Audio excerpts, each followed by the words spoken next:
get one, so I got one. Stop saying you're a boss when you're not one. You ain't sacrificed, nah, you ain't lost none.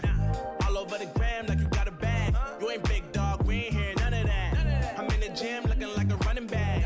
How you know the flow, got 'em coming back. Who I was in the past, I'm unattached. Only focus in this moment is bringing the summer back. Oh, respect my grind, elevate souls and I spread good vibes. Young divine, you know I gotta shine. Raise your hands for a good time. Aight. Vibe until the morning, sleep until the noon. You said that you want it, so I got it for you. Let's all get together and show them how we move. We move, we move. 3, 2, bringing summer 1, to drop. you. Oh, ready, let's go. Cause you know how we roll. Let's take it. Round the world and back again. Ready, let's go. Cause you know like I know. We'll take it. Yo, hold up, let me switch my flow up. Back in high school, they were telling me I'll blow up. Doing talent shows and man, everyone will show up. Got in an accident and still made it for them to go nuts. You know what? I'm so so what? I'm so That means I can't describe the way I vibe, the way I slide. And with the rhymes that make the dimes, I'll close their eyes and fantasize. Young divine calling their phone number. No, you know I love you.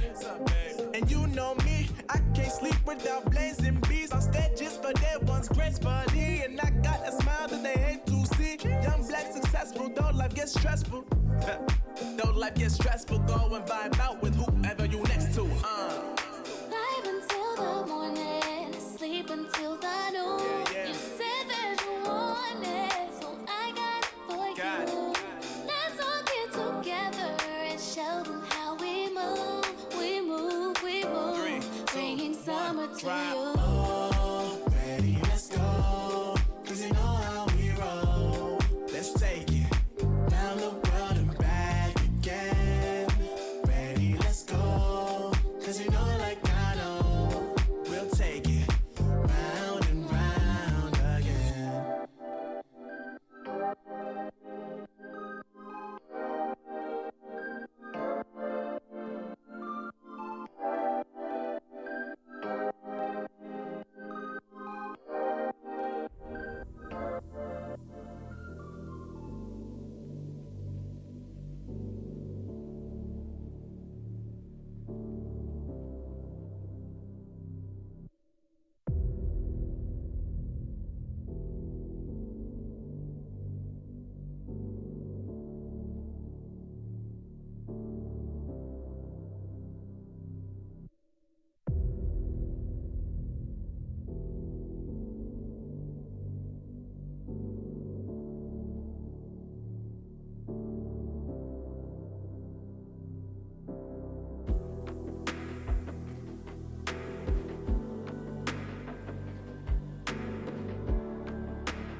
It's so high from here, you can see the world.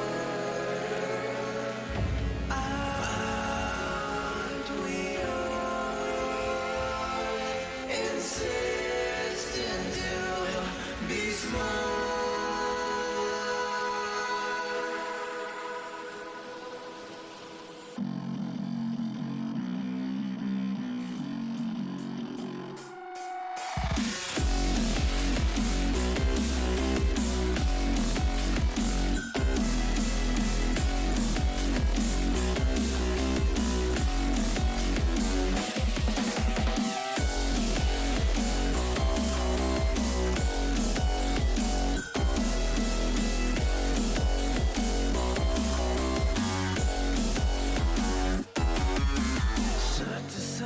Subdivine. I'll show you how it's done. There's no sight, we go inside. The many is the one. You build your walls, faith in God. They never come around. Then wonder why we all defy the burden to be born. We're coming home with a mission to bring an end to a terrible land. We are here to your mission. We are many of one. We're coming home with a mission to tear you down from your undeserved throne. We can take your conviction. We are many of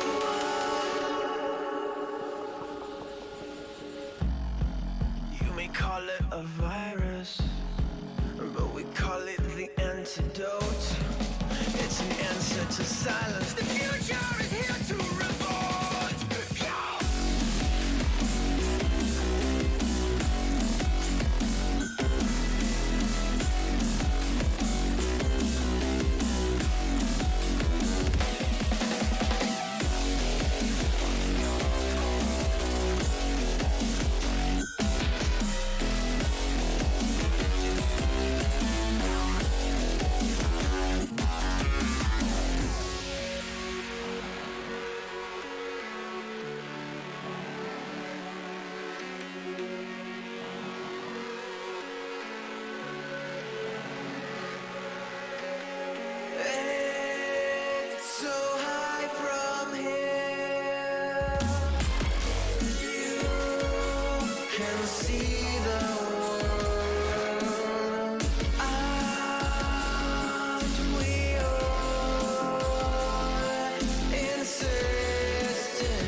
crave the taste.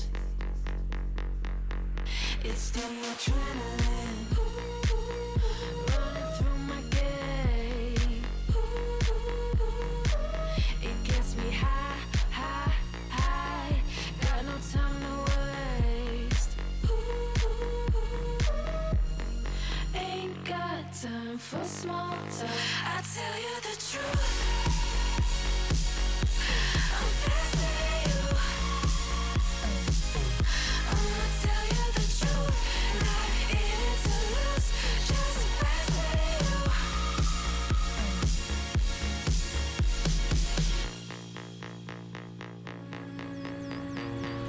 Look into my eyes. I'm not afraid. Take over my mind till it fades. Like a medicine, it keeps me safe. This neon lights lead the way. Ain't got time for small talk. I tell you the truth. I'm fasting you. I'ma tell you the truth. Not in it to lose, just fasting you. Fasting you. I tell you the truth. I'm fasting you. I'ma tell you the truth. Not in it to lose, just fasting you. I tell you the truth. Just faster than you.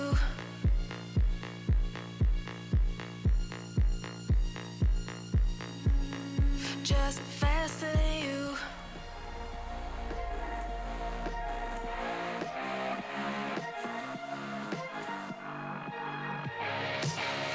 Glasses on, my hoodie's right. Break the door, give me side eyes. I ain't feeling yours, cause I'm feeling mine. Slide back to the future, got my own time. It's sniffing dope to feel right. Got my own high, don't need no lies. Sneaky bitches never ever act with so nice. Alright. You can tell me nothing. Come back when you got something to say. Just put the volume up, man. Do you see in the back, yeah? You can tell me nothing. Come back when you got something to say. Just put the volume up, man.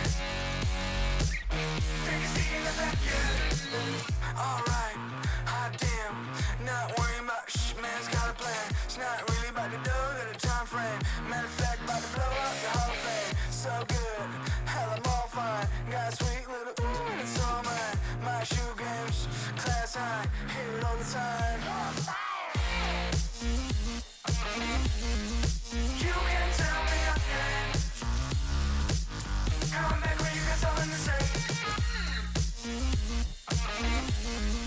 Just put the volume up, man. I'ma go get 'em.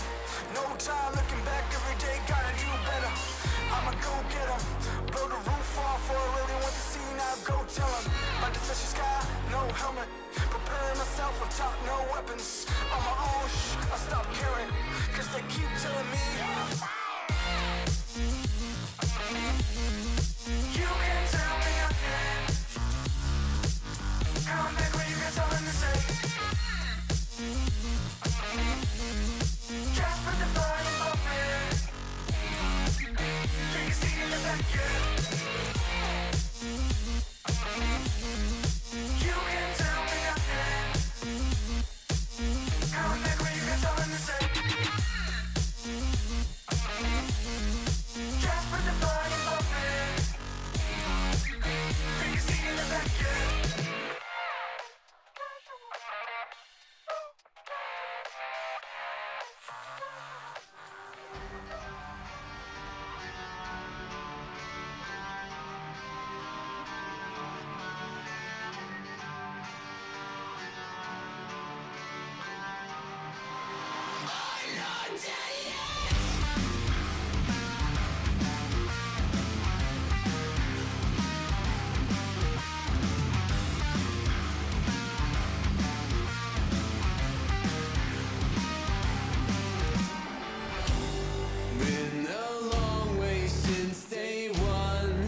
I came to hit but never run. I would take on anyone. I got a feeling that it's just begun. It's my I got a feeling that it's just begun. It's my I got a feeling that it's just begun. Hello, can you hear me? I think I'm still alive.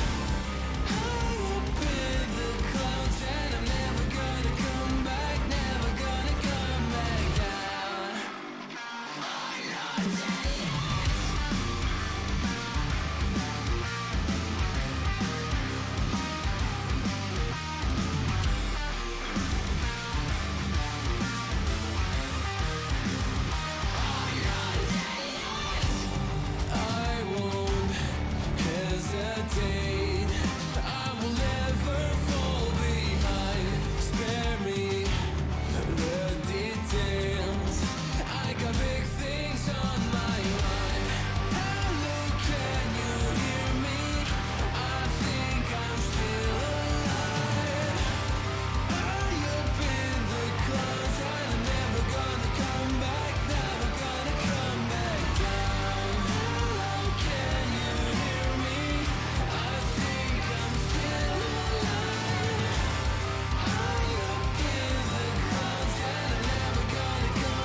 measuring me through.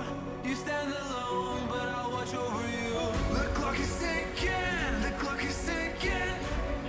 A single second could mean everything. Time is running, the time is running out.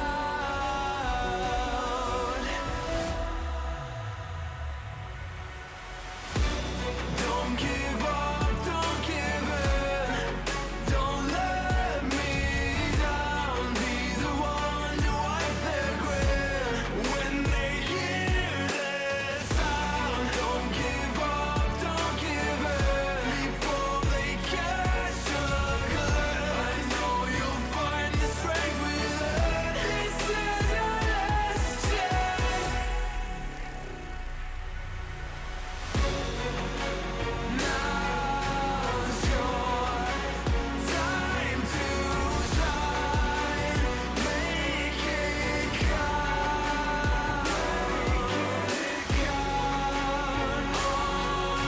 Honor our sacrifice. And now this is your last chance.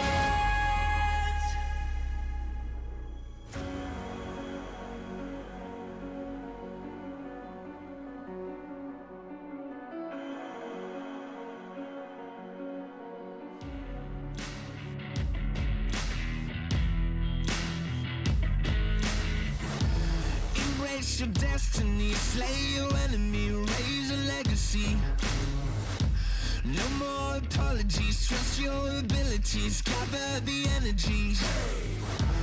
Pull yourself back together, been staying off track forever. Child of the nation, will seek redemption, time for salvation. Today is meant to be day of victory, time for history. Reverse the tendency, fight the entropy, channel your rivalry. You're praying for fortune to come, you're hearing the sound of the drums. It's too late to backtrack, go pack your bag now. Keep your feet on the road and stand up. You've got what it takes to fight back. Don't stop until you black out, out, out, out. Stand up, up. You've got what it takes to fight back, back. Don't stop until you black out, out. Give all you got and show them how to make a miracle. Stand up, up. You've got what it takes to fight back, back. Don't stop until you black out, out. Give all you got and show them how to make a miracle. Go save your team, be a hero. Take home the cup, be a star. They waiting for you, take aim, shoot your arrow. It's your time to shine, show them who you are. Stronger, gotta go faster, gotta get better, gotta work harder. It's fight or flight now, get up now. Go with the move, go for the goal, lead up the stadium, you know how it's done. Stand up, up, you've got what it takes to fight back, back. Don't stop until you back out, out. Give all you got and show them how to make a miracle. Stand up, up, you've got what it takes to fight back, back. Don't stop until you back out, out.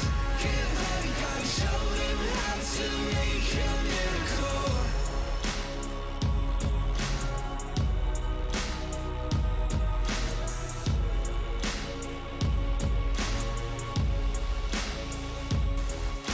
Stand up, you've got what it takes to fight back. Don't stop until you black out, out, out, out. Stand up, up, you've got what it takes to fight back, back. Don't stop until you black out, out. Give all you got and show them how to make a miracle. Stand up, up, you've got what it takes to fight back, back. Don't stop until you black out, out. Give all you got and show them how to make a miracle.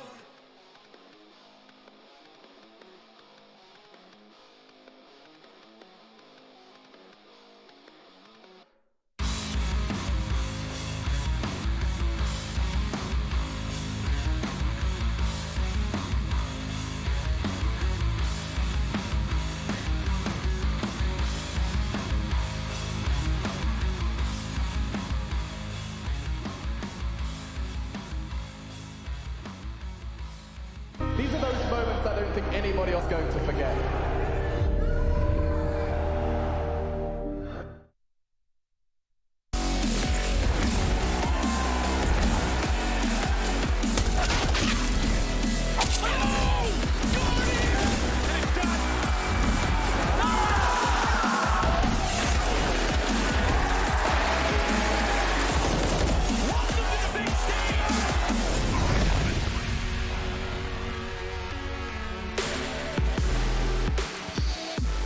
Hey, y'all, welcome back. It's for the second round of the playoffs, ESL Pro League Season 13. Several things to discuss after the first round yesterday. We're going to dip right on in on it. Y&K and Kassad joining me here on the desk, and I'm thinking it's time. It's time that we get down to business. And, of course, in doing so, I need to actually show them. Here they are, guys. Another day, another team eliminated, 2 eliminated this time around. Yeah, we get the last 2 teams for the playoff stage, right? The guys who are going to join all the teams that are already in the play-ins that placed first in the groups. And yeah, a lot on the line, obviously. We already had some crazy games happen in the past 2 days, right? The most historic comeback, the history of Dust 2, thanks to VP, or more like thanks to Ents. Yeah, it's hard to find out who to think with that one, right? Kassad, help me with the schedule right here. Let's take a look at it as to what to expect. Furia G2. Furia first game today. I like this one more than the other one because obviously, I mean, they're all Of course. all are kind of friends. What about VP Not Cole? Nico, but yeah, the rest of them. And VP yesterday, they were like so close to losing against Ents, and like Yenko said, historical comeback thanks to Ents. Facing off Complexity, who eliminated Navi. Oof. Oh, yeah, we got to dive right into that one. For Navi to get eliminated, that leaves a lot of question marks about going forward, and that's exactly what we're going to do. We're going to continue to go forward. Let's catch you up to speed with a quick recap. With FPX and Liquid dropping on day 1, another 2 teams would join them following day 2's matches. In the first matchup of the day, VP opted for their favoured pick of Inferno, and it was clear that they were not to be messed with as they quickly defeated Ents without much fight back.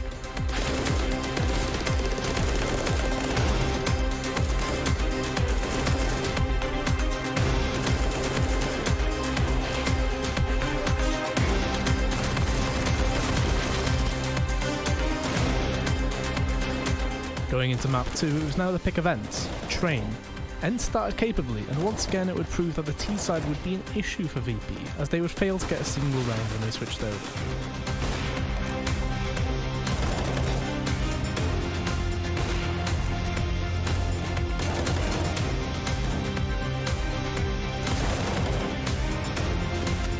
The final map of the series would be Dust 2. Ents dominate to start, and they had a 15-3 lead, which according to the stats in the past is basically a guaranteed win. This would prove to be the first time in over 253 attempts where a team would be trailing 15-3 and then make it to overtime. With the awakening of Yekindar and Co, VP took it to OT to send Ents out of the tournament.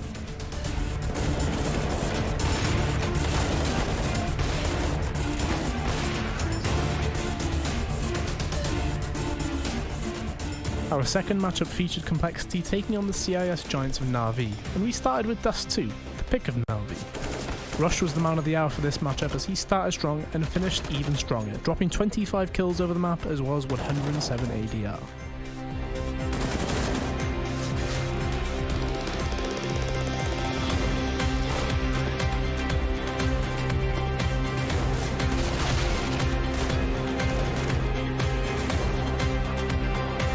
Mirage would be the pick of Complexity, and the question on everyone's mind would be the same as the last few Navi matches on the map. Was the T-side going to be an issue? Yet again, we would see a less than inspiring T-half from them, accumulating 2 rounds of a possible 12 as they would bow out of the tournament as they would lose the series 2-0 to Complexity.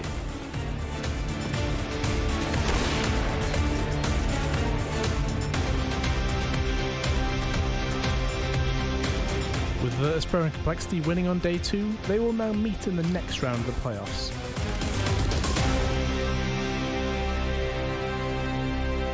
To the round of 8 we go, and of course to get there we had to jump through this game with Ents and VP. Ents keep it spicy versus Virtus Pro, but VP escaped certain death, and this is kind of a one-of-a-kind thing, isn't it, Yanko? Yeah, I mean, as you can see from the tweet, right, from our good friend Petar from HLTV, actually his nickname, I don't think anyone's like, what is that nickname? What is TGV? It means actually it's the game will restart in 1 second, which is like super old school from 1.6. But yeah, just tells you how unlikely it was for VP to pull that comeback off. I mean, ENCE had so many rounds to work with, but to be honest, it was a very uninspiring T side. Just kept running more or less the same things, and for VP, they just stepped up massively, had great team play, great communication, flashing for each other, playing really well with their utility, and it didn't really look that hard for them to make that comeback, which is an absurd thing to say.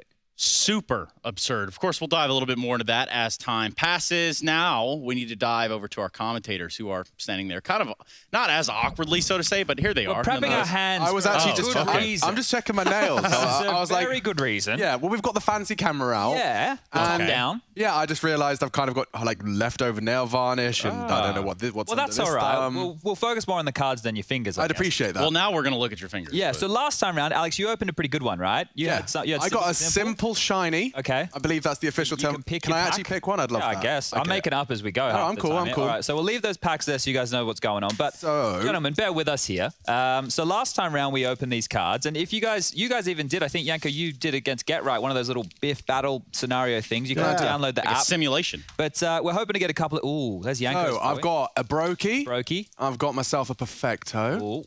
Got a Boomich. Okay. And I don't know what the team cards. These are like my my lands. I have to tap They're the them. trap cards? Yeah, I Okay. have to tap my lands so that I can deploy the Boomich special. All right, and he just runs in. Well, the Boomich and Perfecto might be limited edition if Na'Vi keep going the way that they're going so far. What do you Let's got? see what I got over I here. don't think spicy. You're cheating. You've got to do it one by one. Have you not watched a single Pokemon video? No.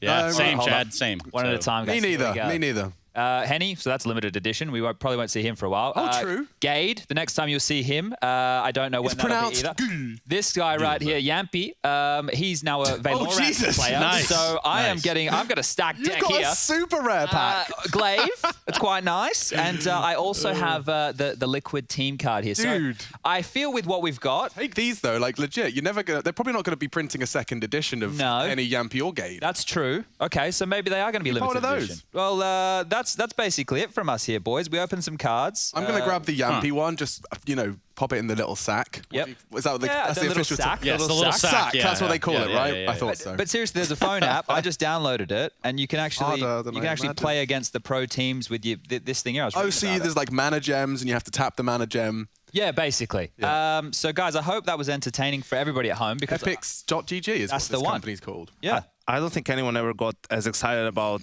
getting Boomich and Perfecto as much as Alex did. Yeah, well, Listen, dude, I've got to throw a little flavour onto the Boomich even and Navi. Perfecto pack. oh dear. Well, Glaive's the best one we picked out. I there. think Richard Lewis will pay a lot of money for those two. There you those two go. cards. There we go. And I've got my Jampy all safe and sound as well. All right, boys. Yeah. I think we'll leave it to you because we got some stats to write down and some notes to take and all that Oh, yeah, stuff. he's got Same. We got to do the same thing over here. Thanks, guys. We'll let you go get Have a to good it. day. Thank you. Adios. Bye-bye. And they were never heard from ever again, guys. That was it. Until the game starts, of course. Until the game starts, then you get to hear them pretty much the entire time. For us, though, one thing that we just briefly can touch on is the fact that we're doing all this to go into the play-ins, right? We're in the playoffs, but the play-ins, how big of a factor does that play in right here, Yanko? How big of a factor do the play-ins play in for the play-ins before the playoffs end? Yeah, I think, obviously it's a big deal. You want to get into that final stage, and we see how much those teams gain just for placing number one, right? They get to sit at home throughout this whole first phase, just keep practicing, keep preparing for those matchups, and you'll see, right? Like we have some teams, the Gambit Astralis one, obviously the big one, and the winner of Furia G2 will play against the loser of that game. So they're still going to have, that's when the real battle begins after today if you make it out. And people talk about it being a bloodbath up to this point, Kassad. Obviously, when you have like an Astralis Gambit down there, that's pretty sick. That's the game that you want to watch. Gambit only lost 4 best-of-3s this year, if I recall correctly, and Astralis is obviously Astralis. And that game is the game that we need to see. Yeah, that it is. We also have Gambit up here in highlights. We can talk about them. Heroic as well. I mean, the teams that are down in the play-in so far have proven that they deserve to be there, right? Yeah, I mean, you have NIP there, top in the group. They would nobody would expect, with Mousesports, FaZe, Vitality, G2, and ENCE was there, yeah. And they topped that group. Like I said, nobody would expect that. Deservedly, they played well. And then we have who are they playing against? It's I forgot. No, I was just watching the highlight. That was like a 6-second shot from Agus. What are you talking about? I'm not listening to you anyway. Yeah, NIP is facing Heroic. All right, Yanko, thanks for the help. Anyway, Heroic also topped the group in the Group A, the pretty even group for them. I would expect them not to be the first one because they changed a few players, and I would give the advantage there for the complexity, but they played perfectly, 5-0, and then Big also shat the bed completely. Oh yeah, completely. Yeah. Yeah, they're like coming close to, you know, having to figure out things for themselves. Do they need some changes just like within the team in terms of roles or just changing players? Because, you know, this was a team that was the best team in the world last year during like start of summer, end of spring. So they're far away from that level right now. So my real question for you guys would be, you know, in combination with the play-in teams, the teams we have left in the playoffs, within the brackets that we're in right now, you know, which side is going to come through and win this whole thing? You know, is it going to be a play-in team? Odds are kind of stacked in their favor. They are, you know, have won their group. They got to where they are now. I think Gambit is still the team to beat. They just played the Pinnacle Cup right now against Harwood, the grand finals. I think they were leading like 14-4 on the third map, right? So they're still like, you know, getting every game in that they can, still competing, right? It's like for 80K as well, first place. It's not, you know, it's a lot of money. And they're still proving that, you know, they're on top of the task, right? They're not getting complacent, and they didn't look amazing. Like they weren't playing their A game in the groups, and they still got out 5-0. So that tells you, you know, how much depth they've developed as a team in well, I don't want to say a short period of time, but it feels like it kind of in a way. It feels like that their rise has been rather explosive, right? Yeah, and that's something we're going to have to keep an eye on. Again, those are the play-ins. That'll be coming up next week before we jump in to the big finals and the playoffs and all the semis and everything that you can think of there. We're going to go to a break. We're going to come back. We're going to discuss G2 versus Furia right here at the ESL Pro League Season 13 playoffs.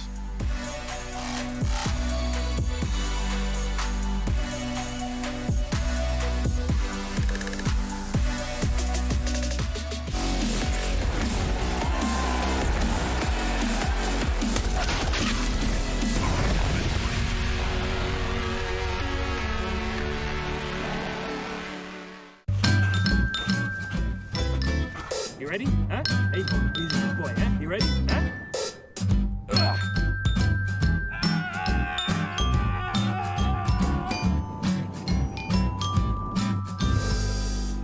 Start your esports career now at play.eslgaming.com. If you want to know what you're good at and, well, also what you suck at, check out csgohub.com. Coming! Hi, my name is Suli. My handle is Snix.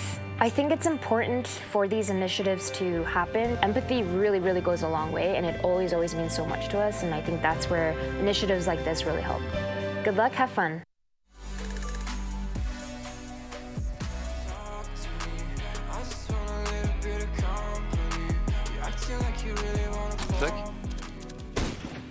Guys.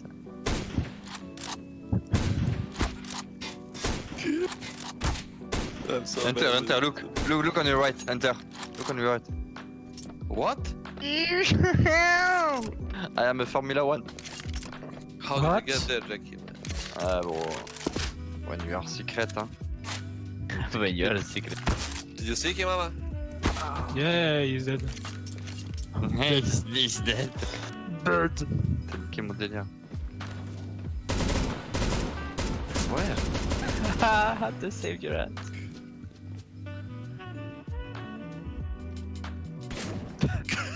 Non. C'est secret.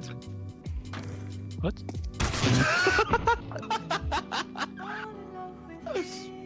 Ouais. Non, freine-toi, arrête. Ah, prends ça, abuse pas. Arrête. What? Ça, man.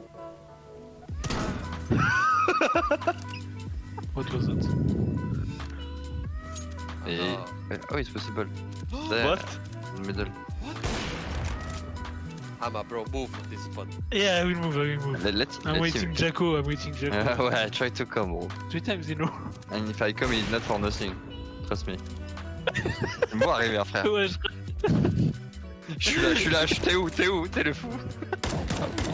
You are very far. Attends, si tu t'arrives à mettre un one tap là.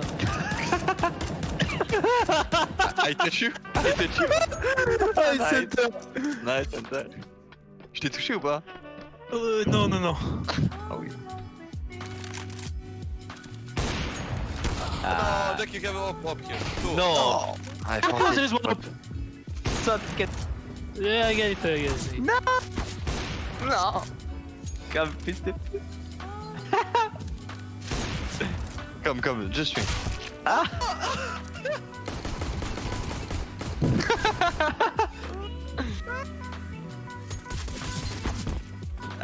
What a cover! Save! Oh, I failed. Ah!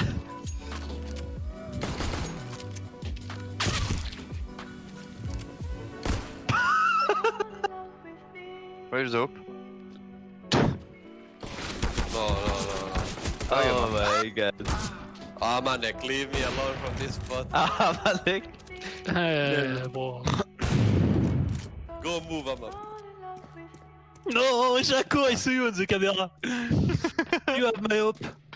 Ooh. Oh. I find something, guys. Did you? What? ESL Pro League is brought to you by Gaming Malta, Intel, US Air Force, 1xBet, and DHL.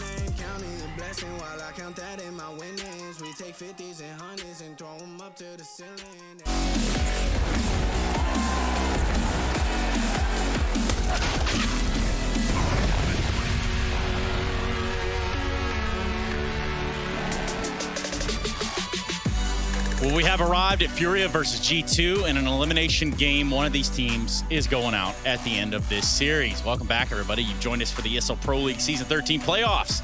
And we're ready to talk a little bit more about it and jump into our first match of the day. Yanko, Kassad, hello, gentlemen, and how are you feeling about this one?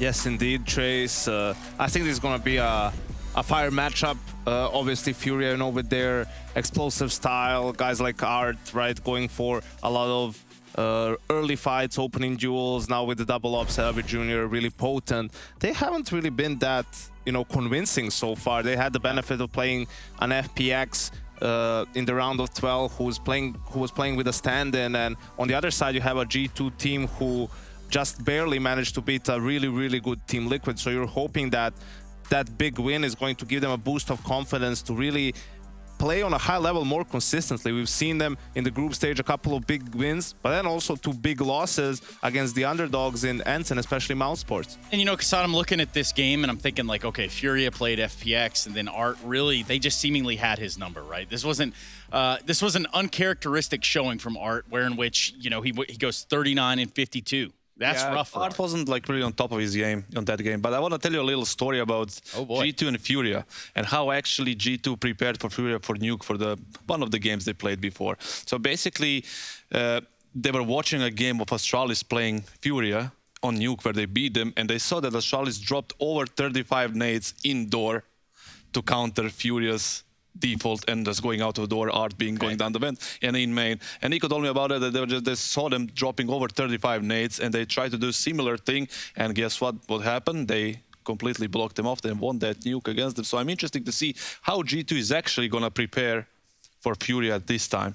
I'm also interested to see, for the G2 side of things, how it's all kind of shaped up now that Jax is back in the lineup and things are starting to take that motion. So let's find out. Jax said a lot of words to Frankie before we got into this game today. Jax, thank you for joining me. First of all, I need to ask, was it a surprise when you were asked to return to G2? Yeah, so it was a really, really, really good surprise for me because it was not on the plan. It was not planned to me and not for us too. So yeah, it was a good surprise. How long did it take you to feel comfortable being back with the team? But not too much because I know all my old teammates like Enter, Nexa, Manek, and Nico was new for me. But I played one tournament with him, and it's a really good guy. So it was really clean, I think, to fit in this team. If it wasn't for Hunter, do you think you would have lost that match against Team Liquid? Maybe. I say on Vertigo, Hunter, I love you. Thank you, I say, because on Vertigo, he pushed up, he did a really great game and we win Vertigo because of him. And after on Inferno, it was teamwork. We have the all communication. We feel really good on City side and Inferno. And I said in the first time, let's go, guys. City side, we know what we can do, and let's go. We trust this side.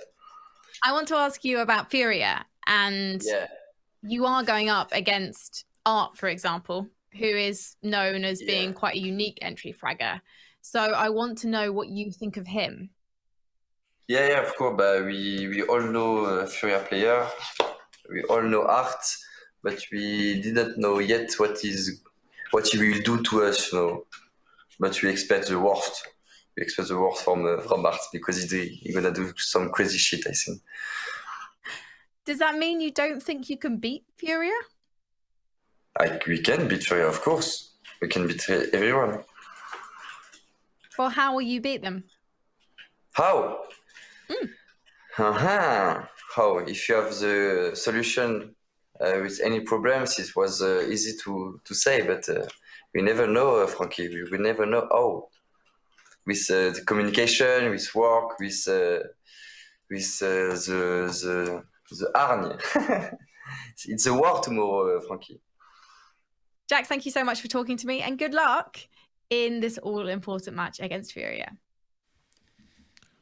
Jax with plenty of words for us right there, and a lot of flair with it too, a lot of attitude. I like that about Jax. Man, I love Jax. He's such a positive dude. I think it's just like you hear what Hunter's talking about, or what they say about him, all of his teammates, and you're just watching this interview and you can't like not crack a laugh. Yeah. Right? Just because like you can feel the energy coming from him, and I think it benefited G2 a lot. Yeah. One more interesting little story. We almost got Jax in our team. And then we didn't. Then so lucky for him.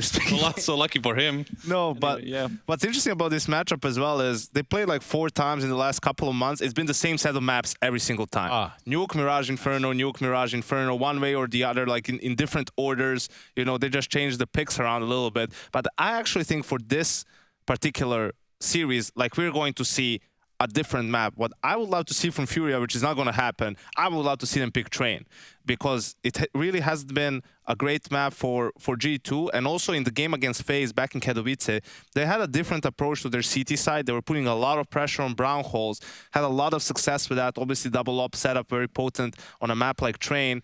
And I think that could be a good pick for them, but I don't know how confident they are on the map. And regardless of whatever map they play, as long as G2 keeps winning every single pistol round, I'm pretty sure that's a great start in the right direction. Yeah, winning 6 out of 6 against Liquid, converting 5 out of 6 is even, you know, more impressive for me regarding G2. But when it comes to Train, for example, the difference can be that Nico was playing a rifle back then. He wasn't playing an AWP.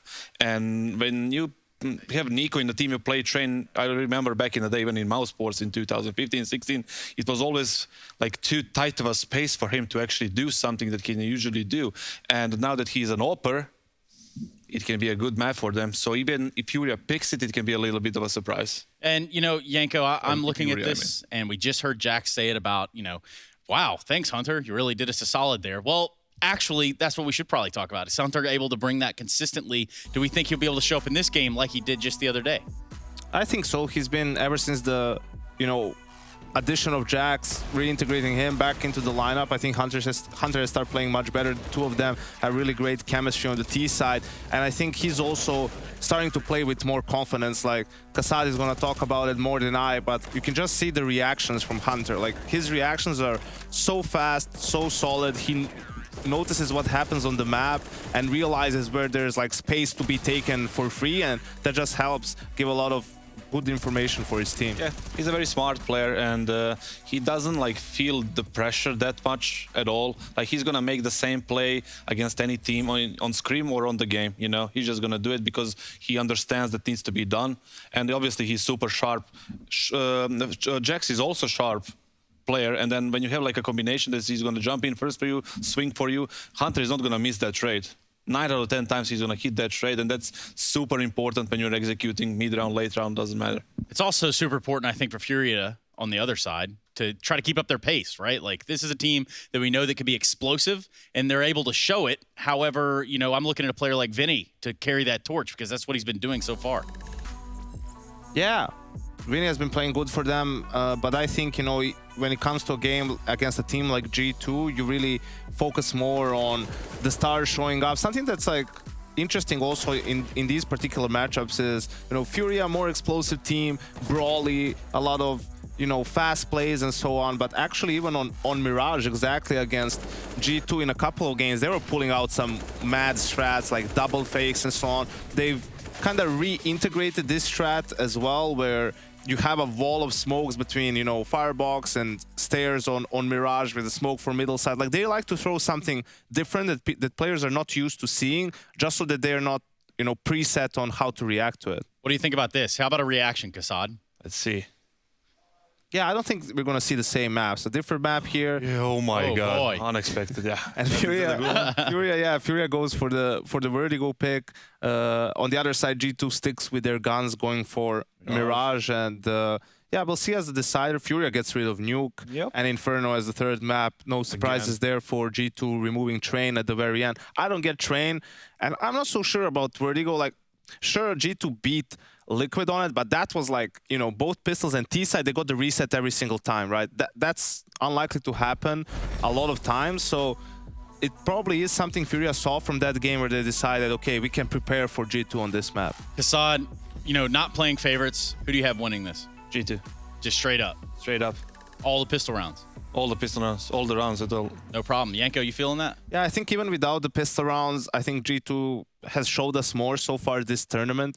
Furia has been pretty inconsistent, and I think G2 just needs to stay level-headed, right? Even if things don't start going their way, if they start losing some silly rounds, just stay composed. I think in the long run, they can take the series. Yeah, and you say level-headed, I just say level playing ground. Right here, right now, right before we begin map 1, Furia versus G2, an elimination game and the round of 8. We're going to be kicking over to Chad and Alex, who are going to be delivering all that sweet commentary right to your earlobes.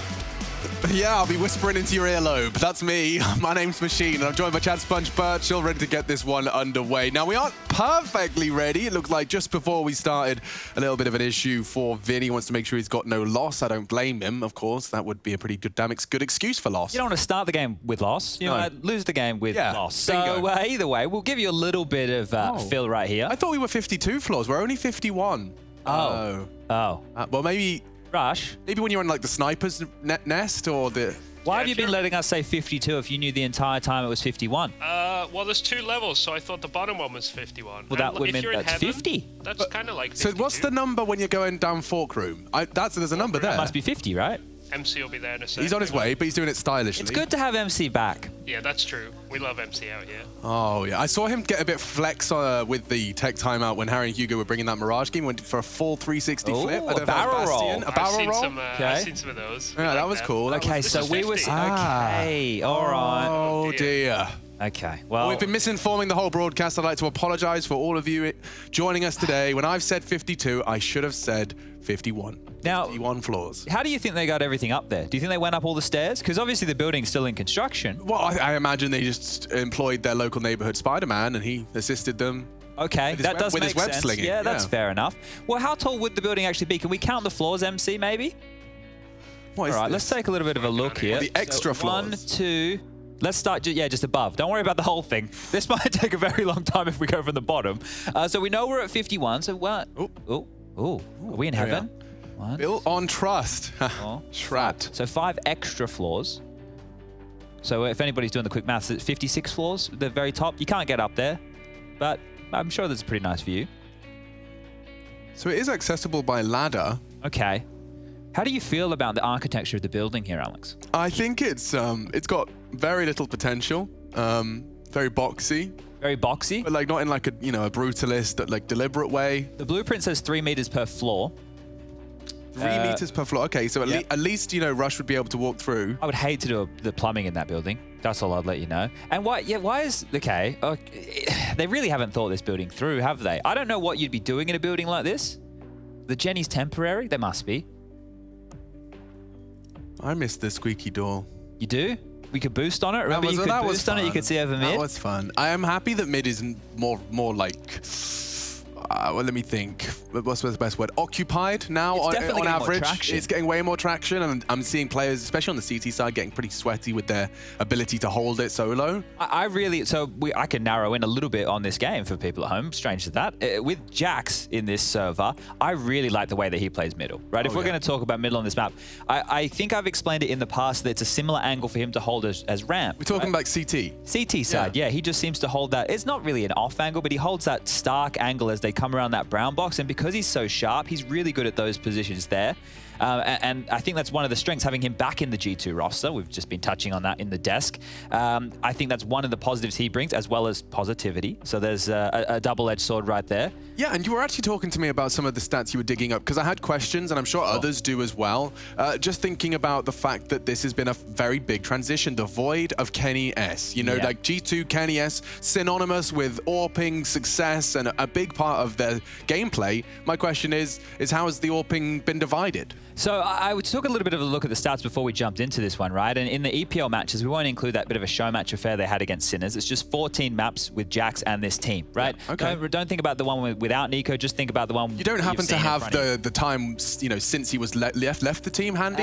The 4th of March is when Kenny was benched. Okay, right? So we're looking at a month, right? Now, in that time, if we look at the 14 maps that has been played for G2 in EPL, let's take a look at Amanet, because he's been doing the secondary AWPing duties. If you looked at his kill distribution, he has 61 kills with the AK. That's his highest weapon. That comes in at 25% of his overall kills. Okay. Then just under that, 52 AWP kills make up 21%, right? So his second highest weapon is the AWP. And you've seen it on certain maps, CT sides, Inferno, etc., him bringing out the AWP. The interesting one is Nico, right? Now, they made the statement, Nico AWPing. I feel like it's more like Nico's going to be the star player. He can do whatever he wants, and the AWPing duty is part of that, right? Sure. But the stats, the way that breaks down here, Nico has 80 kills with the AWP. That is his highest weapon so far in those 14 maps. 30% of his kill distribution. Now, this is somebody who's known for his AK, the one-taps, what Hunter's been doing, and now Hunter is the highest rated player in the team for those maps. So it's given room to his cousin to have a similar play style. I mean, right? This is the Hunter we all know and love, right? This is the one that everyone has had their heads turned in a broadcast. You just watch what as Hunter takes over the server, and Vertigo is one of the maps where he does a lot of that. Yeah, and then if you continue down the stat lines for Nico, just to back that up, the AK-47 is his second highest, 32 kills with that one, only 12%. So that's for Nico, somebody very handy with the rifles, quite low. But 30 kills with the Krieg at 11.5 being his third highest. So when the AWP isn't available, he's been bringing out the Krieg in lieu of the AWP, right? Because Nico's aim is so good, that little scope on the Krieg, he can just hold those angles like he would with an AWP, but it also makes him a bit more mobile in the round as well. So it's interesting to see the growth of this roster and to see how far they can go. The last team that we'd all remember who kind of ran without a hardcore or a ride or die AWPer was Liquid. And they had a lot of success with Nitro doing it, right? So for G2, I think in the era of Counter-Strike we're in right now, where the best players in the world are Simple, AWPer, ZywOo, AWPer, Device, AWPer. If Nico can elevate himself to that level with the AWP, which is insane to think, but Nico is an insane player, I'm not sure how far this G2 roster can go, right? That is an open door, one that we have to wait to walk through. Absolutely, and I mean, and to add to that as well, Hunter gave a very interesting and insightful interview with, I believe, HLTV, just discussing, you know, how he's benefited from the presence of Jax and how it does seem to be a very positive correlation between Jax being in the team and Hunter performing at this new level, or at least I should say the old level. There's been a bit of a gap getting to see those dirty 30s coming out of him consistently, but definitely did deliver in their first playoff affair here at ESL Pro League.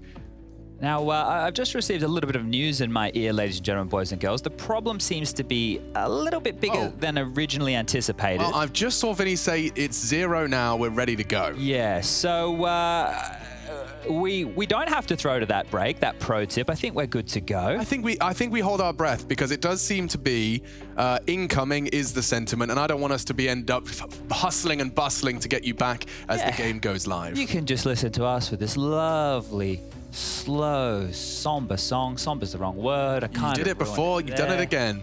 God damn it. Got to expand my vocab. Yeah, it's uplifting, if anything. Uplifting, that's the one. Somber's the complete opposite of what I was looking for. No, I can see a golden retriever running in slow motion. You know when you like open up your brain and you reach in there for a word and it's like a lucky dip sometimes? Oh, it's all a lucky. I mean, our whole career is the lucky dip of what's going to come out. All right. That's kind of a modern art piece with the eyes and the hat. That looks a bit like our hotel's decor, doesn't it? Yeah, it's nice. Oh, you could get a really good angle here. So if we can get the hat in the shot as well, I feel like we've got a modern art piece right there. Let's try and get the hat on the rule of thirds. Lovely work, everyone. MC, I'm not sure if you follow Mr. Richardson on the Instagram, and he likes to take pictures of corners of buildings. Do you think you could find any inspired vertigo angles here let's that do a tickle Mr. photography Richardson's session. fancy? Update, by the way, while we do our self-indulgent fill, one player remaining from the Furia. Oh, I like where we're going with this. What do you think? Well, what if you think of the triangle roof was like in line with that one in the background? Exactly. Okay. You have to kind of make sure you move your body and then Now we're talking. Something. I can't wait for us to ramp this back up. Oh, the barrel roll. He's showing off again. No, but now we're turning it upside down. He's on the right track here. Okay. Yeah, do you see now this looks like an obstacle course that you could kind of parkour around. Well, I remember you telling me, you were like, did anyone else as a kid used to drive past buildings and imagine if you were running along the top of them? Was that you? Yeah, like an imaginary superhero character. Maybe it was me. Yeah. Like as the, running across all of the various on the side of the road. Like Aladdin. He did that whole scene? Well, maybe not Aladdin. Maybe someone that was running at the speed of a car. Okay. All right. Otherwise, it didn't really make much sense. I remember that as kids, me and my sister always used to think the freeway took longer, right? In Perth. Why? Well, because it was so much more boring, right? The side of the road all looked the same. It was just bushland, right? Whereas if you would drive, the back streets, or we'd go the coastal drive, there was more to see. So you got more new experiences. Yeah. You know, Chad, felt like it was quicker. That's always been my theory. New experiences? Well, that's why I've been noticing that time just speeds up, and everyone that's old says, "Oh, where does the time go?" Does it not do anything new? Yeah, when you're a kid, every day you're doing something new, and so time goes really slowly. Does that explain the last 6 years? It does. Link, can you miss it? Yeah, because we're doing the same thing every day. Well, lucky the video game keeps evolving a little bit. Exactly. That does maybe slow things down, and I apologize for slowing things we down. Oh my God, guys, Counter-Strike. That's why you're here, and our beautiful camera work from MC and Rushley being delivered to your eyeballs. Let's get this one started, Look at Chad. all that util. Any smart things to say? Well, just with the buy right here of Furia, they have quite a lot of nades coming out here. 3 sets, one for Yuri, Art, and K Serato as the 1x bet onto the top of your screen there. We'll be favoring G2 Esports. We've got this one underway, so over towards A. Very noisy, and 1 bullet, 1 kill. Art is dead. Yeah, he's not having any impact in this pistol. Nico's made sure of that. And they gathered ramp fast. T incendiary for sandbags. It's very indicative of a commitment. Now the smokes will bloom. Double HE. No one's down. Just peppered a little on Furia's advance. Bomb plant's a priority. No CT utility to contest this, but they do have a retake smoke. Yeah, flashes will be good for fights, and Nico's even found another. It's a dream. Last bit of util out of Furia. Now they're in a 5 versus 3, and there's still a smoke and flashes to go. Hunter's setting it up now. They're getting ready for this. Biding their time. Still have plenty of it. The flashes don't catch him, and K Serato eliminates one. Junior's got a good chance to play spoiler here. Kit's on Jax, recovered soon. It's Hunter that's picked it up. Oh, good shooting. One more remains. Only Yuri, if he could just stop the defuse. The round is his. Nico's gone, and they're all gone. Furia turn the round on its head. G2 dead. Wow, that felt like 2 really, really clean kills from Nico there to kick things off to get that into the 3-on-5 situation. In my head, that retake was already successful. Yeah. I mean, I don't know. 5 versus 3. The fact that K Serato pulls one out of the bag early, this is how it starts. And it gets worse. He catches Vinny as well. Oh. Good shoots. Shoots? Yeah. Yes, I am a caveman. And make good shoot. Yuri win. Very good. Good win. Game. But we do see Deagles and Hold up. Hunter's been dropped to silenced M4 here. This is looking a bit spicier for G2 on this 4 spy. This is his map. They're setting him up for success. It's going to be difficult to get past this. Next are ready with some nades as well. That'll be dunked down on the head of Art, but he's already passed. Oh, Art, you wouldn't dare, would you? You wouldn't just peek into what you know is armored Deagles. I think he would. And it works wonders. Nexa does well to stabilize, albeit temporarily. Jax has lost his health. Nade might finish him off. Save that M4. Well, you'd say that. Hunter might want to have a quick look, just see if he gets anything for free. There's an element of surprise to this M4. Junior jiggles it out nicely, and that should be the end of it. Yeah, they know what's happening here, Furia. Damn, well played. You might want to consider the chase with these SMGs that they have, knowing there's an M4 in play. There's one for Vinny, one for K Serato. They could get a move on here to try and deny this upgrade onto Hunter. Or are they just looking happy with the round? That came so easy. Just an MP5, takes his liberties. He has the AK to clean up any mess he may have left. Isn't that crazy, though? Art initially on the pistol round picks instantly dead, right? Then the next round he's like, Yeah, so I'm going to keep going. He's going to force that issue time and time again over towards A ramp. And you've heard us talking about this. It was with the FPX game just the other day. And we were talking about the fact that, well, if you don't stop Art towards that A ramp position, you're going to have a really rough time. This hasn't even been the one-way smoke that he deploys over towards that scaffolding position. You'll see that come out in later rounds as well. So it'll be interesting to see how G2 want to stifle this aggression. We've been seeing more and more teams pick up in recent times that transitional defense towards the top of the ramp area, taking fights later to more mid-round. And also just noting that all of them opted to come through ramp. Like often, you know, you divide and conquer through short, but they just had Junior housekeeping any aggressive short pushes, and they all channel themselves in through the main entrance. Yeah, it can be a gauntlet versus the pistols, right? You want to keep yourself at range, and that's exactly what Furia did. Now they've got another attempt here. It's going to be slightly lighter for G2, and they've stacked into this ramp. That's a big start. Trying to deliver. And it seems that Keisaratu and Art will pick the pieces back up. He's recovered the M4, and he'll be happy to get away with it. Yeah, run away, Jax. Oh no, he's actually walking straight into them, and just like that, the weapon and the round fall by the wayside. Amanek, just the deagle. He'll hope for a freebie. Won't get many more chances, and Vinny plays to perfection. Furia, that's the 3-0 conversion, and we will be ready to get G2's weapon rounds underway. I think Art might hold on to that MP5 right there, keep the SMG and play. A couple of players could be lacking the head armor for G2, and this is the swing on the ramp. Hunter really got nothing done with his M4 in 2 rounds, so the investment, it just falls to Vinny. Gives himself a bit of an upgrade going forward, and I'm sure he'll be happy with that. Vinny had a monstrous performance just the other day. If he continues that, Fury are going to look like an absolutely scary beast. Standard start. Nexa does look like he wants to put bullets down towards the ramp. The pop flash good, buys them space. Fury have another plan though. They're going contact mid. Interesting. So you praise Jax's mid hold. Let's see how he handles it. Quick panic. Drops the flame. They're going. Oh, they're so fast. Keisaratu's in CT spawn. It's 90 seconds still on the clock. This is brutal. CTs have to mid-round it. Comms are crucial. Pushing for B info. Back and forth. It's huge from Jax, but not the first. Art burns him down, and now B is a problem. Hunter has to work his way towards CT spawn. It's all too easy for the South Americans. They have come in fierce onto this Vertigo pick. That was a great approach right there. They completely stifle any of the rotations. They take so much room, and it's traditional for teams to play 3 players over towards that A defense, locking down that ramp, especially considering what Art loves to do on that side of the map. They just deny all the rotations. There's no other way to put it. Yeah, but it's what's even cooler than that. It's not only taking the mid and holding up the A rotate, is that the CTs then naturally lose mid, want to push for B stairs, but you've got players in a position to trade out efficiently, and just like that, your whole round falls apart. Well, it's going to be a tough one here for Nico to save now that he's given up his position. Finds Junior as well, so a little bit of financial damage, but ends up going down to Vinny. That's another round in the bag for Furia. 4-0 start. Now, I'm not too sure if G2 the other day, right, on the Vertigo map against Liquid, you know, if that was them playing well or just carried through by Hunter. I'm going to probably lean towards carried through by Hunter because he had a mammoth performance there, right? But it's traditional that he has good performances on a map like Vertigo, at least in the past.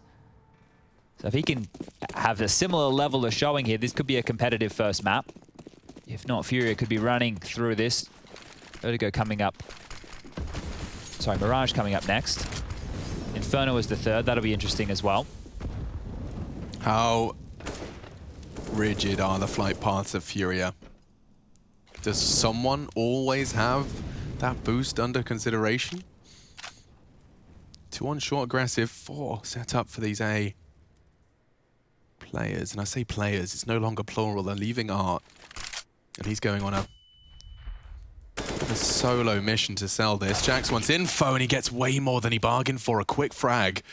A rifle to be recovered, but he didn't actually stick around to answer any questions about how many more were on the way. Amanek about to be under a whole lot of scrutiny. He's done well to drop the smoke. Yeah, couldn't be better. They're clearing out towards top A again right now, but this rotation will be too far away. Fury are going to overwhelm Amanek here. He's going to get mollied out. 1 headshot is the most he could have asked for. He's absolutely destroyed. They've got the site now. Yeah, looking for exits at G2, so they're in the lower floor.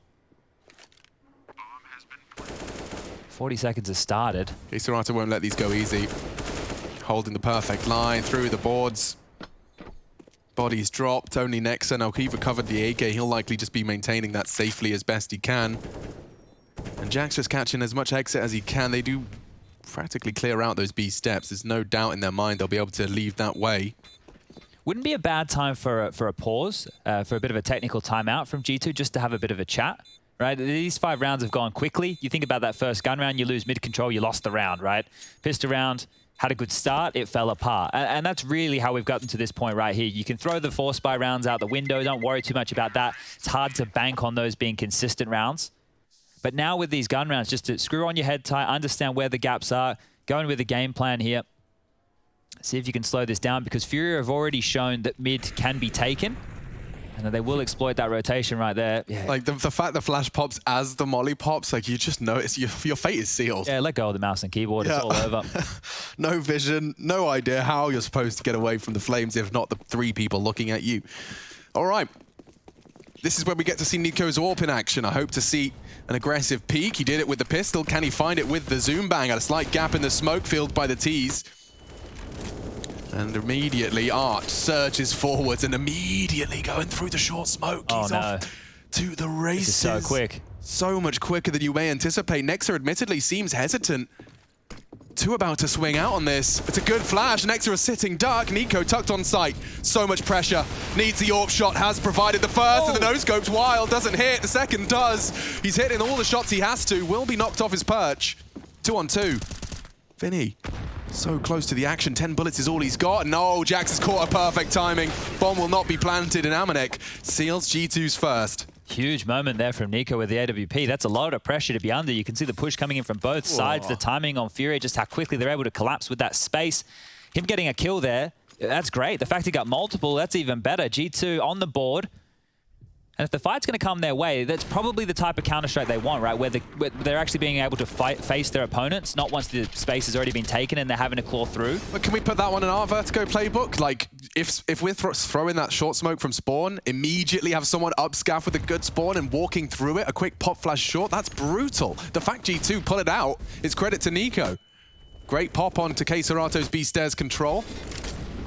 The battle for ramp wages on. Oh. Nico's actually been caught straight through the smoke. That's quite the casualty to concede. And now, oh yeah, so many unanswered questions for Nexa. His positioning is indicative of that. They're lining up for some action B. There's nobody close to receive those. They have definitely got this Vertigo playbook swelling with pages. Well, they've sold it again. They're back over towards A where they found the opening. So it's just going to be Nexa towards the boost box. Poor soul, he's hearing everything. Lads, it really feels like an A. Really feels like an A. I'm about to get Molotov'd out of position. They're flooding in through short. Bullets is our only hope. Vinny does put his head into the vice. Hunter slams it closed. Looking to turn the tide of battle now. Smokes will be deployed and they're a little hectic. There will be gaps to be exploited. Nexa unchecked on the headshot box. A single flash, a smoke for Nexa as well. He'll be lining that up for the retake here. And the flash is gone. Vision's restored. Yuri's ready to stand and deliver. Time sensitive, here they come. And they line up for Yuri. 3 frags just sitting on the side. He'll take all 4. Defending his honor, putting a 6th on the board for Furia, and G2 sent back to Squalor. You have to really consider the post-plant positions Furia were able to maintain there. It's not just get the bomb down and retreat towards the ramp and sandbag and hide in short and give the CT site control. They don't want to have this game where they're tapping the bomb and you're having a peek as a team. Just stop them as they come out of this tight choke point. So bottlenecked here, they can't get any room to work with G2 Esports, and that is the 6 for Furia. We'll just be back down to pistols for G2. Deagle, CZ, P250 in the mix.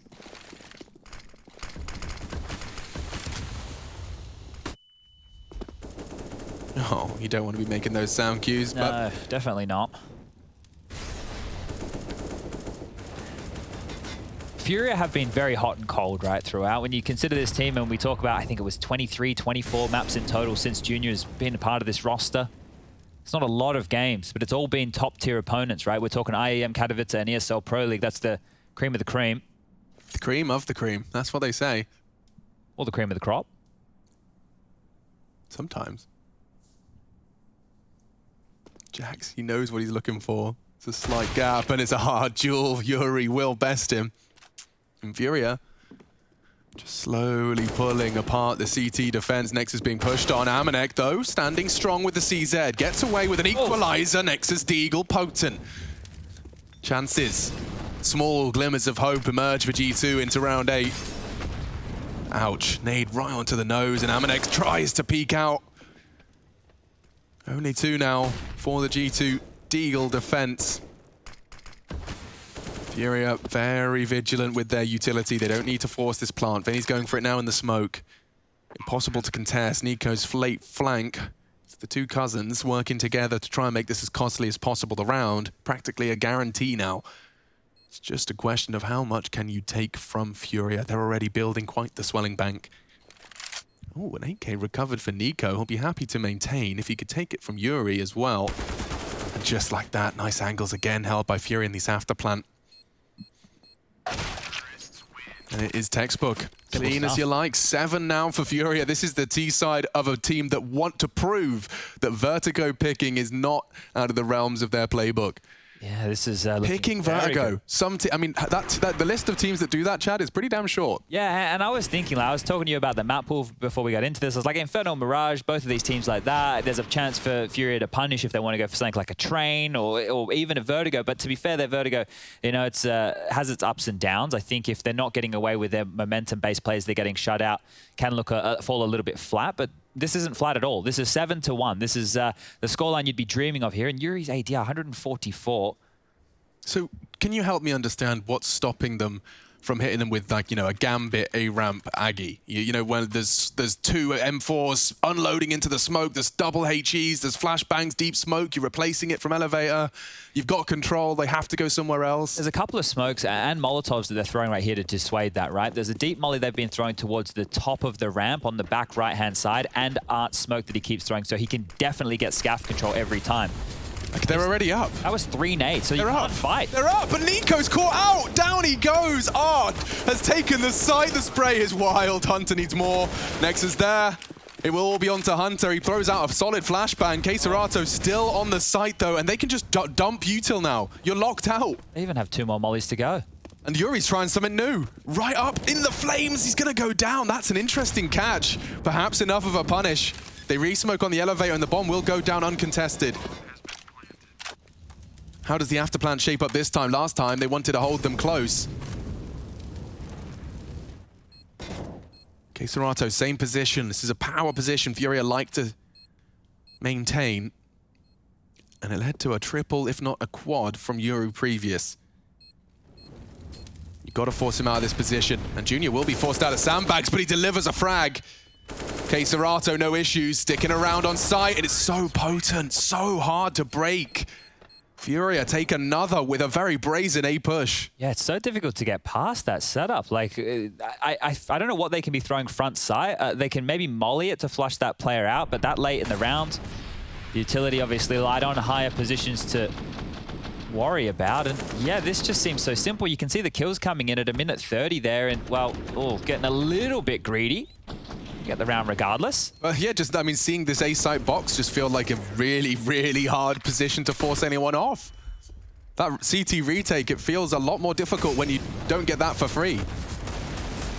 Okay, looking to try and demand some control out of that ramp, but with just the Desert Eagle, it's not going to go too far. Hunter's taking space in a deep smoke. I mean, this will be audible to Furia. They'll know it's been taken. Furia visible.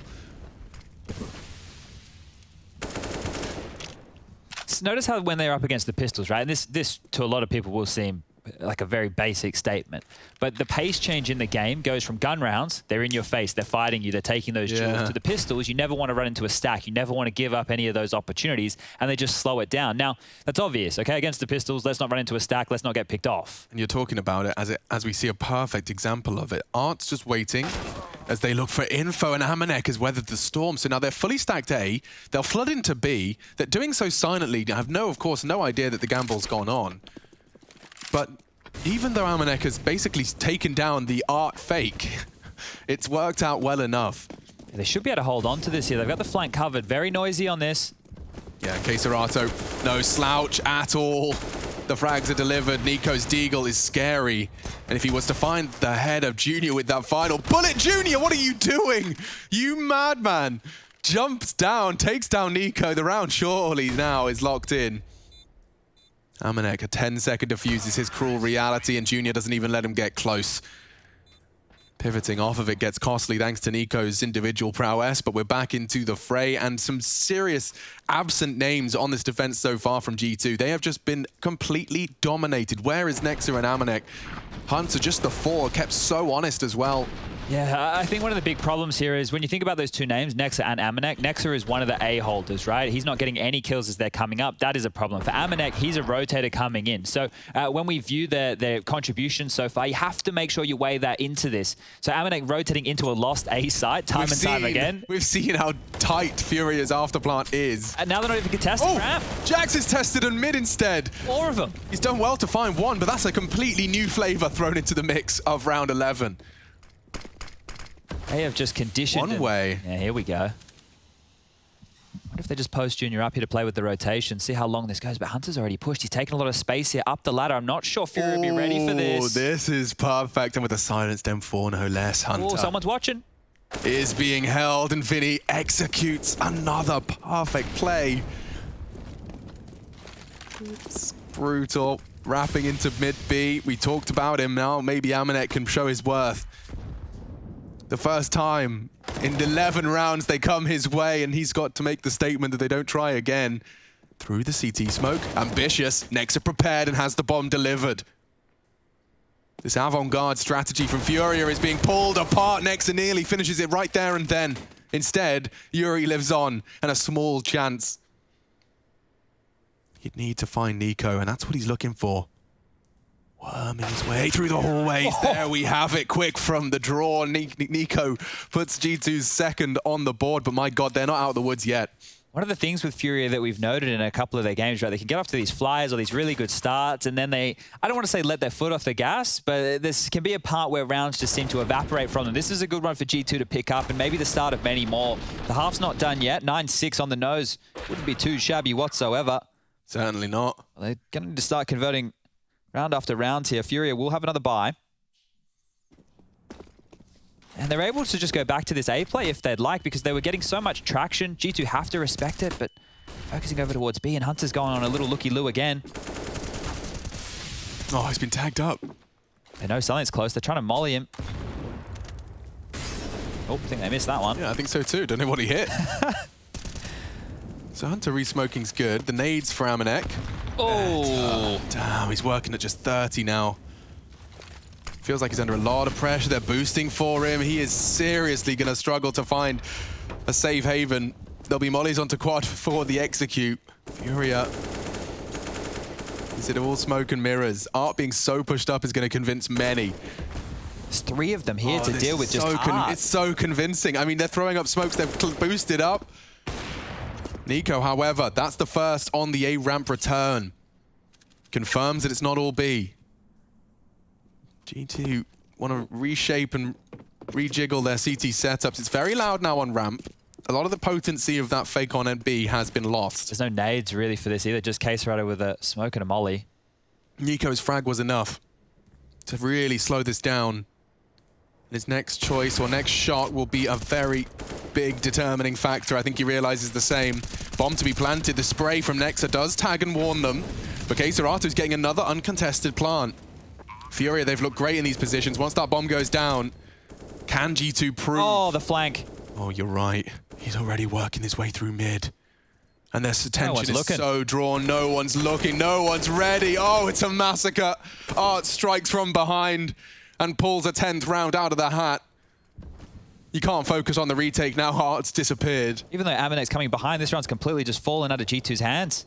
Nico will find him eventually. Fair play, but nearly. They're going for it now. But someone would need to be defusing right here, right now. Nex is getting his body onto it. They need to be holding it. If the spray's not there, he hasn't got the bullets. Nico saves them. And the defuse, it comes in. I can't believe it. G2 in the last second recover a round after Art did I take a timeout. I would too. That was their round. I can't believe it. Look at this. Look at this, 2 sitting ducks, pants around their ankles. How do they lose this How one? does Nico save the He's just day? body blocking. Yeah, straight up, get down, Mr. President, soaking those bullets up with the Kevlar. I truly cannot believe that. It looked to me like Nico was just going to deal with that and then save. That right there is a horrible round to be losing. I mean, like Nico killing Art, I assume that was just the consolation prize. That was just the, okay, you killed 2, you won the round. That could be the turning point. Yeah. That's mad. And that is going to be a big break in the mental from Furia. A locked-in round. Ooh-wee. All right, well. Nico with the AWPing heroics. Yeah, he's getting fired up now, that's for sure. 14 kills for him, leading the charge for his team in a big way. His impact almost completely contributes to the rounds that they have so far. Truth.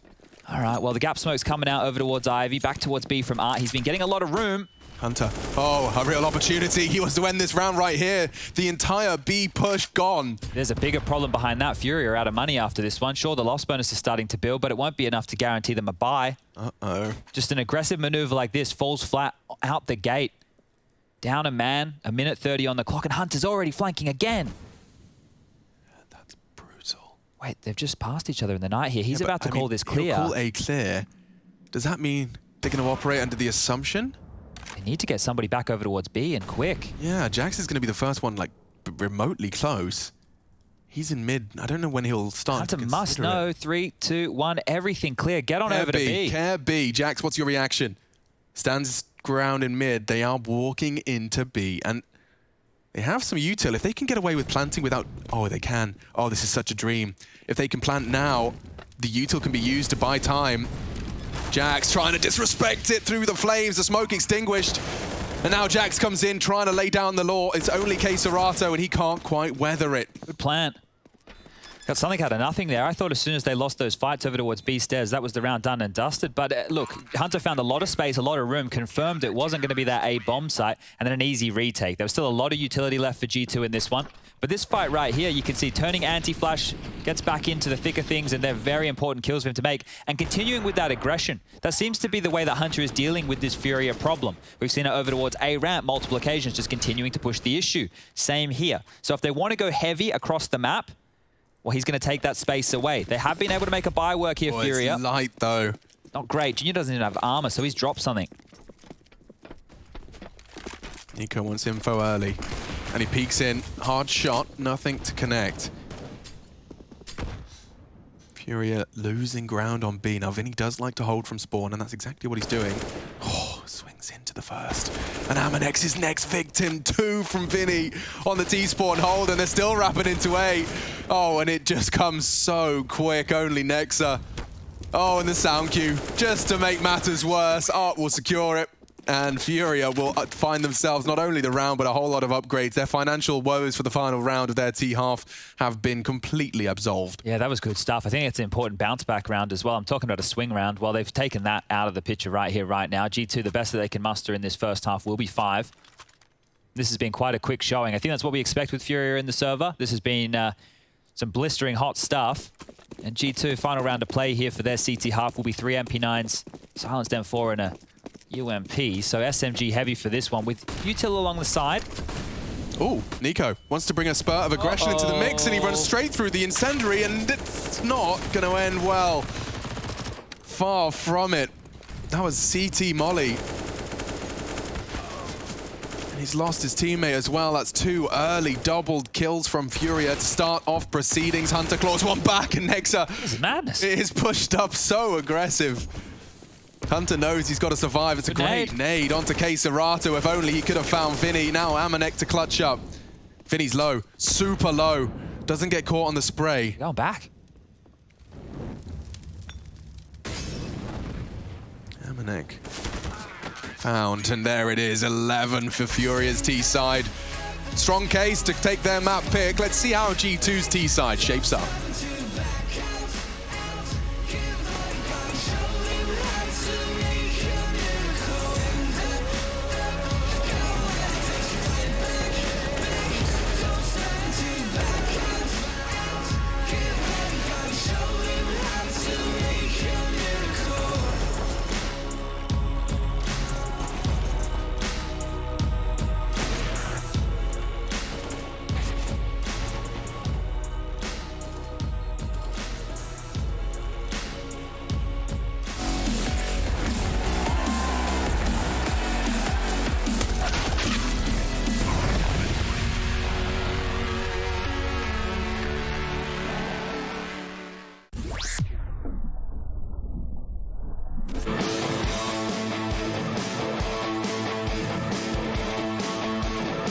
Future Pros. Today I'll be showing you how to take B stairs control on Vertigo. I would avoid doing this execute early in the round as a T-rush could definitely catch you off guard. So instead use this sometimes in the mid-round to keep the Ts away from B. To do this execute you will need 2 Future Pros along with 2 smokes, 2 incendiaries and a flash. Future Pro number 1. You'll be throwing the initial smoke followed by an incendiary and a flash.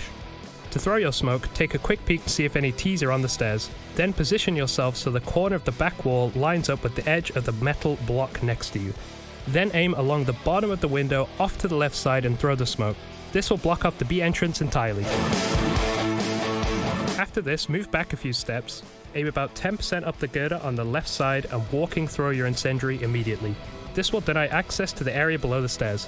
Finally, your flash. This time aim to the middle of the girders and simply walk through the flash. In this example, the flash lands a bit too high, but you can solve this by aiming just a bit lower than the one shown here. This flash should blind anyone who is foolish enough to stick around. Future Pro number 2. You'll be throwing the stairs incendiary along with a delayed smoke. To throw your incendiary, step back from the edge of this wall, aim loosely below the line across the back wall, and running throw the incendiary. This will land at the box and also cover some of the stairs too. Couple with Future Pro 1's incendiary and almost all the ground will be covered in fire. After you have cleared stairs with your teammate, head back to where Future Pro 1 threw their nades from and throw this same smoke that was thrown at the start of the execute. This smoke will block up the Ts for even longer and will allow you to take a more advanced position down the stairs. This should buy you some time if the Ts are planning a B attack and possibly grant you a frag if any Ts stick around to fight your execute.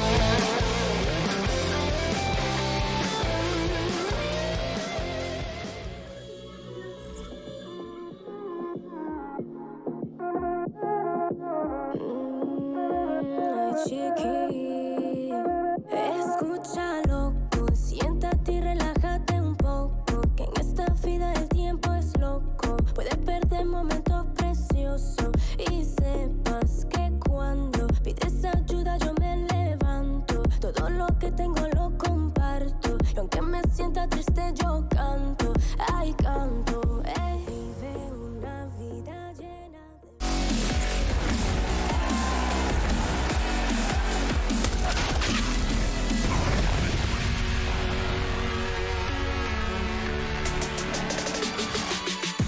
Vertigo continues. We're getting Fury at G2, and it's only just started. We got that 11 rounds from Furia's T side. It definitely did impress Chad, Sponge, Birchill. I'm Alex Machine Richardson, and already the smiles for the South Americans looking to close out their map. G2 have posted enough to make it competitive. I think the pistol is where it all really will start to be determined, and G2's pistols are a hot talking point over at the desk.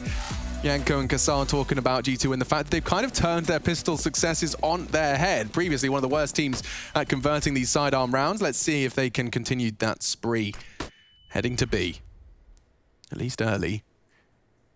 No one's going to be making a peep. Keserato to set Vinny up with a flashbang, and it could be perfect. Also nothing. Oh my god, more than he bargained for on that jump. He spots the whole squad.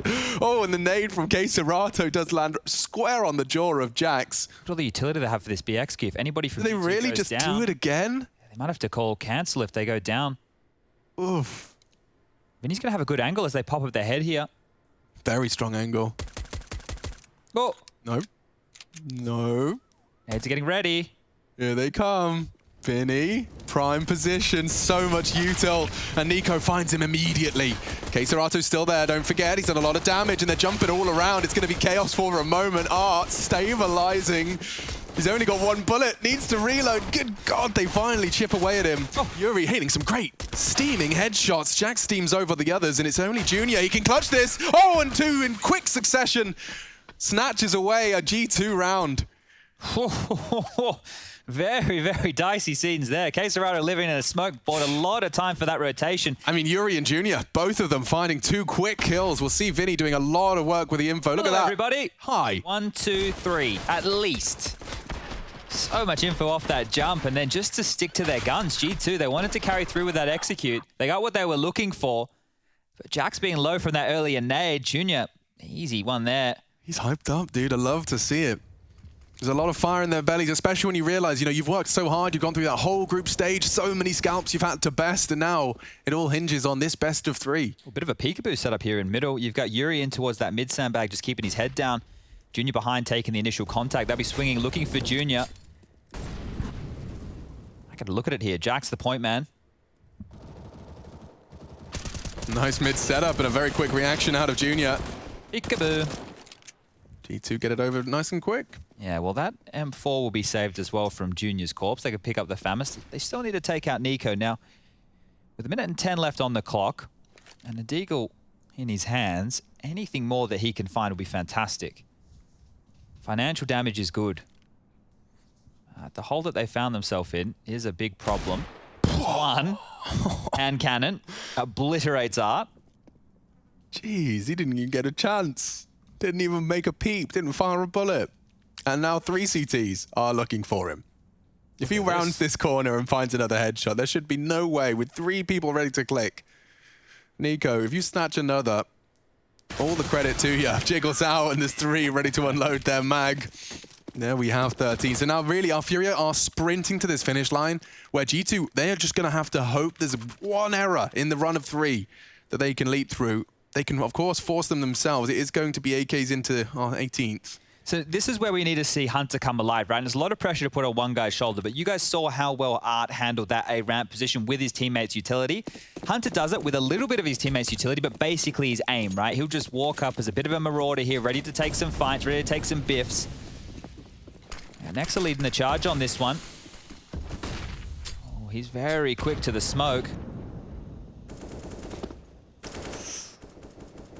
Sound cue's made. Art's on the other side of things. K-Serrado aggressive B on this, and then they're just clearing out. Rotation back over towards A. Yuri and Junior have joined the party. And Vinny's in close rotation as well here. So if they do pivot back to B, K-Serrado might be in a world of hurt. But right now, it is looking like a G2A finish. So they're not just sending Hunter up to look for timings. It's actually all a ruse. They're dropping back now. Bomb will be picked on up. This is very quiet scenes. Dispatching Jax and Nico to middle. Hunter as well. A mid to B, perhaps? Nexa tagged up heavy on the wallbang, but it is only going to confirm their suspicions. You're right, his survival's integral. Util mid now, here comes the go. They want to get up construction, and Vinny goes down quickly. Amanek bursting into B. They have found the frags, and they keep coming. Jax, nice shot. Just down the elevator, already Junior on CT. And they just surely want to maintain what they can in this one. It's just not worth contesting. Solid. And simple. Smoke, flash, take mid. Yeah, much slower of a pace than what we've been getting out of Furia on their gun rounds on that T-half. Junior seeing if he can find anything here, and Jax is also having a look. Jax is going to find him with the timing, and Junior falls. The money over there for Furia is not fantastic by any means, so Art's going to want to hold on to this one. A good and necessary round out of G2. It'll be their first here in the second half. And they're going to need to put in a massive haul. The T side of Vertigo can be a cruel mistress. But that one looked simple, right? Really, the only time they looked flustered was when Nexa was getting spammed. And that happened very late within this round. They'd already taken that control of middle. So all in all, big thumbs up. Pop quiz for you, Rushley. Ooh. What sticker does Art have on that AK-47? It's a team. Hasn't existed for a while. Uh-oh. Oh. Uh-oh. Oh. Who's going to pick it up? Oh. Down over there. Yeah. Oh, yeah, there it is. You got that one, Rush? Was that London conspiracy? Oh, he gets it. Congratulations, Rushley. You take home the car. Hooray! Yeah, and an iron and loads of other weird white appliances you don't really need. He could have sounded more excited. He just won the sweepstakes. All right, all right. Now, oh, you might get a one-way tutorial. Here it is. So you aim at something, and then you move forward and right-click it. That's what Rush does. Oh, it is that not the way? Amanek's moving anywhere. Amanek's just doing a better version of the one-way. Don't have to. I can't figure that out. Not running. Was he crouching then, Rush? Did you ever take that into consideration? He just stood still and threw it. Okay, well, that one-way right there gives them a little bit of wiggle room. This is a smoke towards the right side of Jenny's coming out of Hunter here, and this force bite from Furia may not be expected. They've kept most of the guns quiet. They're up, and oh my god, Amanek! He spots them. He does manage to catch them. It's Yuri on Jen to try and stand and deliver. They do have rifles to keep them at bay. Bomb is across the default. And a good shot from Hunter, not rushing this plant. They want to stand and fight. Nico, despite the flash, does find him. And now Art 1 versus 3, quickly made 2. Would Need 4 in total in this round in the fag. Double swing! And they get them both! They stand and step into the line of fire, and he'll take a moment to bask in his glory. Oh my lord, that was a 1-on-4. 1-on-4, and it looks too comfortable for Art. Magnificent. The double swing as well. That's where G2 are meant to trade immediately off of that fight. But Art just stands and delivers both kills. It's all the same fight that he's taking here, right? It's all off of this construction position, taking these jewels, and then this double swing. Oh, Hunter behind the pillar. It gave enough time for Art to readjust. He's got a big smile on his face after that one. That's a bit of robbery there. And I think Nico, that reaction says it all. The G2 fans going to be upset with how that one tumbled on down. But back underway we go. Buy is out. Nico onto the AWP. Mac 10 for Jax. And AK's for the rest. Absolute heartbreaker. I'm not sure if Quesarado spotted down that deep just there, so it could be some false info. Can we just also take a second to acknowledge the angle that Art's working with here? Just pure scum. Look at that. As they walk through, here he comes. Nexa could be grey screened. He decides to fall off as it fades. Holding a tight line and quick to react as Nexa puts his head in the crosshair. Beautiful stuff. Out of that CT setup, Furia again finding early frags on that CT ramp hold. We saw how difficult it was on the first half for G2 to do the same. Nico. This is such a hard fight. He walks straight in. Yuri quick to the trigger. It's just that left eye peek, right? It's so difficult. Yuri sees him for so long in that position. Now that the nades come out, now the attack onto the A bomb site, it's desperate and the spam is good as well. Hunter down to half HP. They are making this map look so vicious. Junior peeks over the molly. Art sticking around to contest. Just as you think you're safe, you're looking the wrong way. He dunks through the smoke, and the more frags, they all line up in very quick succession. Furia, they're making a strong case for Vertigo to be a bit more of a one to fear. Danger map. When stepping into the vetoes up against the South American squad. Art, you can see he's just so aware of the timings. He knows what he likes to do. Knows how to rat that aggression, and this time it just falls into place. Junior, they clearly did not want to be playing again for that afterplant. It's a very clear indication from the CTs. And Junior, oh, he's actually caught Amanek. Will he get away? He's tucked in aggressive, and they are hunting. Oh. Hunter has a chance, and it's not going to work out. Support arrives in time. The cavalry lines them up, and this one is done. Over. Red Rover. Nico with a Mac 10 just to accept his fate. Realizes the Deagle's his best bet. And nearly a team ace. It's Art that would need to find the frag just to finish it with style. Playing hide and seek now for this final kill. I know Nico is good. I don't think he's 1-on-5 with a Deagle good. I don't fancy his chances either. But it does certainly set the scenes for a G2 response. Mirage up next. Mirage.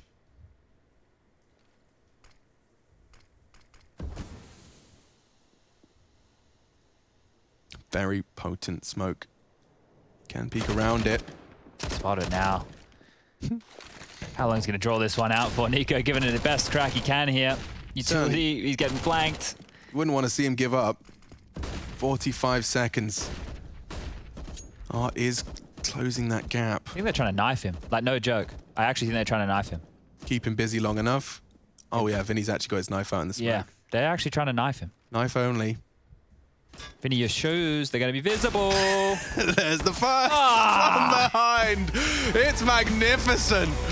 Furia, they definitely got out the right side of bed today. Giving us a quick tutorial on how to beat a tier 1 team on Vertigo.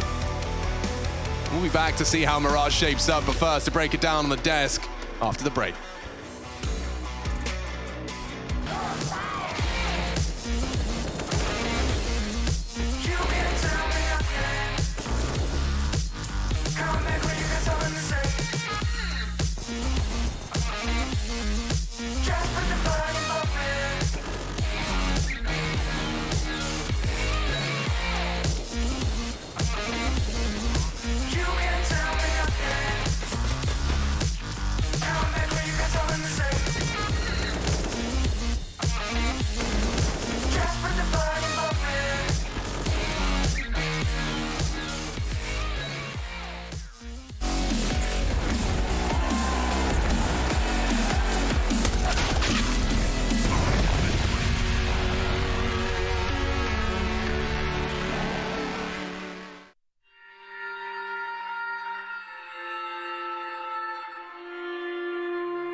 The communication issues, I don't think there's much of an English problem with the communication issues. I think mostly it comes down to like against Cloud9, they showed up to play. We didn't show up to play, so communication wasn't really a factor there. Because in Tier 1 CS, if you don't show up to play, the other team does, anyone can beat anyone. So I think mostly that's the part. English is going fine. There's sometimes it gets super crazy in the round, like Furia should be, and the English is like it's better than it should be in those parts. So it's going well with the English, I think.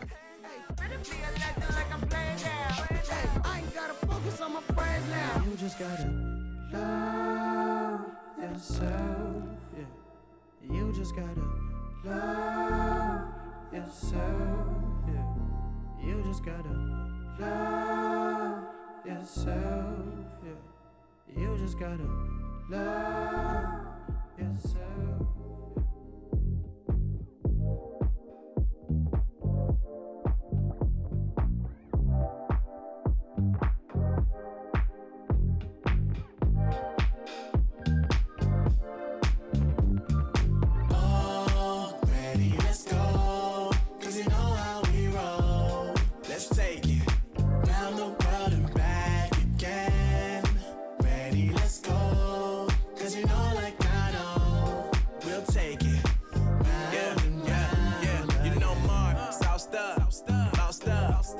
Never let you double cross them.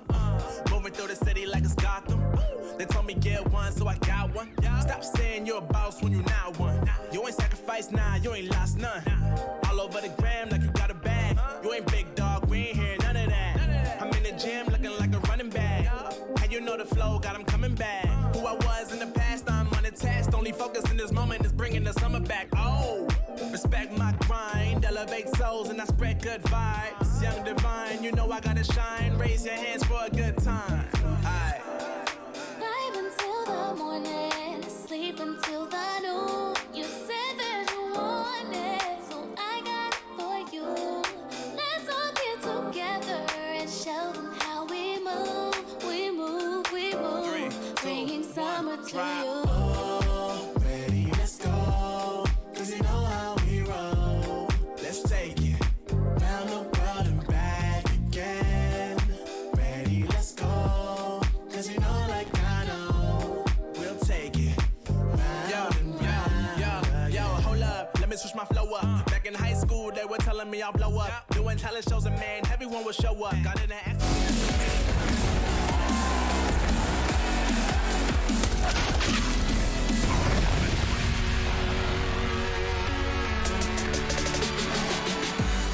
Furia do the digital dash across Vertigo. They find themselves situated at a 16-5 victory on the first map of the series. Here's the last couple of seconds of the matchup itself, and as you can tell, a little bit of buggery, trickery, I think they call it. Insult to injury, I believe the phrase is, Trace, and yeah, just a really dominant performance from Furia on this opening map. You could tell they had a clear plan, and what it looked to me was in gun rounds, right?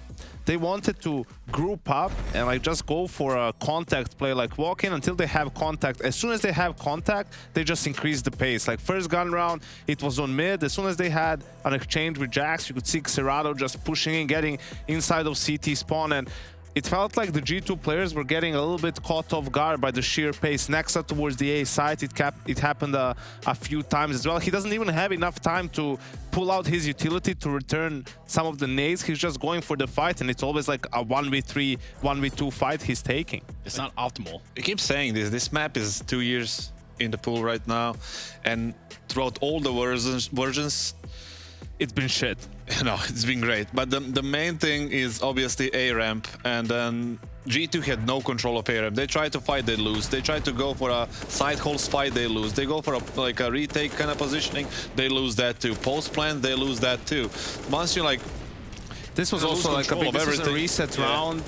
And there's like a little bit of a lucky kill, yeah, but still, they lost the battles there, and once you lose the control of A ramp, you can pretty much force kind of a lot of rotations from CT, and you can control pretty much a big part of the map, and then it's easy to execute after that. Yeah, and G2 not picking up a pistol in this map doesn't, you know, kind of show continuation from what we just saw. I mean, these things happen, though. Pistol rounds, 50-50. I mean, it was losing pistols losing 3 clutches as well, right? Like, it's just also in some of the crucial rounds, the individuals from Furia stepped up, right? Yuri in that 3v4 post plan, getting all 4 kills from the default position. It's a good setup, though. That they had a good post plan setup. I think that was like one of the kind of made setups where one guy is peeking side holes. As soon as he get contact, the guy from default swings, and there is one guy who is covering his right side from sandbags or ramp. So it's pretty much like a standard 3-way post plan setup. In terms of setups, you know, we're set up to watch Mirage next. This being the pick of G2, does it bode a different story, Yanko? Well, you'd certainly hope so, right? But it just feels like Nexa, for example, he's the anchor player, so you want him to step up a little bit, because if he keeps having a poor game, then he can just keep getting overwhelmed, right? And once you lose control of the site, some of these retakes are hard to go for. I do think, though, that G2 is much more versed on Mirage. It suits them better. They have more options to go for plays. The map is more open, right? Like, I think it fares them much better, but it's also a map they played 100 times against Furia in the last couple of months. Yeah, it's about like having a good start on map too. That's important for them. They got absolutely, like, we can say, smashed on this map. They didn't have too many chances to win this one, and they need to go very, like, confident into this one. I don't think it's going to be a problem for Nico. He was in a 0-1 situation a million times back when you were coach. Yeah, it was our special. Yeah, and then and then I'm just a little bit worried about the other guys. Maybe how pumped are they for this second game, because this first one didn't look so good. I think they need to stay patient as well. If things start going wrong, right, if they lose the pistol and lose the first gun round, just stay patient. Like, you can always come back. We saw that against Liquid on Vertigo, right? Like, you know, they had a poor first half, but they had things going their way. They played really well in swing rounds, right? So they have the capability to do so. Just don't get desperate if things start going wrong. Have faith in your team, have faith in your game plan, and just try to execute a bit better than you did on Vertigo. Yeah, and so far for G2, it's been a swing and a miss, which is what they're going to have the opportunity to rectify when we come back. We've got Mirage up as the second map of the series. Again, elimination on the line here for G2. They need to bounce back. We'll be right back.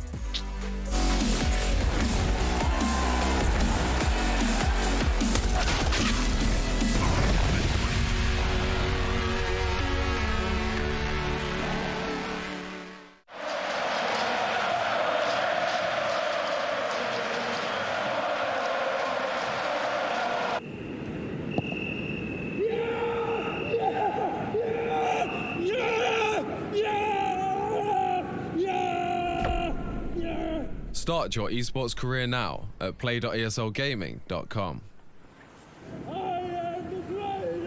My name is Jordan Gilbert, aka Nothing. Hi, my name is Sue Lee. My handle is Smix. I think it's important for these initiatives to happen. Empathy really, really goes a long way, and it always means so much to us, and I think that's where initiatives like this really help. I encourage everyone in the community, anytime they see bullying, anytime they see someone getting called names, I encourage you to step up and say something. Good luck, have fun. Good luck, have fun.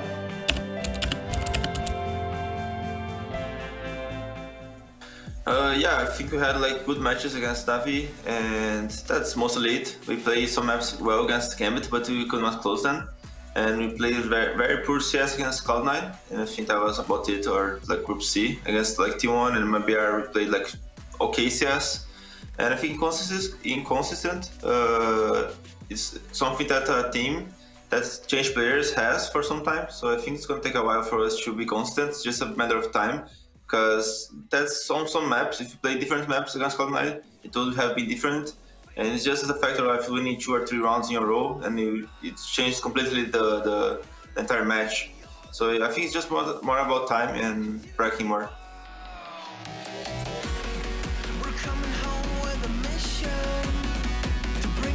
To a terrible land. We are here to your mission. We are many of one. We're coming home with a mission to tear you down from your undeserved room. We can take your conviction. We are many of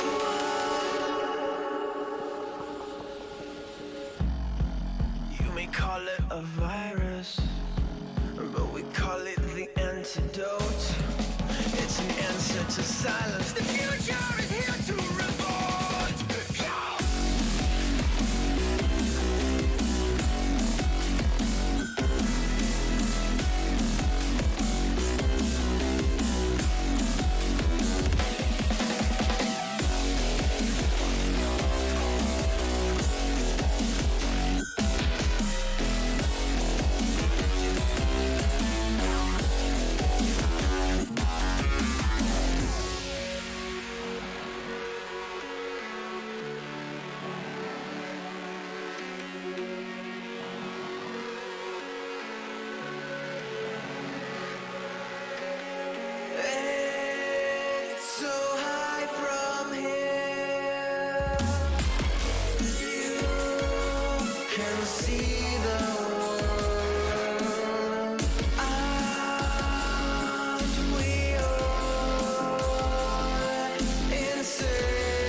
Sometimes I like the way you try, even though you know you will fail.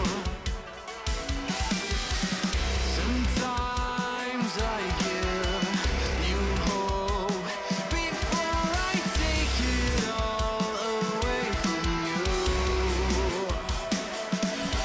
I'll never let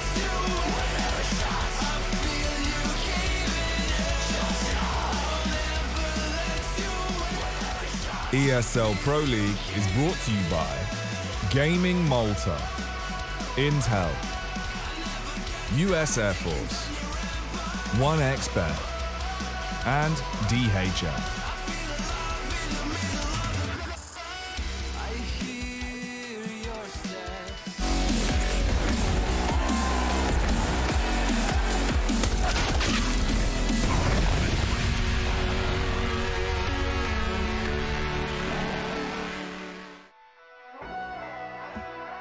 Map 2 for G2 Furia, and it was a thrashing, an absolute destruction of G2 on Furia's pick. They have chosen Mirage. Let's see if things shape up differently. I'm joined by Chad Birchall. Furia hot and cold, this time absolutely scorching hot to start off their day. Finished Vertigo with a knife. Art has bought a Zeus on the pistol round. So let's see if that finds any traction as we get underway with what looks like a very fast B play. Art's here as well. He's got this molly to drop. The Zeus might come into play. No joke. The incendiary Zeus package. He's got his USP out for the first fight, and it is Amaneki awaits for and deals with. Only 3 more to go already for G2, and holding the line. Nexus bomb spotted. Needs to get a frag and has delivered. Finny on bench spotted. Needs a reload and will be peppered down. To end this round, it's clean. Furia defending the B all in.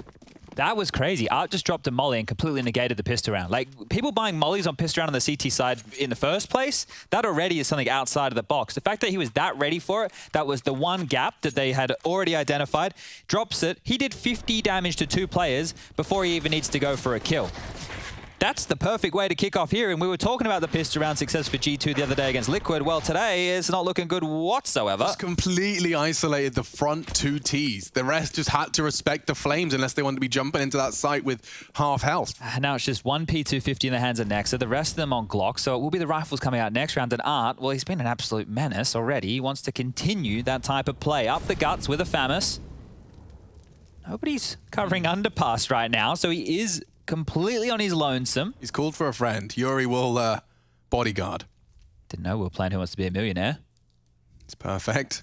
Using one of his lifelines into our second round. And the run boost push will be met by Famas. MP9 struggling to keep it under lock and key. And if they were to swing with Yuri's 8 HP, you would be very, very vulnerable. Junior did not choose to invest into a weapon here. He's gone. Oh, Hunter's on top! USP. Hunter, no! He actually didn't check him. Oh. Oof. Okay, that one's going to sting. And not because he didn't clear the corner, more the fact that Yuri stayed there. That's going to, you know, ruffle a couple of feathers, but it was just a Glock eco. So now we get the guns out. And you heard us talking about the stat lines earlier with Nico and his time with Jax back in the roster, him picking up the primary AWPing since Kenny's not there. Well, he's been using this Krieg. It's the third highest weapon percentage he has so far in the 14 maps of EPL. Oh, it's like AWP, AK, and... AWP first, AK, then the Krieg. So yeah, he's been using this in lieu of that AWP. Let's see if he can make it sing. He's coming through the apartment's position. AWP out for Junior already. Man, this is a strong A setup. We saw the other day against Na'Vi that Furia love the extremities. B apps, A apartments, they're always ready to biff on those sides of the map. They'll give you mid control. They're more than happy to do so. They're walking down to wrap into this A side. Junior wants to flash Vinny's info push. And Amanek's spray is there. Doesn't find any lethality. They're up connector. Here they come. Contact immediately mows down 3. Everyone wins their duel. Save. Just hold on to what you got here. Okay, Serato would be nice for an upgrade. The Famas isn't great either, but all in all, they're going to have nothing going into next round. Absolutely nothing if Art goes down. He does manage to get away with it. Puts the AK towards CT spawn. Won't be recoverable, so what they've got is what they'll keep. FAMAS MP7. Nexer is starting to have a look into B. They already tucked in on the apartment, so it does seem like we'll just be watching a bit of a ceasefire for the remaining 10 seconds or so. So with that aggressive play on towards the ramp there that we saw, if that flash came in for Junior, you could see it looked like he misflashed, or maybe there was a miscomm. One of the two options happened there. I'm not sure if it would have made any difference if he flashed initially and they still went for it, but just scuffing the shots through the smoke, they're not being able to convert off of the flashbang. They were always going to get pincered with the timing coming through middle. Well, when you full commit a spray and like 30 bullets are heard by your opponents, you know ramp's probably going to be a pretty damn good port of call. Yeah, they were completely sandwiched in, right? They were getting contact from Connector. Nico was coming through the Palace position, and they still had 2 players to deal with over towards A ramp. Now, I said they wouldn't be working with a lot, but true to form, Furia will force buy into this. Yuri with an M4. Scout. Ooh. AWP for Art. So flushed here. Thank you, K Serato. Big love. Spends every penny he has to equip Art with his signature weapon. Well, he needs to make something of this. Run boost out mid. Sector clear, but G2 don't know that just yet. And again, happy to give up a lot of mid presence of Furia. They don't want to give up any openings. And the slow crawl of the default. Nico's already close towards Palace. There could be a fight against Yuri any second. Fire here, and Yuri will time him just as he considered it clear, just as he wanted to take a glance into the site. Now Nico's gone, and G2 have to overcome man disadvantage, and there was 0 trade potential. Vinny on the default. Yuri to be baited in on Dark. He's responsible for the connector swing, and it's perfect. If Jax was to peek out next, that FAMAS versus AK duel, I'm not sure who I favor. Util deployed, here they come already. Vinny does line up another head. Jax gone and into the side. This chaos is working wonders for Furia. The wallbang from Amanek is just enough to pull them across the line and into a competitive stance. A bomb plant would change everything. 2 on CT though. And that AWP, oh, a miss! Art had the chance to completely lock in the round now. Perhaps that plan could go in. Junior's hit a great wallbang. 25 seconds. Amanek's on notice. Short was scary. CT's a presence they can't ignore. Flash and plant is their only hope. K Serato can push on this. He's considering it. Bomb in. Big threat from K Serato, and Amanek cannot deliver. It's planted for him, and they jump for the info, and a Junior's peak again connecting. Oh, this is nightmare fuel for Hunter. What's he supposed to do? Art's just going to seal the deal eventually from behind. The spray, wild. K Serato locks it down. Lots of guns to pick up there as well. So good recovery from Furia on that force. Can't believe they got an AWP out of the mix there as well as a rifle. So a big round. And again, no real presence on middle. That's something that used to be a massive part of Hunter's playbook. Hunter Nexer, remember Crazy, remember many years ago, they loved the window boosts. Nico, when he was a part of FaZe, they loved their mid plays. Just the default smoke, setting them up close towards connector, pouncing on through. If they're getting all the room time and time again, it will come down to more timings on when they're pushing for window, of when they're trying to sneak connector to jungle. That'll really come down to timings here, because Furia, they're playing a fine line with this type of a setup. They're giving a lot of territory. Let's see if that continues here as we're into a fast A. This is very fast. You can see from the utility alone. Look at their health. Rocked by the nades. A miss from one, but Junior has the support of Yuri. Had, perhaps. Now past 10. Vinny stands for 2. On the cross, he's perfectly positioned. Junior using that smoke and gets away. Just Hunter. Gasping for air in a moment, just to piece his thoughts back together again. He's lost all of his team. And we'll piece the hell out of A. Art's top middle, if he gets wind of this, he can stop this B rotation. Just has to push on up a little further. Won't hear it. Come down to timing. He's starting to understand this is possible, and Hunter will be past. But Hunter's coming for the fight. He is. Orb versus AK. Art doesn't miss these often. And there you have it. Furia 4, G2 just the 1, and sent down to this nasty state of economical affairs. 4.4 on the high end. You really do just... It screams deco. Yeah, the thing is, they're going to be hitting max loss bonus if they lose another one here, so maybe they'll consider buying something a little bit more expensive into Hunter. Get themselves up an AK, maybe with Kev, but no, it'll just be the conservative Deagles, Tech 9, P250, light utility again. Maybe they'll try something a bit faster towards middle here. Flash is coming out, smokes are good to contain Art's vision as well. Looks and smells a bit like a B split. Yeah. And Vinny, he hears this. He knows he's lost short and will immediately deploy a quick defensive smoke. Oh, overrun K-Serato. They've got 2 more to deal with. They're into the site. Nice push from Amanek. He's crossed across, and Nico's just going for the plant. Jax will catch him, and the smokes are good. Just the half bite, but they've got the bomb down. This is going to get really uncomfortable for Furia. This is difficult to get back into now. Oh, gifted a chance there. Art unable to convert. Orbs picked up, and it's just 2 to find. It will be the save call. Furia are out, and with the pistols, G2 do it. Okay. Competitive Mirage after all. Straight into the site. K-Serato just getting completely overwhelmed. You saw it from his POV briefly. Just peek out, 3 bodies peeking you. You just can't get away. You get slowed down as soon as that first bullet connects. And that is a godsend for G2. Yeah, the buy was starting to look really dangerous, right? The fact they had that Krieg on Vinny, they had 2 AWPs.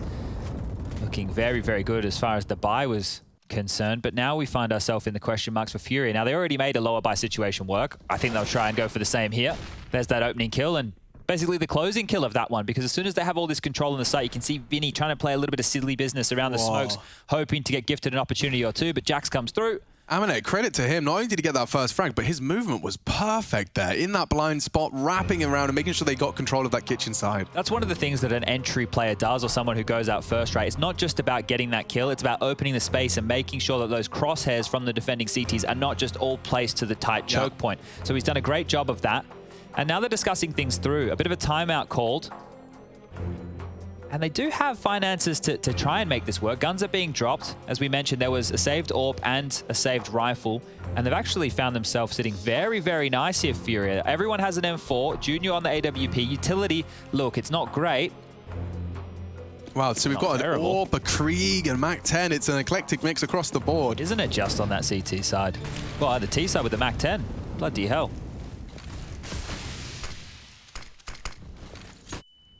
Quite go to plan on that smoke ramp. Looks like they're just setting up for a B pop again. K-Serato's worked it out. Tucks in for a more passive line, and Amanek again trying to make space, and the Amanek 10 fills the feed. Art working on a bit of a flank here, and I'm sure as that smoke fades, Nico will be cognizant it's a threat. Yep, considering it. Here in the scopes. Here's the scopes, and Art up to use usual antics. Dunks on Nico. Next on his list, 2 coming in from kitchen. Junior late mid. Art's doing a lot with this, and Amanek sitting duck for him as he continues his advance. Furia making a double AWP retake seem possible, maybe even probable. Jax up on the box though, and Art losing his life as well. G2 pull the reins back into control. And Junior, yeah, not interested in losing his AWP. Valiant attempt, Art makes it costly. But stabilizing as Jax set up for success on that boost box. Hey, well handled there from G2, no dramas whatsoever. That art flank, I think he got more out of it than he should have because the communication would have been, yeah, he's flanking, he's close, but you could see Amanek there just stranded. There wasn't really anywhere he could go.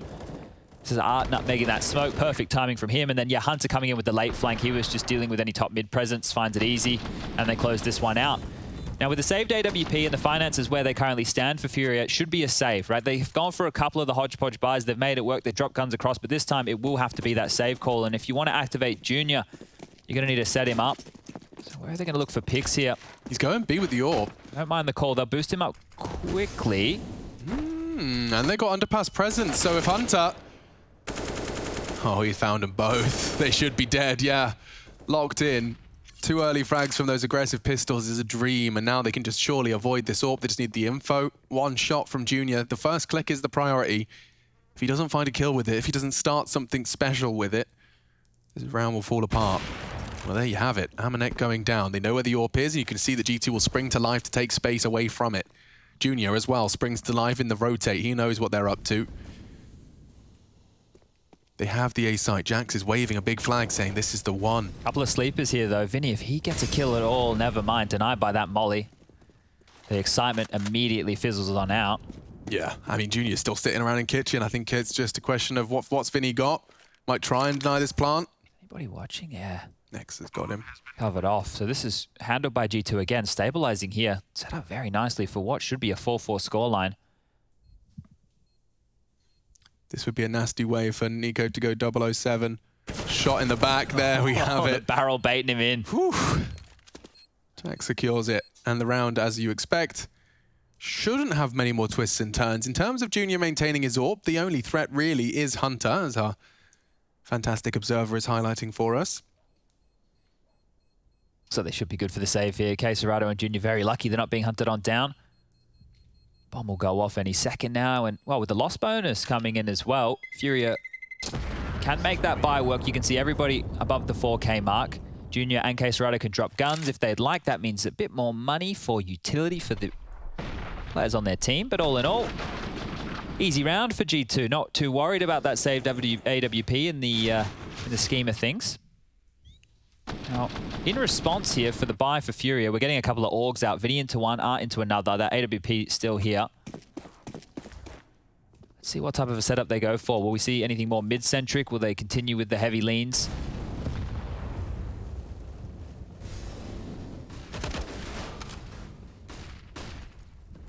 Run boost out mid.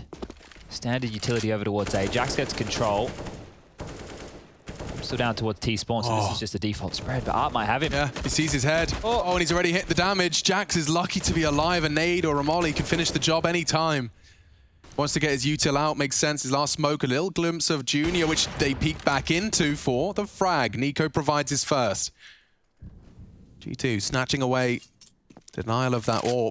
Big rotation. A, but much more difficult to hold and maintain. They've pulled Vinny to fill the gap. And that just puts a lot of pressure on Quesarado. Again, he's been overrun on this B bomb site twice now. So if they go for a B split or a B hit, he needs to step up in a big way. And we've already seen a couple of his moves. He drops that smoke, plays towards the back of the site, loves the bench position as well. We'll have to get a bit more done this time round. Mid control being feigned. Hunter likely to lurk out here as the rest of his team, they assemble up in the B apartments. Art's actually getting over towards this B site. Yeah, he's thinking about it. Oh, and they're across. Starting to work it out, and Quesarado and Art combine for 2. Amanek, fierce, into the site. We'll need another. Art, no, they know he's around here, but he's actually pushed out of kitchen. And they won't be able to plant as long as Art's heart's still beating. Elevated position, blocked by the scope, enables the frag. And Vinny's way too far away to have a voice in this round. They'll be planting now. Yeah, there's only 6 seconds left, but there's no dramas in the world. Another save here from Furia as G2 will take the lead in this one, 5-4. It feels like they're never finding themselves in the right place for these fights, Furia. They're either gambling incorrectly or they've lost a pick and then they've stacked somewhere else. I thought they did a great job to get 2 on entry there, but Amanek one more time, just hitting that B bomb site, making some space, making some room, keeping a cool head. And they secure another round. And he will be holding on to this AWP again. You can see the highlights here. We'll get this back. This is where it all started, right? So Junior flashed off the line, peeks on back in, and while Nico's waiting for him, don't get an easier kill than that one. This was important. Lying in wait. If he manages to take down Amanek, can isolate a fight, can isolate a duel. But there's the golf clap from Jackie Boy. And things are looking good for G2 on this one. Max loss bonus in play now. What a Fury are going to throw. Double AWPs. G2, nice bank account, starting to boast around 7, 8K after the buy. Oof, Hunter up to 11. He's laughing. I saw the secondary AWP purchase right here. Likely Art picks that one up. Yeah, it will be. And then for Quesarado, it's a Deagle. He's not having a great time of it over towards B in these early stages. Ooh, oh, he's brave. Oh, so brave. He's in the middle of nowhere. Normally there's flashes, mollies, everything, because you can be pushed and you will be pushed. He reacts in time. The trade is there. Good grief, Art. That was with one of their priority weapons as well, throwing his life on the line. Oh, 1 for 1. Normally we say this favors the T's, right? They can play out this mid round. They can siphon the clock, regroup, just trade out efficiently. Fury do love a bit of a risky play here. Let's see how they rejig the defense. Remember, Quesarado just holding B with a Deagle, so if it's a B finish once more, he's going to have another rough go of it. Yeah, but with Nexa in apartments and them pincering into connector, they could be walking into the domain of the FAMAS and the AWP. Here's the scope. Yuri not going to be checked initially, and Jax goes down. Amanek provides, keeps it close, keeps it level. This is a freebie for Vinny, but no, Nico will find it, and there goes the necessary frags. Only Quesarato's B defender, and he's just peeking as the flames burn him down. G2 take it again, this time into A, into the stack, and they lose everything for it. Only 3K to spend. It looks like G2 will have a chance to extend their lead here on their map pick. Yeah, this is looking very good for their T-half, right? When you consider all the extra money that you're talking about, and now the fact that Hunter's brought on in with a UMP, they might find themselves in a position where they're looking pretty good for the remainder of this half. Still a lot of rounds to be played here, and another force buy-ish attempt from Furia. Art's gone all in with an AUG. 3 of them have grabbed Deagles, and Junior's got himself... Oh. Nico's got himself a fantastic opening kill. I mean, if you wanted to be finding advantage with these Desert Eagles, it would have been great to find an opening. Instead, they're conceding 2. Already, Nico takes mid by force. Hunter's even caught the swing on short. Quesarato lost his entire team before he gets to find impact from this position. Now he's just got to try and survive. Oh, spam through the smoke. What's he going to do? He's having a real rough go of it, no matter where he seems to go.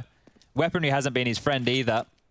They have to save this, right? Because Art fully invested there. I don't think Furia have had any more than maybe 1 full gun round where everybody has all the utility, all the weaponry they would desire, diffuse kits in play as well. They've been up struggle street. G2 are looking great to extend this kind of a lead. Another clean round on the docket here. And Hunter just searching. They've sent him out, having a little bit of a look, seeing what he can find. He might even just take Yuri down, not even looking. Yeah, Yuri's gone. Quesarado, sure, he's hiding, but it is just that Deagle. It is the low HP. There's another round, up to 7 to G2. You're not feeling great in Quesarato's shoes here. He might even get jump peeked. Hello. Oh, so that's an AUG upgrade. So Hunter now has 16K. The only thing he has to buy going in the next round is, well, just under 1,000. Does anyone want an AUG? Does anyone want a Deagle? Does anyone want a treat? You feel like you just want to spend. You'd be rebuying armor every round if you've taken any damage. Why the hell not? You got so much money to work with there. That's the first. Second seems just as easy. And they're just running away with this one. It doesn't feel like there's too much of a fight being put up from Fury here. They're just being dealt a dud hand time and time again. Don't speak too soon. The double orbs are back out. Junior and Art ready to try and ply their trade once again. But yeah, this is a completely different beast. They have caged the animal that was on Vertigo. Yeah, but they keep funneling the better buy to Art, right? You know how we talk about Sanji and Jane? Well, Art keeps getting dropped these AWPs, so it's another one coming out. Vinny now operating with just a FAMAS and no utility, right? So it's great to get the double orbs out, and I know Art has 10 kills, but the double orb setup needs to start producing some rounds here because there's other players who are being hamstrung in their spots on the map because of these types of buys. They're going for the window fight again. We might get another head-to-head. Art straight out and ready to draw fire. Hunter takes him down without a peep, and there's another. G2 dominate Furia's early contest of mid. And even Junior's on notice. They've spotted him out at CT. They're into A. They flood in. And just like that, I can't believe I'm saying it, but it's over. Another round for G2, and it only took 15 seconds. It's very quick stuff. They're just not putting up a fight here, Furia, right? They're taking so many risks. You think about the type of play that Art's going for, and we know that Art is a risky type of guy, but he's giving... Nothing can go wrong right now for G2. This is insane. Yeah, I mean, I guess if you're Kate Serato, same with the opposite dream. Hunter seemingly ready for everything. Doing his best to save the AWP. He'll use the M4 until the final few seconds. They may as well hunt him, right? When we're talking about players who are in excess of 10k, 16k. Yeah, hunt him. Throw as many bodies as you want. Just make sure he doesn't defuse the bomb. You may as well take the gun away. Their max loss bonus, 3,400 time and time again. They now know exactly where K Serato is. Warp time. No bullets left in the M4, and he's got 1 HP to hit some stylish no-scopes. It's just not going to happen. G2 demand the 8th and seize the lead. They'll be taking it in the half completely. 3.5 as well for the CTs. This lead can get bigger and better. Inferno looms. I wonder if, you know that first round where they got sandwiched from Connector and they were close up A ramp, right? They just got absolutely sandwiched and dismantled there. That didn't actually look like a bad round. It just looked like they didn't get an opportunity to clean up on their A ramp push. And they were caught out of position. But since then, they've been going for... Look, Art's like brought on in again. I know that he's going to have max loss again next round, but if he were asked for another AWP, at some point I'm going to be saying, are you sure, boss? Like, you're going to keep jumping out window? I've given you the most expensive gun in the game, and you just keep jumping out mid-window. What's going on? He does like to do that. I mean, it's one of those plays that we call him a genius when he gets 3. Yeah, but at the moment, it's just falling flat, right? And I was hyping up their setup when they play the extremities, because you can normally find, you know, one guy in Palace or A ramp, one guy in the B apps who's dealing with the underpass control, and you got 3 guys mid on the defaults, right? So normally you can find a pick and you can understand what you're up against quite early, but they've just gone back to their standard play. He's only gone and shot Nico in the back with his Palace aggression. Will this spiral for G2? Very deep smoke there. Too deep, you could argue. Hard to see anything. No. Actually, it's near perfect. There is a gap. This is a huge one as it fades. And Junior was... asking for it, really. For it, yeah. Bends over. Now just K Serato. G2 deal with it. Sketchy for a moment. Doesn't look like the same teams we just had on Vertigo by any means. The script's been flipped in a big way. Does it make sense with their own map choices? But I thought there was a lot of overlap with the map pool here. I thought that Furia and G2, both fans of Mirage and Inferno, would have a bit more of a highly... Vertigo's been looking pretty good. Yeah, Liquid scalp to take, especially with Liquid picking that map, right? So, all in all, thought we'd have a more of a tussle. But regardless, if we speedrun and we get to Inferno, where both of these rosters are currently undefeated, if I remember rightly. Not a lot of maps under their belt, but, you know, still haven't lost it with these iterations of the rosters. K Serato again trying to save. Again in a very tough spot. And again he's going to go down. Not quite going to make it. Okay. 9 for G2. They're dropping him more. What do you reckon? He doesn't have enough to afford. He just bought Kevlar. Who's going to drop him the AWP? Who's going to go without full util this round for Artie Boy? But the double AWP really hasn't been something to sing and dance about just yet. Okay, he's gone with an AWP. Never mind. No one's dropping an AWP. Everyone can take a deep breath. There'll be some nades, full rifles, armor.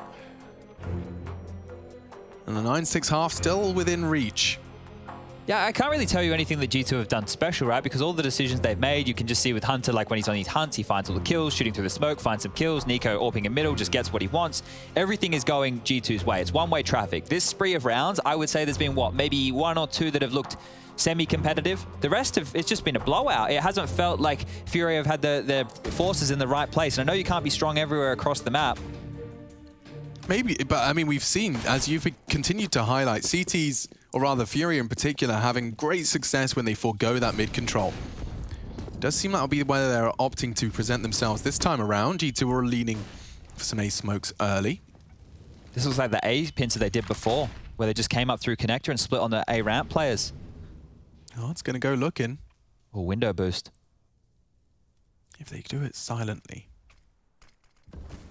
which they have, Art will be forced to acknowledge the A presence, and Hunter can catch K Serato with his knife out. There it is. Quick trade from Art. Aware there must be another in middle thanks to the boost. Could have strafed, admittedly. And the bomb's not committing, but the smokes are there.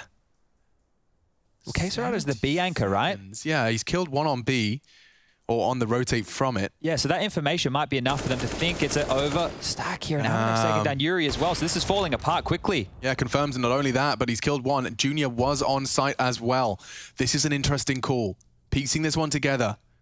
Jax and the bomb to B. Nexa to keep the feet planted on A.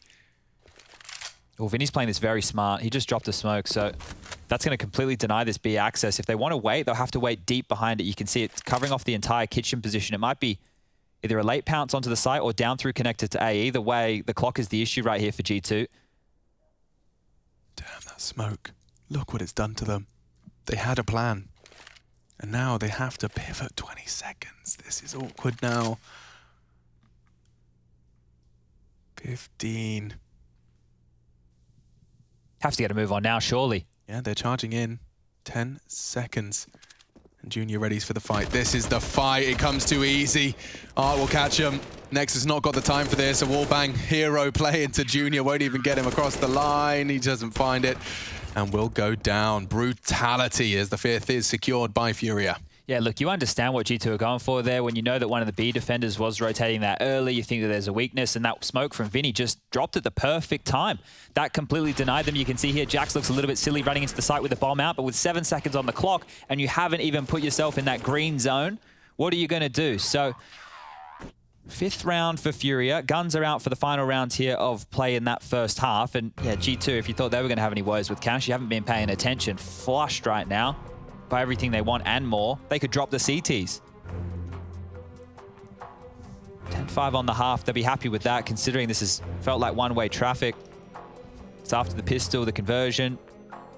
A couple of early rounds out of Furia, but this is their first in a long while. 8-round spree has been stalled. Quesarado again. That end of the deal. UMP to finish out the half with, but the rest are looking good.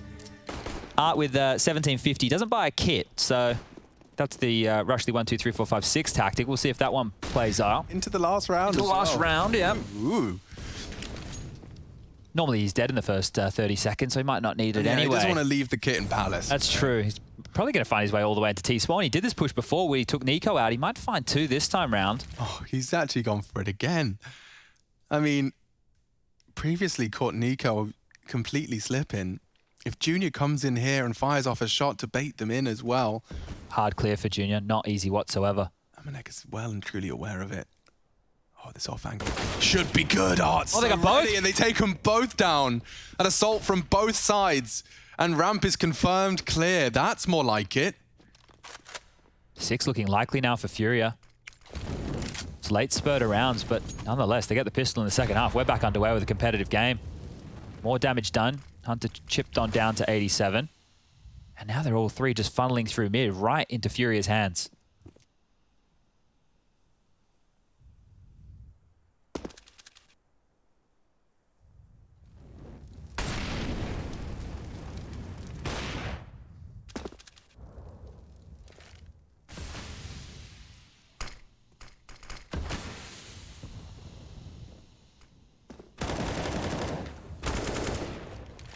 Attempt. With 25 left. Hunter and Jax partner up. 2 to find on this site, and the flashes have popped to enable a bit of bench aggression. They are pushing in, but Yuri's the one to confirm it. 9-6. Okay, we got a game here. Second map, Furia closing the gap. We'll see if G2 can push us to 3.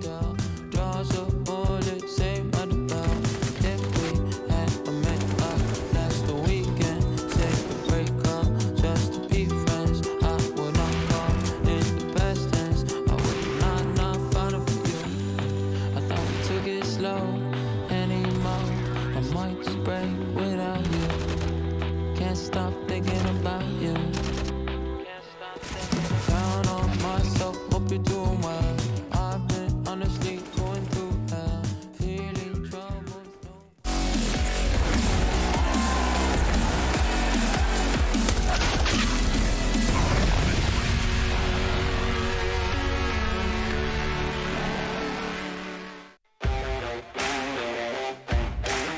When you started really taking CS seriously and started to make moves in your pro career, were there any players that you spoke to who were already established in the pro scene that taught you anything? Or were there any players that you looked at and thought, I would like to be like you?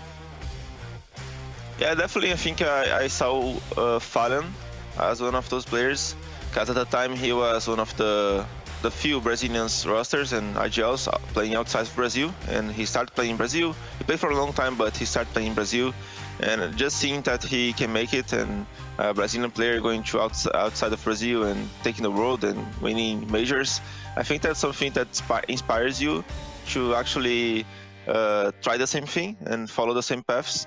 So I think if I have to say someone who inspired me in that sense, it would be Fallen in that regard. What's your relationship like with Fallen? Do you speak to him much outside of the server? Or have you? Not really. I think we met like 2 times in tournaments. I think one was in London, and we talked briefly back then. It was very early when Furia started, so we were just like very small, and I actually want to talk to those guys to get experience and see stuff, but I never got really a chance to do that. And after those times, we started playing by ourselves and never really got to know them or just talk with them. Are there any moments in your career so far that you have had what we call a pinch me moment, where you've just sort of looked around, say in arena, and just gone, I can't believe that I'm here? I'd say that moment, it strikes quite often. It was not like one moment in my life that happened. I think every time I stop to think where I am and what I do and what's happening, I think that's the moment I have to pinch myself.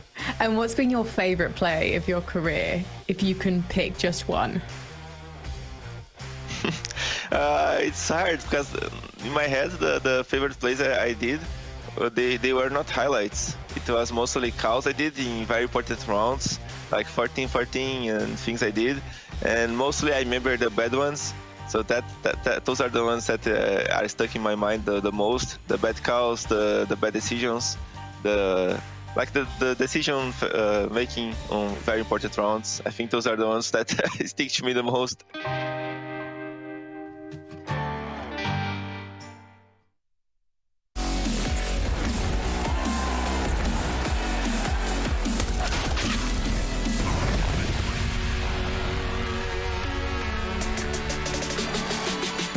Those are the rounds you remember most, huh, Chad? As an in-game leader yourself, I'm sure you've got a couple of calls that you cherish and treasure. Yeah, sick play, you know, pushing through a smoke, getting the multi-kill is nice, but when you completely out-call like the opponent, the in-game leader on the other side, you feel like a big brain. Yeah, right? well, after, you spent 3 hours in a best of 3, and it's that call that separates you from them, I can imagine there's no better dopamine rush. And well, talking of rush, here they go, straight to B. Amanek doesn't have the molly that we saw from the first half, but the nade does a pretty damn good job as well. Pop flash, he wants to push in, and he has found one, staring at the wall.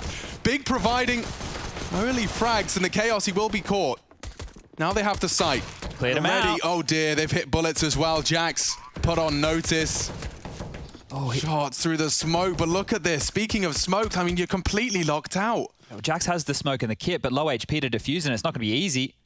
It's not going to be possible. They're playing the site. Has to find multiples from short. Jax trying to draw attention, confirms that this is a fight that they have to be ready for, and now the smoke as Nico prepares to advance.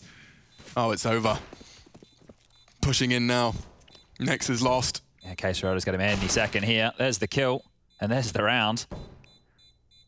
He's going to get the Kevlar. No, Vinny denies. See you later, alligator. Yeah, but I mean, this is exactly the same call we saw out of G2's T-Pistol, with the exception of they didn't handle it. I mean, this was the Furia execution. They get into the site. We can see how beautiful and brutal it is as soon as you lose those defenders early. Fair play. Almanek surviving longer than most. He makes the most out of that situation, but his HE just wasn't enough, and you saw how quickly he lost his teammate. Just like that, the site is lost. Furia beat G2 at their own game. Yeah, now if they beat them with this force spy, we'll be back on. It could be 9-9 before you know it, so don't blink. This is an important round right here. G2 with the force spy, scout for Nico, couple Deagle, CZ as well, and already pressure from K-Sorota over towards B. He was on the receiving end of it. Gonna give it to Amanek here. That nade as well softens him up. They're in. K-Sorota, and he doesn't go down to the Deag. Hitting them straight again with the B, and you can see what that's done to the CTs. Like, what do you do for a retake with Deagles and a Scout? Evacuate, that's what you do. It's just unrealistic. Throwing this away right here, right now would not be worth it unless they get gifted a frag or two, and there's a tag. No one's gonna flinch. No one's surely gonna jiggle into the dangerous sight lines. And there's one spotted on the cross.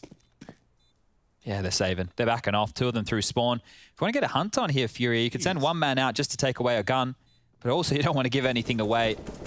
I mean, this is the dream. When you start off your T side and you've managed to just call straight Bs twice to get your early rounds and to close the gap. Competitive series for sure. Yeah, that pistol round magic for G2 against Liquid just the other day is not existing in this series whatsoever. In this map right here, Furia converting both. So there's 4 rounds just from the pistol rounds alone. Now, with the saved weaponry of G2, they'll be just as competitive in this round as they were in the previous. Sure, Amanek's currently rocking nothing but a USP. He's got 3.2. Maybe he wants to upgrade into a P250, but this was Quesarado leaping out. Space was quick. Bullets in the back not landing. Amanek goes down. But it comes down to where are G2 going to gamble with these guns, right? Are they going to get gifted opportunities to get tags? Furia know that a scout was saved. So if you know that, you're more likely to do something a bit more execute heavy. I say that. They're running straight towards middle. Never mind. Windows smoked.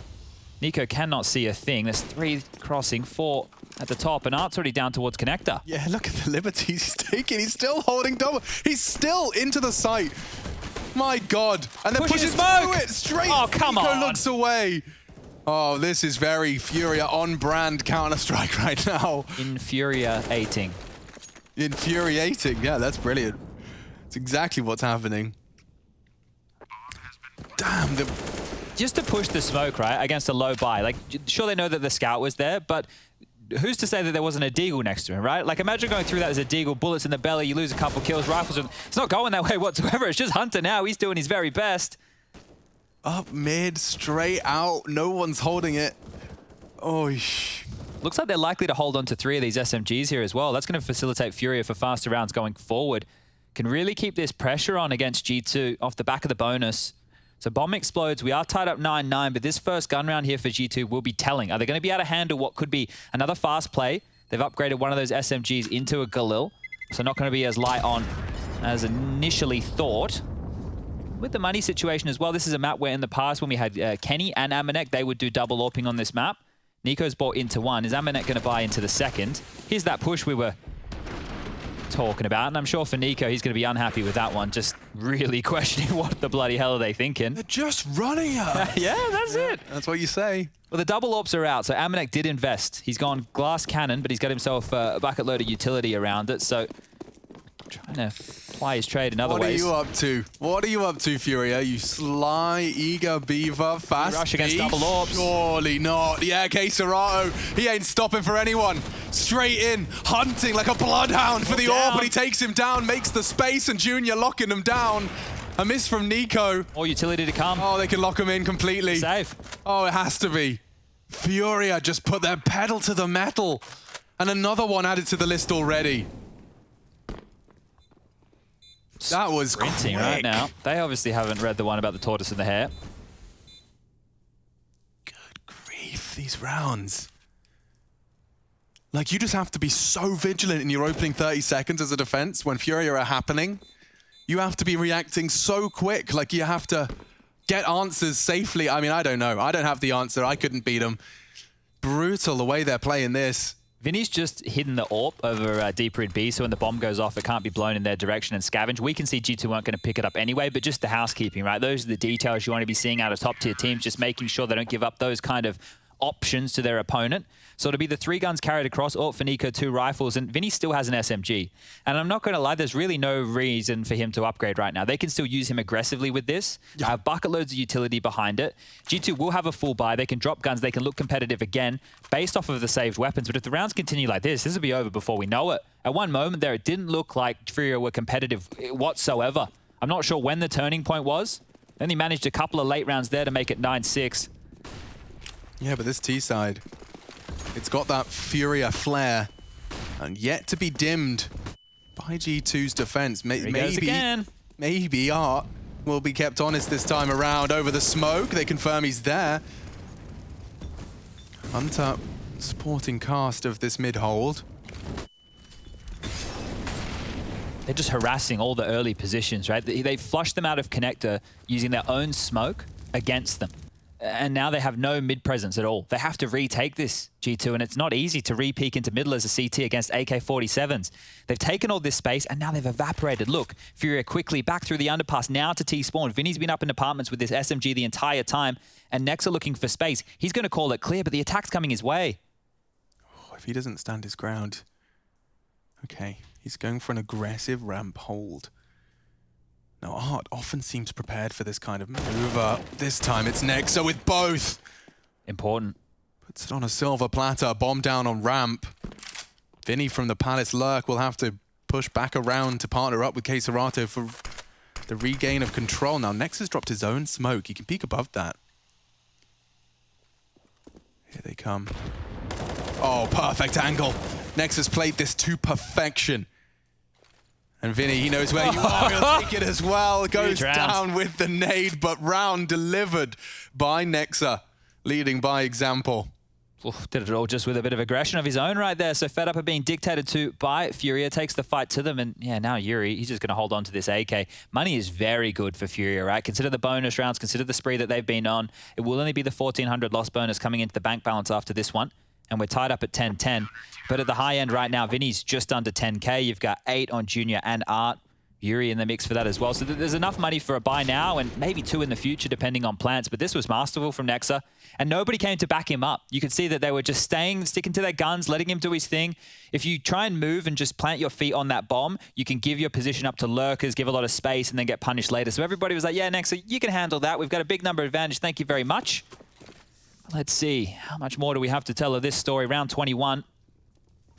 I don't know if they can count on a Nexa 4K every round, so we'll have to see evidence that they can deal with this Furia T-side as a unit. Look at him go. Look at him go. Straight into the smoke and will cower within it to restore his vision. Nexa's responsible for ramp. They are group Palace with the bomb. Oh, Nico's going to be tested here. He certainly is. He has to do a lot with that AWP. Jack's passive hold of the window room. And oh, Nexa's not looking. Timing. He walks straight out. And just like that, the sight and the round collapse. What are you supposed to do? Jax does well to find the mid-peak. Getting stuck in here. Cancel the plant. Can have a look. Is he being covered? Junior could be in trouble. If he found Vinny, that would have been a problem. Amanek catching one, but it seems the round is already sealed. K-Serato's barrel has been spotted. Hunter communicating as best he can. If Hunter gets this kill, they could consider it. I know that Amanek's in spawn right now, but the bomb's not halfway ticked just yet. If Amanek flashes into window, Hunter can push. That's not bad. They called it off, thinking about future rounds here. Residual cash for Jax. Nico's got money left over too. Amanek could be able to drop a gun. It makes sense with the save, but you'd love to see a bit of conviction. You'd love to see him getting stuck in for something. Oh, but can you, I mean, you can't write it, you know? Like, Nexa looks away from Palace to re-smoke ramp at the moment Furia swing out of Palace. Like, it's another nasty death for Nico. He's had a couple throughout the T and CT side. They're some of the most frustrating deaths as well, where it comes down to timing, right? Yeah. Because you've just been sitting there waiting, you've been doing the job you're meant to do, and as soon as you make that decision, whether it's forced or unforced, you just feel a bit of a tit. As K-Serato, look, it doesn't get easier than that. Like, Nexa is literally fumbling through his nades, utility weaponry there, so that's going to be a rough one, but you just have to chalk that up to timing, right? Yeah. You didn't do anything else wrong. Yeah. The round was literally lost on timing. So we're still very close in this. Look how many mid-smokes you see come out. That's 4 mid-smokes, right? 1 connector, 2 on cat, 1 towards window. And they're already into B. K-Serato opens up A, and now charging into the B site. Hunter this time keeps them at bay. Bomb's still back at B apartment. The short wrap will not come in uncontested. Oh! Yuri gets them both. Oh, no. And K-Serato, a real gap over the smoke. It comes to him. Jax just walks into his own death. And Nico with 4 to find. And he's hunted from every angle. Man. Furious snatch at 12th. That looks so scrimmy, right? You just take a look at that from a bird's eye view. All the smokes landing on mid. They all had a purpose, but you just see so much contact at mid. The flashes, the nades, everybody's drawn, and you quickly switch. There's so much going on. You've got K-Serato already in the B site. The round at that point feels like it's already over, and then Vinny is in spawn. Like, that's a minute 14. Vinny's pushed through A. The B bomb site's already dead. Well, it's got its own style, that's for sure. And I love that there is an identity as apparent as Furia's brand of Counter-Strike. It's great to watch. It's very fun to see how it interacts with others, such as G2. I can't believe they've been calling such a strong T side here. And oh, Amanek, he mixes it up with a AWP line. Doesn't get to reap the rewards immediately. But working on the extremities again. Yeah. Well, the fact that G2 have been able to get out a bye like this, considering the circumstances, they need to win this one. They need to convert right here because max loss bonus time and time again is not going to do it. We are at the tail end of this game. They're on bare bones here as a CT squad. They know that AWP was B, and they know that it was aggressive. They haven't challenged it back yet, and they're regathering towards top of middle. Looks like Art wants to go out dry here, and there are currently no Ys. A gamble stack from G2. 4 players towards A. 2 pushing ramp. That's been called clear by Jax. Info top mid now. Both teams are just trading positions across the map here. Yeah, but they're up mid fast. If they go into the A split, this could be dangerous for Furia. Jax. Oh, good timing. Shuts down Yuri, and Vinny spots another. He knows Nex is around.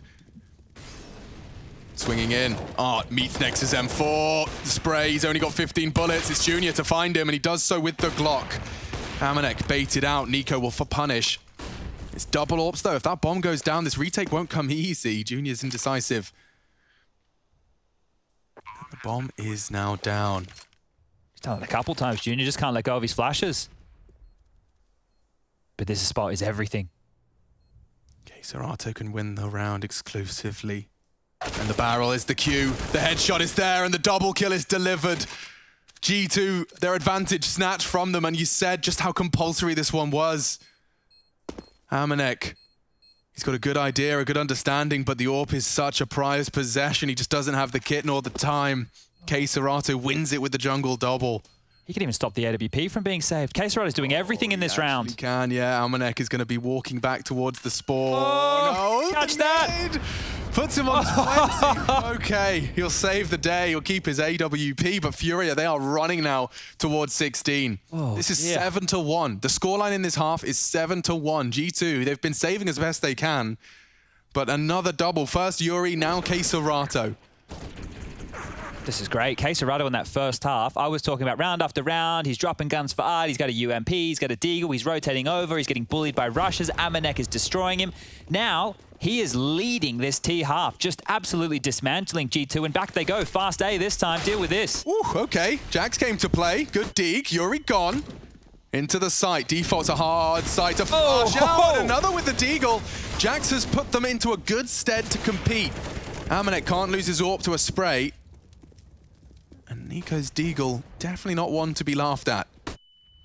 Eats the flash. Junior wants to set himself up for the hold. Ooh, Great molly. Like a great molly. It's going to stop the swing. And should it with the smoke combined, smoke helps him plant. Enables a safe plant. Chance is starting to dwindle for G2. Don't forget, already lost Vertigo. Takes the shots now. Not enough to find the frag. Oh, both peppered. Junior is a good contingency, though. K Serato just needs to rock the clock as best he can. It's a very good angle he's managed to adopt. So as they round their corner, they head into the perfect spray. G2 knocked on their ass again. And Amanek just doing anything he can just to make it costly. The round is theirs, and Furia 2 rounds away from knocking G2 out of Pro League. Not getting away with this one. Art takes down Amanek. No more saving, they say, as... Holy moly, red beans and ravioli. This one's been a bit of a quick half. Winner of this one, Alex, will go on to play... Now, we need to get through this. It is a bit to uncover here.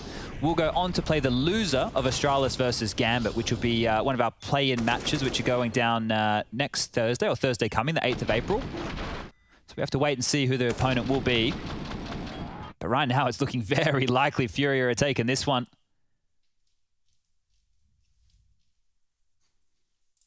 Held to just 1 round on the CT side here. G2 on their map choice. You can see it here, the scores on the doors. It's not looking great whatsoever. Sprees of 4 bookend that round, number 20. Couple of signs of weakness has been shown by G2 over the course of their Pro League stint. Losses to Mouse, losses to Ents.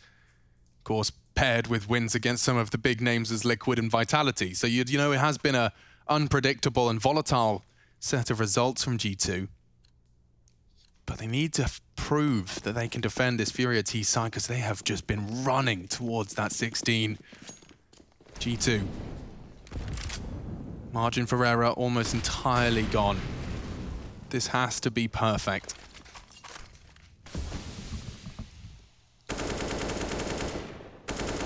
Taking the pace off this one, Furia. Not in a rush now. It's been such chaotic Counter-Strike, hitting mid, hitting A, hitting B. Kept pressure all over the map, and now they're just allowing G2 to siphon through their utility. Slow it down, throw them a curveball, give them something new to deal with. And already Amanek taking a chunk of damage, down to 60 HP. That'll be unconfirmed. But all K-Serato's doing is siphoning through these grenades, calling out what's being used on the B bomb site. So if they want to set up and execute, they don't have to go through a molly, they don't have to go through a smoke. And they've just left Amanek here on his complete lonesome. If it is a B split, could be round number 15. Where did they get this info from then? Like, who is going to be containing this? So the smokes will be deployed. Short will be the play. Jax immediately found. Tried to play ahead of the smokes, and now they start their wrap. Hunter and Nexa will arrive on the scene in time. Degree of support provided for this B wrap. The bomb's going. Oh my god. Back down through connected to A. It is. And G2 have already clamped shot on the bait. Nico starting to work it out. Only man gonna be there is Nico. They've got flames for days. And bomb spotted from Amanek. He sees it, stairs side. And Amanek even finds a frag. That's something. Oh, and Nico missed. Not great. 15 seconds, but the bomb can go down. The flashes are good, and Vinny's found 3. The heads full. And no way, G2 have got nothing to say. A 15th from Furia and a late round pivot. We all believed. G2 believed. The commentators did. This would finish on B. They were starting their push, the ascent towards the stacked site. That's all Art's info, right? The fact that he was up in towards that jungle/window position. He gets all that info, he even gets the final kill. That's 15 on the board for Furia, and just one more round here to propel them forward. Oh man, look at this. 3.8. 4K, 3.5, it's brutal.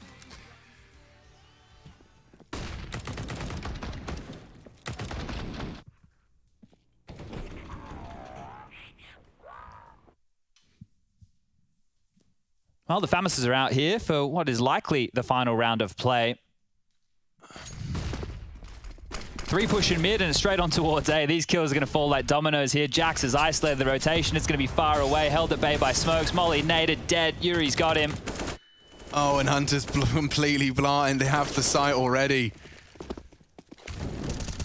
Think it's just a question of accepting your fate here. G2 would need a miracle to overcome the odds. Furia set for success, set to knock the international roster down a peg. Nico, however, with 1. They completely own CT, so they're all channeled into this connector position. The entire squad coming in from a predictable side of the map. Vinny's in such a good spot with this creek. He can tap it ahead. It's Yuri, however, to knock another down, and here they go. One by one, they fall. Furia securing it in 2, and only Nexa doesn't have the time for this. 2 bodies still to drop. Vinny on the site. GG's in the chat. He knows that this is where the road ends. G2 knocked out a Pro League at the hands of Furia.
Are you the biggest CSGO fan? Then look out for the DHL Drop Quiz and show off your incredible CSGO knowledge.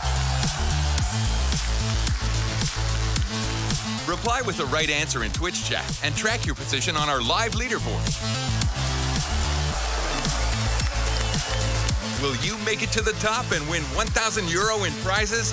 Hashtag Gamers Unite.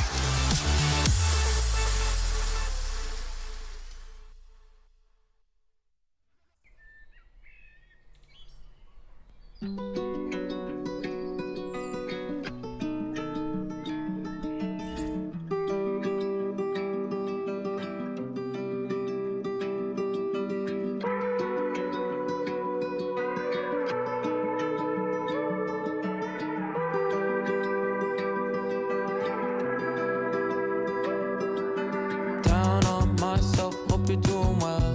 I've been honestly going through hell. Feeling trouble, no one to tell. Draws a bullet, same at the bell. If we had a make-up last the weekend, say the breakup just to be friends. I would not call in the best tense. I would not find it for you. I thought we took it slow anymore. I might just break without you. Can't stop thinking about you. She can't help herself at all. She's falling deep in love. Can't give you what you want. My bad, I messes up. Can't barely help myself. I'm falling out of love. Can't give you what you want. My bad, I messes up. Stole my heart, she broke it to pieces. She said I'm married, I picked up the pieces. She left the third time, she had her reasons. I took her back, I had my reasons. Oh no, I can make time, hope you're doing fine. Hurt me when you lie, can you take signs? I can fix that, I won't hurt you. This ain't it, yeah, I do this all for you. I thought we took it slow anymore. I might just break without you. Can't stop thinking about you. She can't help herself at all. She's falling deep in love. Can't give you what you want. My bad, I messes up. Can't barely help myself. I'm falling out of love. Can't give you what you want. My bad, I messes up. She can't help herself at all. She's falling deep in love. Can't give you what you want. My bad, I messes up. Can't barely help myself. I'm falling out of love. Can't give you what you want. My bad, I messes up. My bad, I messes up. My bad, I messes up.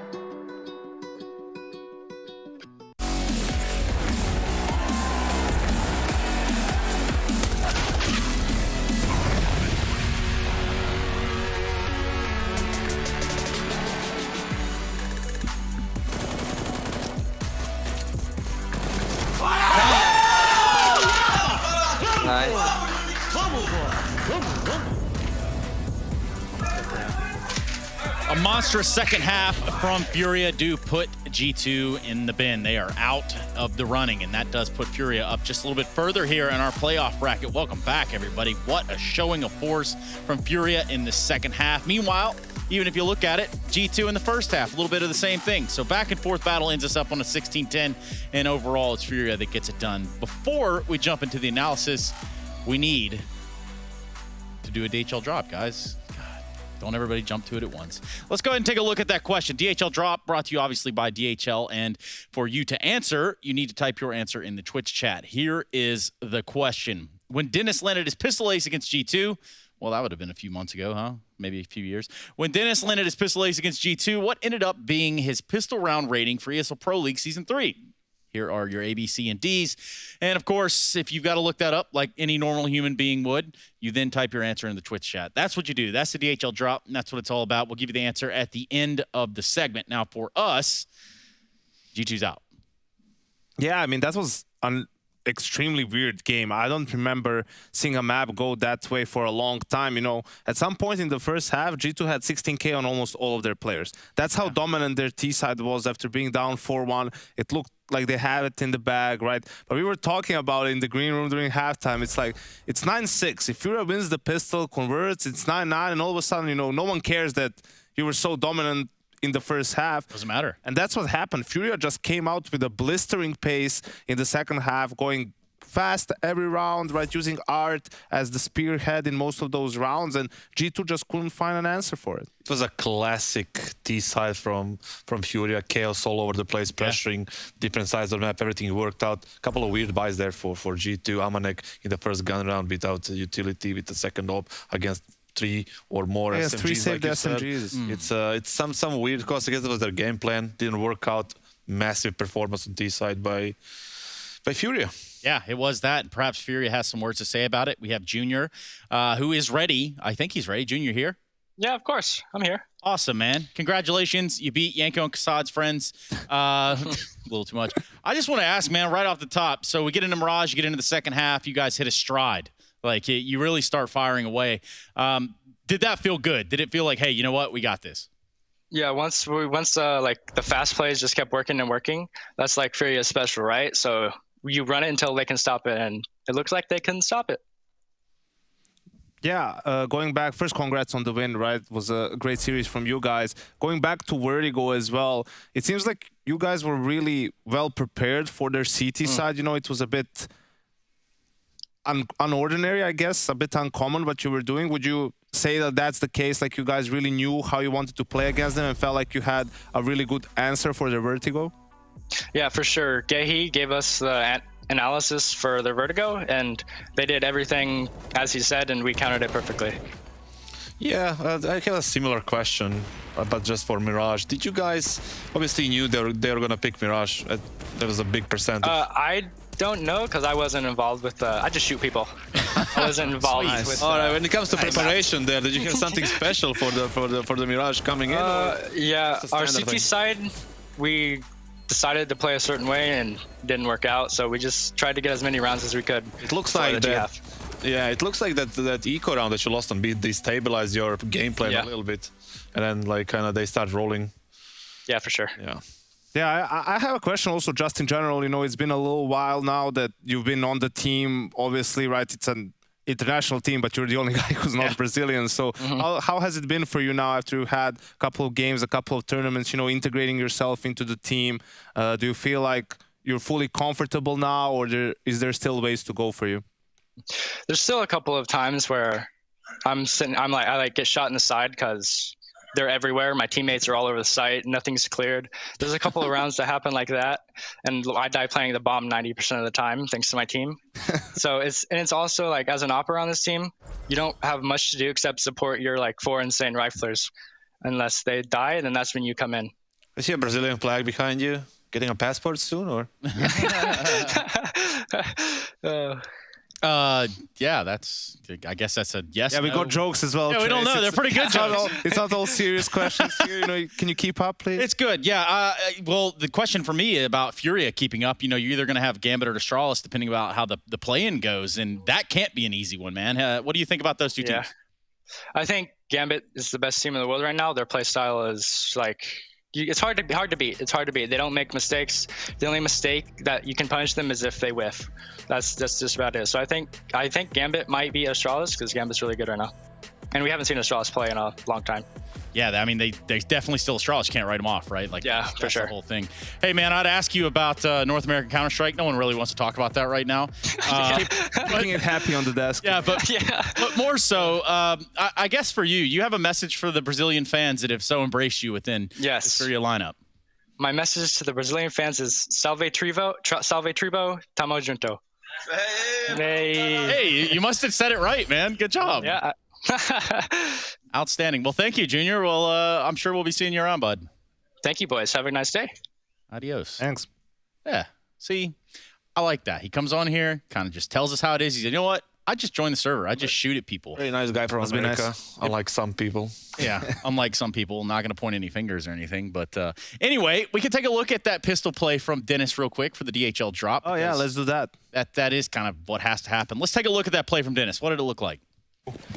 You've said it enough times, and we've definitely seen it prove that Dennis is extremely good on these pistols to start that momentum off. Fast play. Very fast play, and there it is! Oh my god, Dennis on cue, on point, all 3 kills again. I'm done. Don't even buy guns. Just this guy could use a USB for the entire game, and I would be convinced, because G2 certainly has to be convinced. It might be the ace to Dennis with an absolutely perfect round. Oh, man, that just makes me want to play a little bit of Cash. Not going to be happening anytime soon, of course. Let's take a look at the answers. Hey, Cash, you know, it's a legacy map, maybe one day. But for now, no Cash. Just the answer to the DHL drop, and it was D, 2.5. Oh, that's pretty good, Kassad. What do you think? Yeah, it's not bad. Nice. That's it. Yeah, that is the DHL drop. Thank you. And that's what he gets paid for. So much. Yeah, it's very much that. So just kind of kicking it back into the game that we just watched, G2 and Furia. Yanko, I believe you've got a picture to paint for us. Yeah, so, you know, Junior was talking about those fast strats. Kassad said it's signature Furia, right? So here's what happens, like, for them in most rounds. They throw this, like, 3-way combo of smokes. Top mid smoke, this is kind of the rail smoke, so you can go fast towards Cat if you want to, and there's the window smoke as well, right? So sometimes they use it to just do a fast B split, but most of the time it's like for Art to get himself fast into connector or fast into window room, create a lot of misdirection. Yuri is with him as well, right? And you need to approach this as a team, kind of. Either you fast flash clear mid, so you get information if it's a lot of Furia there, or just Art, right? You can see they're putting a lot of pressure. Jax is trying to return nades, but the main strike is coming from AFs, where they're just waiting for a timing to just swing together, and basically they catch the perfect timing. You see how it's looking for them. They're trying to boost window as well at the same time. And Furia had rounds where they did just,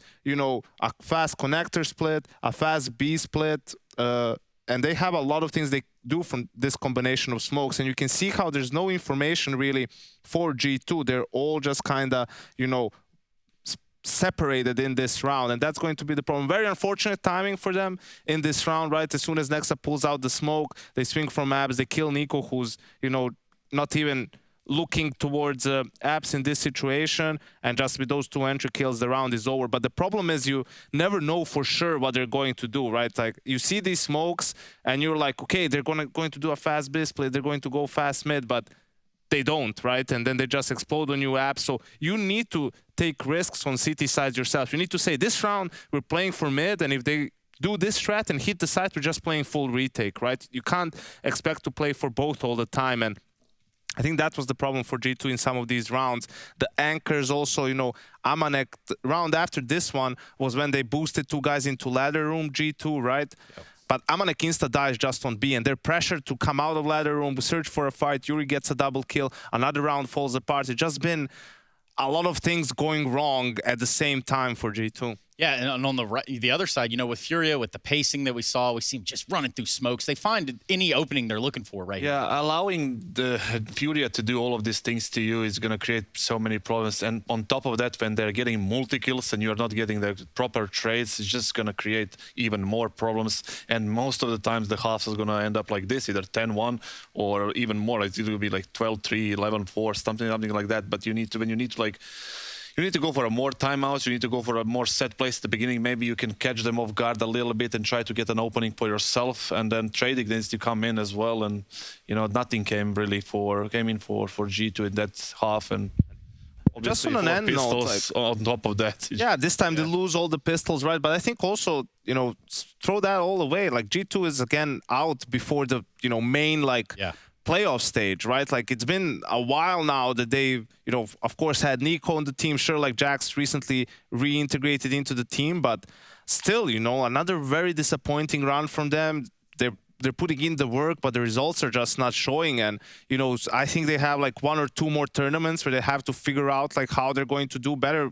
This is a team that needs to be in the conversation for they're going to win the whole thing. Yeah. Right now, they're not even close to us mentioning them at the start of a tournament saying you need to look out for G2. Similar to FaZe, for example, when Nico was in, as well as you, like when you go into a tournament, you always expect a title. I mean, you always go for the title. You're never going to be satisfied with quarterfinals, playoffs, semifinals, anything like that. You can say, okay, we played a good tournament, a bad game on the semifinals or something like that. But coming in to the tournament of this size, you want to win it, right? And then G2 haven't been close to winning any of them for a while now. And it's the fact they show us flashes of brilliance and then it sort of flashes away almost as fast. That's the most annoying thing, right? If you're a G2 fan, it's like, why can't you just play like this good like you did in one game, you know, in more often, right? And I think that's something that obviously they want to figure out as well. Well, sometimes it all does come down to clutches, guys. It always comes down to some highlight level stuff. So let's take a look.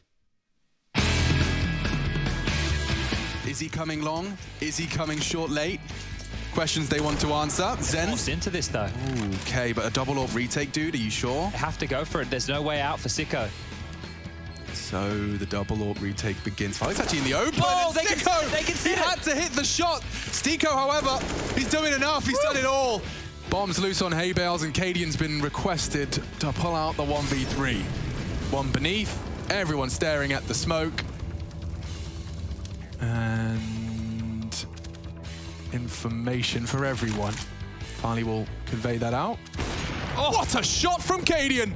He finds Farley, misses his first, but Maiden's only got the deagle. He can make it awkward. Cadian, this is looking great. Got him. This is looking masterful. Cadian controls this game. He's elevating himself for an unprecedented angle. Sonny's so low, he's even spotted him.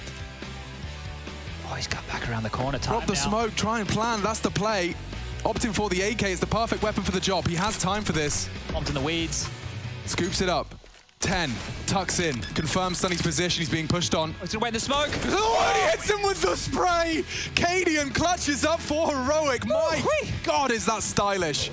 Struggling, one bullet, not enough, knife, not enough. Down is on the bomb now. He's got the kit. He's got the kit, if he could just find the head, he does! And there goes the round. Issa saves the day just in the nick of time, and every single body is slumped over on that A site. 10 casualties at the end of that one.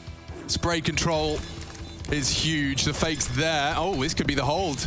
Alexi to clutch. They're off it. They're off it. Axe turned. You know where he is. No one's defusing. Someone has to, and that should be it. Oh. He's run out of bullets. No. Locking in. Oh. Just in the nick of time.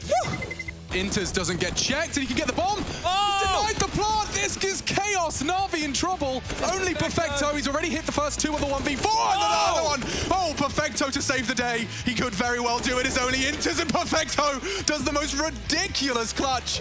They wait to see if there are repeats. In doing so, it's given time for Device to get back up Banana. So now it's a 3-on-1. Cirque taps again, but everyone's getting ready to peek together. Zip dead, but it might not matter. 10 seconds. You have to stick at this point. That could have been it. That could have been the plan. Instead, the kills have to come through Cirque. Oh, he's got the time, and he wins the round. Here we go, boys. Right on cue. Stewie with the opener. Flames, he's still alive and still causing problems. Naf comes in with the trade. Once again, it's Naf and Fallen trying to navigate another 2vx, this time a 2v3. Temporarily, Robin's here alone. Naf tries to take advantage of that, but ends up leaving it all on the back of Fallen. The taps. Oh, what a way to lock it in. Team Liquid on the back of Fallen. Look at the smiles. Look at him go. Fallen's back, baby, and better than ever. Boys and vents will be allowed rotate in util information. He conveys it all. He's just hoping for one extra frag. Does he take it yet? The bomb's there. He's desperately hoping that Heaven gives him something off. Just opt to pull the trigger, tucks in from the potential. Suddenly, complexity scramble. Blame doesn't want to lose his life yet. The unknown entity of Refresh looking to clutch up. Call in the X Factor. To realize that potential. Blame won't be able to respond. All of this waiting around has enabled him to not only perfectly flash, but plan. Blame's back up the ladder. Refresh. Oh! Great headshot! This is happening! What on earth? The trigger discipline into the reactions. He's filling everything you could possibly desire into a clutch. It's poison, and he solves the riddle. Saves the day, but wow, close to a career highlight there from Refresh. Furia move forward, G2 do not. And that is the conclusion of our first matchup of the day. The first best of 3 is done. We have another one coming your way. We're looking at Virtus Pro versus Complexity in another playoff bracket matchup. That's going to be coming up right at you real fast. Well, kind of. We'll be right back after the break. Make sure you keep an eye on the counter.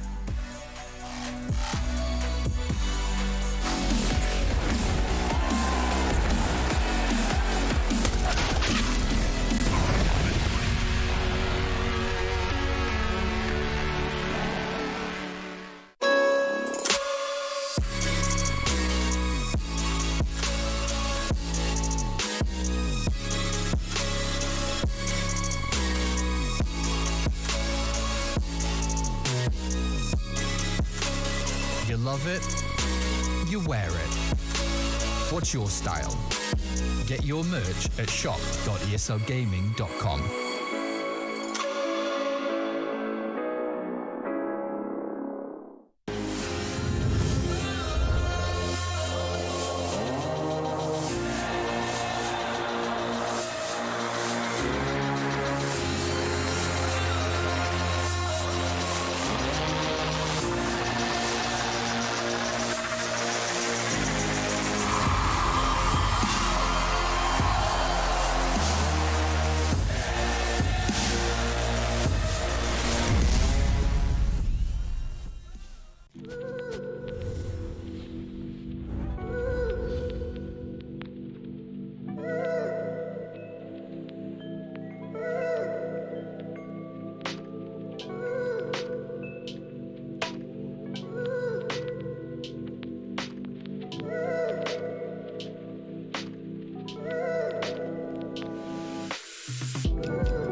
Hey Future Pros, we are back with an advanced execute for your T-side on Inferno.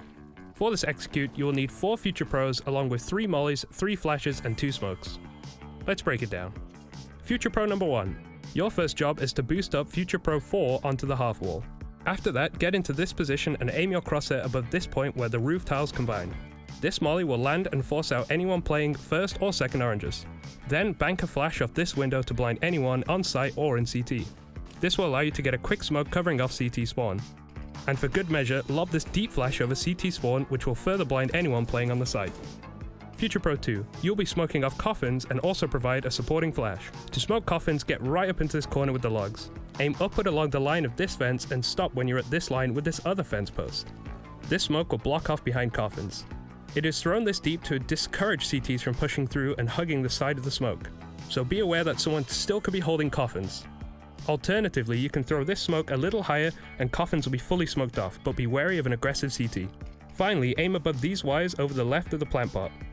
Walk forwards and throw the flash as you get to the second wire. This will provide a flash to blind anyone on the B site. Future Pro 3, you only have 1 molly to throw, so don't mess it up. Your molly will be to push out anyone who's playing new box. To do this molly, get up into this part of the wooden barrels, formerly known as car. Then aim at this part of the tile and jump throw.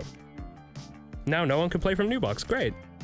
Future Pro 4, you also have an easy job. Once Future Pro 1 has boosted you onto the half wall, position yourself over this corner of the wall. Then aim at this gap in the trees and throw your molly. This will force anyone out of dark. If this execute is done correctly with the right timings, there should be literally nowhere for the CTs to stand apart from out into the open. But make sure you practice those timings, it really is all about timings.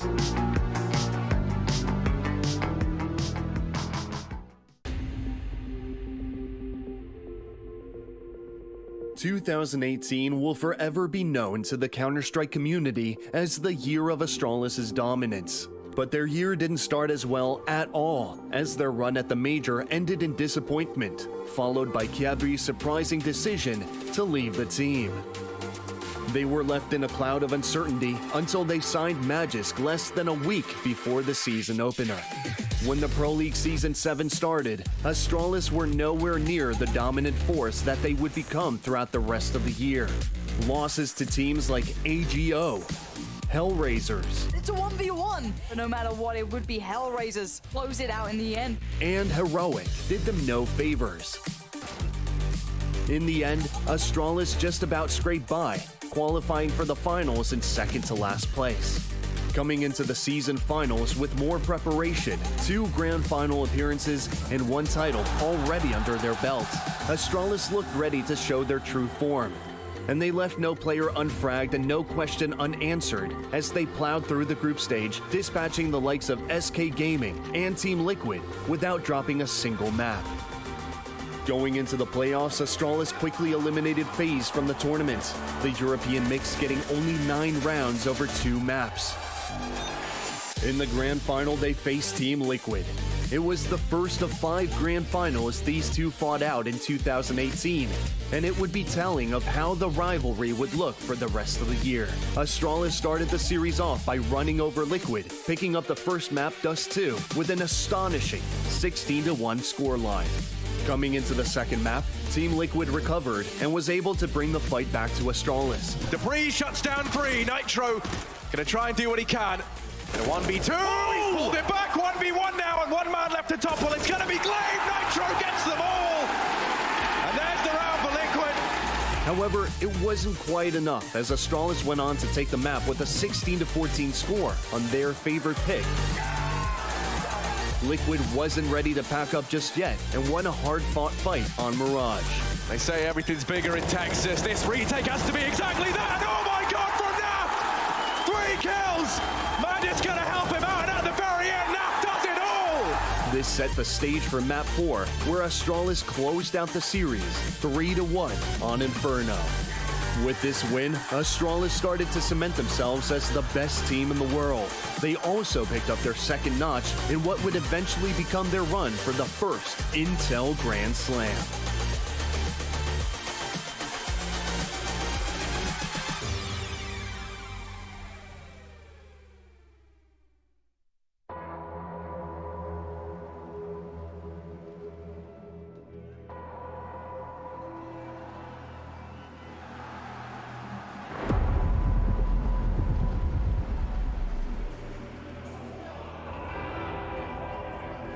Why would they slow down? There's the flash. That's going to catch Crims out. They're going to push on through.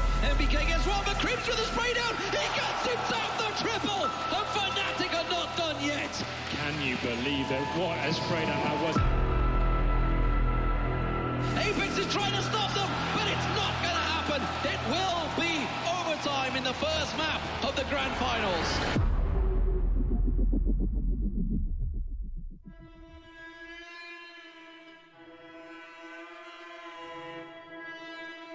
Sheer confidence from Fnatic, sheer aggression being unanswered by Envious.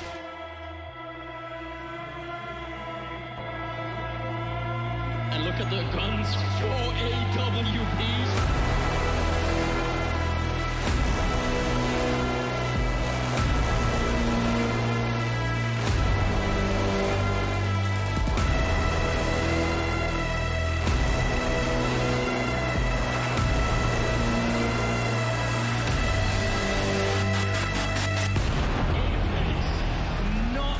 Lifetime, he is destroyed.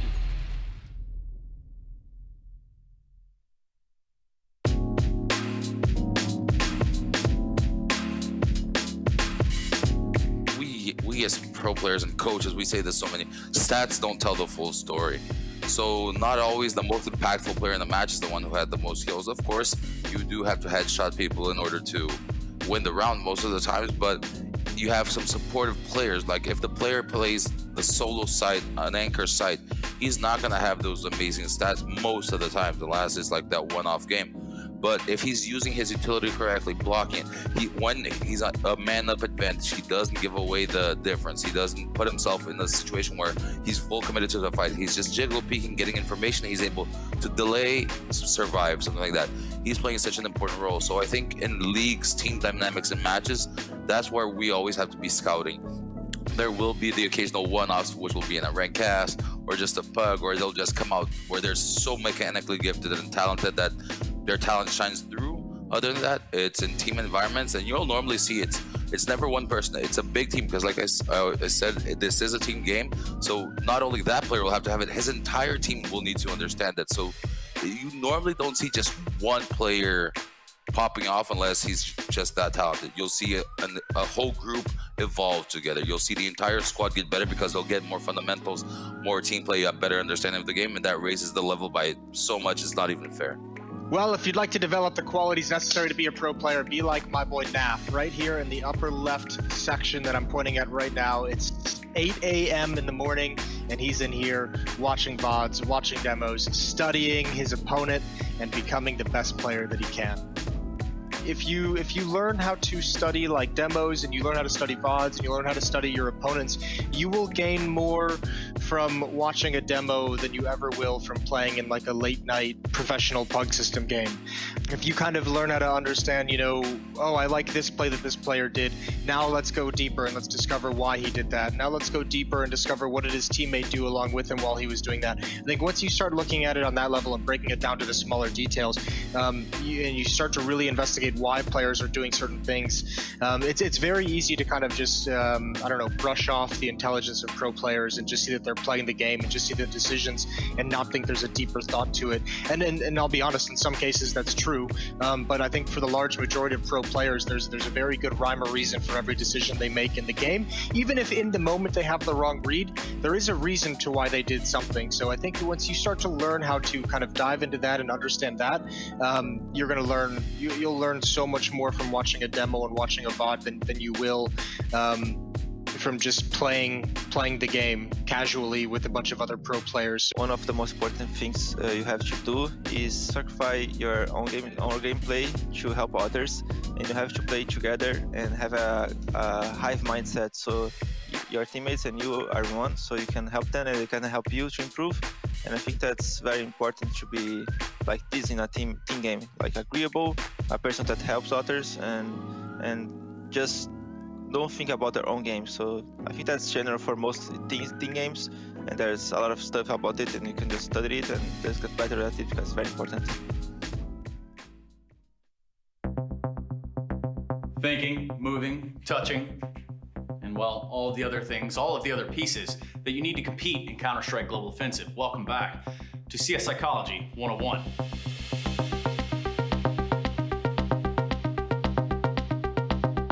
Today, we're going to be going over a very important subject, XXX Heyman 420. In 2012, he had a 4K 1D clip that really was overly edited by an equally talented friend. Now accumulating only, and I mean only, 1,372 views over 8 years. The taste of success that followed led to the creation of the monster that we now know as the Movie Fragger. But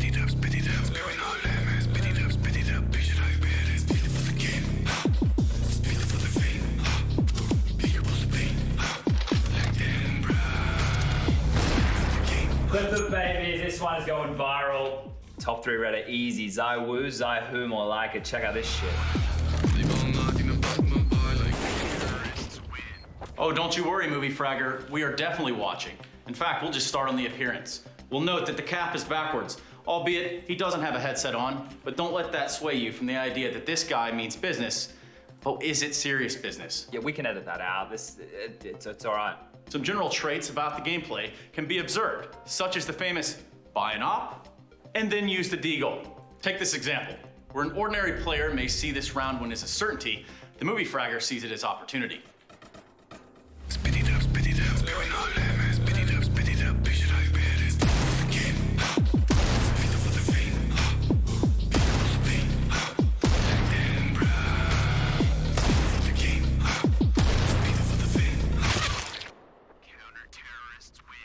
Can't blame me for that one, boys. It would have been sick, right? You are dog shit. Everything he does is for Reddit. Everything he does is for the comments, for the likes. It's all about the endorphins and everything that he gets from the moment he wakes up in the morning. They come and beat. I'm going for the cold, boys. I'm going for the cold zero. Oof, that's close. Oof, that's really close. Oh, that's so close. I'm so close. Oh my God. Oh my God, that was incredible. Oh.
depth, for real. Cause we are lonesome travels, trying to know what far that brought us down to here. I don't wanna be stuck in countless doubts. I just wanna smile and run away from here. I swear to God, man, I just wanna be a model for my brother. Hey, I just gotta work until I'm on the covers. Hey, I just gotta work until my songs are covered. Hey, I just wanna make it proud to be my mother. Wish we could learn how to love our mistakes. Straight from the jump and not wait for an answer. Wish we could smile when shit's rough nowadays. Change our reactions. You just gotta love yourself. You just gotta love yourself. You just gotta love yourself. You just gotta love yourself. Hope you learned your lesson, girl. I cannot teach anymore. Hope you show some faith in men. I am not like anyone. Cause I am over being sober with myself and I'm with you. I am over being something I am not. I'ma turn it to the man now. Hey, finna get my money, ain't no handouts. Hey, finna be a legend like I'm playing now. Hey, I ain't gotta focus on my friends now. Huh? I'ma turn it to a man now. Hey, finna get my money, ain't no handouts. Hey, finna be a legend like I'm playing now. Hey, I ain't gotta focus on my friends now. You just gotta love yourself. Yeah. You just gotta love yourself. Yeah. You just gotta love yourself. Yeah. You just gotta love yourself.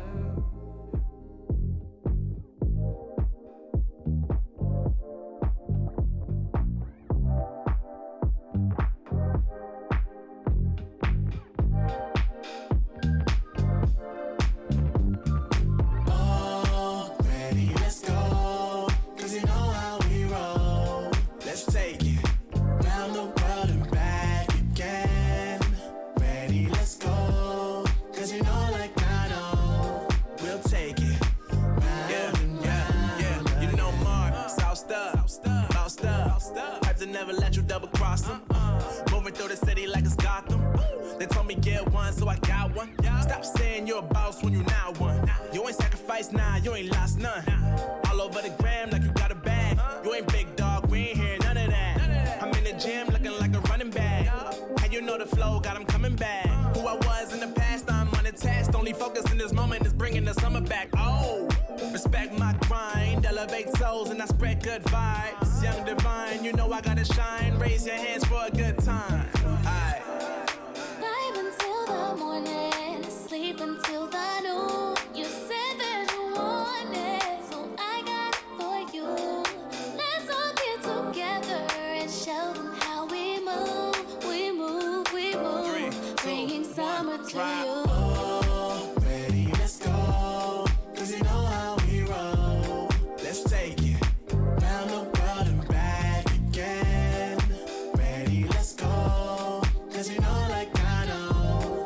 We'll take it round and round. Yo, hold up, let me switch my flow up. Back in high school, they were telling me I'll blow up. Doing talent shows and man, everyone would show up. Got in an accident and still made it for them to go nuts. You know what? I'm so what? I'm so That means I can't describe the way I vibe, the way I slide in with the rhymes that make the dimes all close their eyes and fantasize. Young divine calling their phone number. Yeah. No, you know I love it. And you know me, I can't sleep without blazing beats on stages for their ones gracefully. And I got a smile that they hate to see. Young black successful, though life gets stressful. Though life gets stressful, go and vibe out with whoever you next to. Vibe until the morning, sleep until the noon. You said that you want it, so I got it for you. Let's all get together and show them how we move. We move, we move. 3, 2, bringing summer to you. Ready, let's go. Cause you know how we roll. Let's take it round the world and back again. Ready,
can see the world.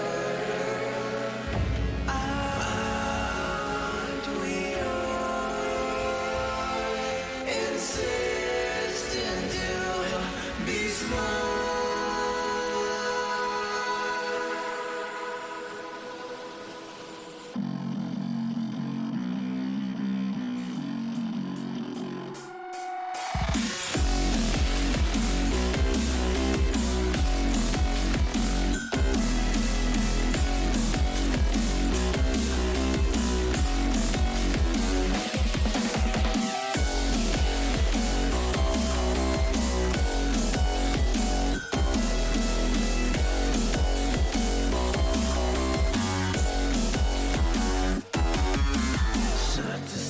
Subdivide. I'll show you how it's done. There's no sight we go inside. The man is the one. You build your walls with faith in God. They never come around. Then wonder why we all defy the burden to be born. We're coming home with a mission to bring an end to a terrible land. We are here to your omission. We are many of one. We're coming home with a mission to tear you down from your undeserved throne. We can take your conviction. We are many of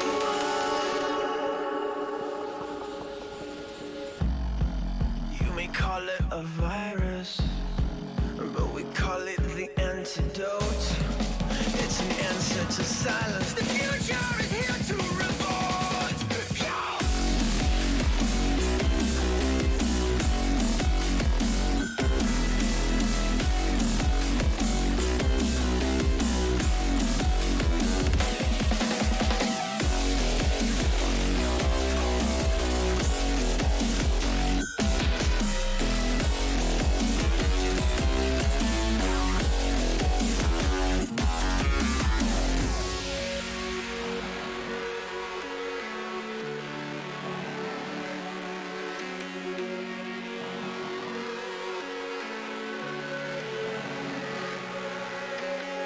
It's so high from here. You can see the world. Aren't we all insistent to be smooth?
introduce me. I'm the renegade. Ooh, every single night, I crave the taste. It's the adrenaline running through my gait. It gets me high, high, high. Got no time to waste. Ain't got time for small talk.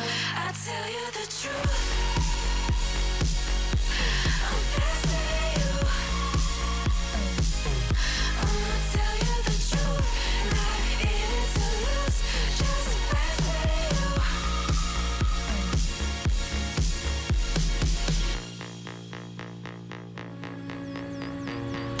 Look into my eyes, I'm not afraid.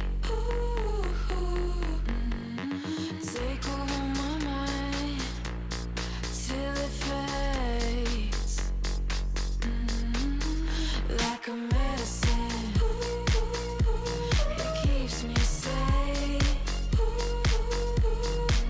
This neon lights lead the way. Ain't got time for small talk. I tell you the truth. I'm faster than you. I'ma tell you the truth. Not in it to lose, just faster than you. Faster than you. I tell you the truth. I'm faster than you. I'ma tell you the truth. Not in it to lose, just faster than you. I tell you the truth.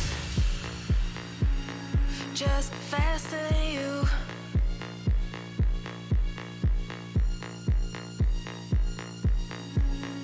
Just faster than you.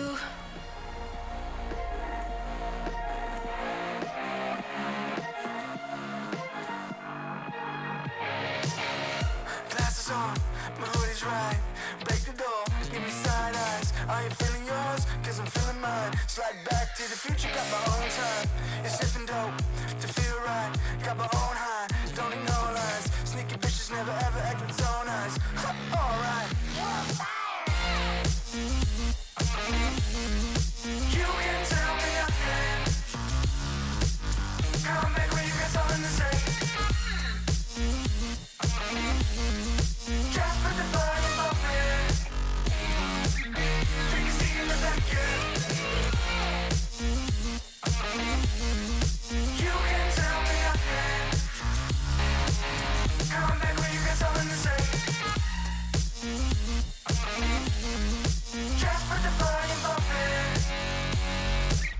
Take a seat in the back, yeah. Alright, hot damn.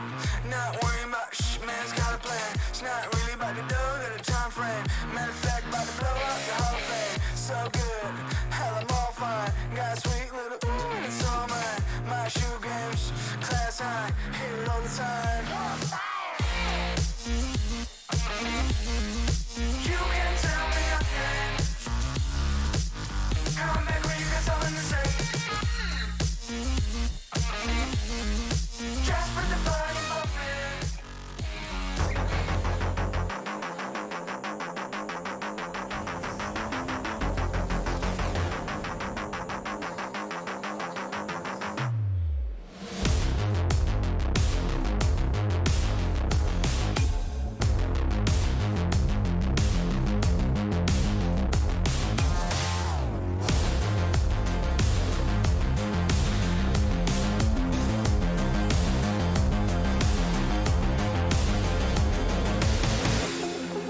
In one of the most legendary arenas that esports has ever created, delegates from around the world have met on this stage, on this common ground, with one goal and one mission. Only one team will come out victorious, or only one team will come out as the Intel Extreme Masters Katowice 2020 champions.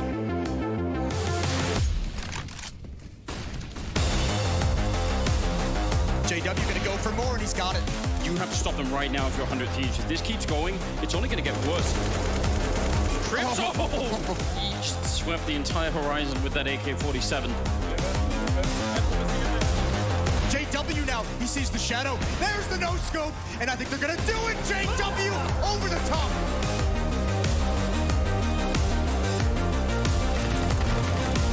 Flusher low on health, JKS. He's got the creek. He needs to put it in. It's a headshot to take him down. Nice triple for JKS. This should not be a winnable round for him. He's so low already. JKS on the other side. One bullet will... Oh! No way! 19 to 16 trims. A godlike clutch. This one is going to deliver. Let's get into the action. Na'Vi starting on the T side here. He manages to get away, but Simple actually catching a bullet in the meantime. Electronics farming frags. Just perfecto and Simple.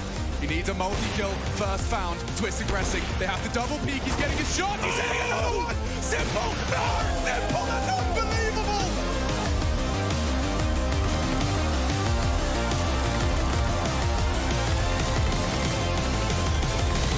Na'Vi are off to the semi-finals and they smash the curse! Na'Vi have had the best player in the world for some time now, but they haven't had a team that he can believe, and that has definitely changed. This is their biggest test so far. Astralis are waiting.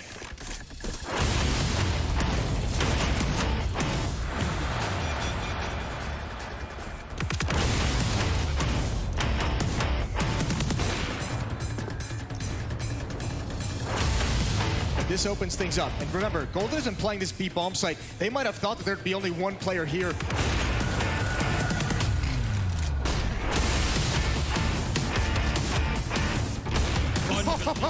And it just continues.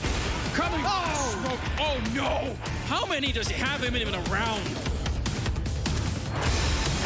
We saw him win one against Liquid versus 4. He's only got to fight one and he's done it again.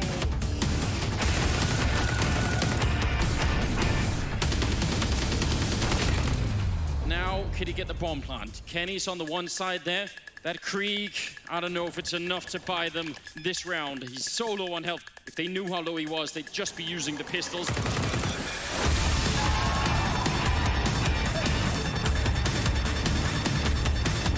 Hunter, they didn't check the corner, and a big double spray coming through on the Krieg. He turns 180.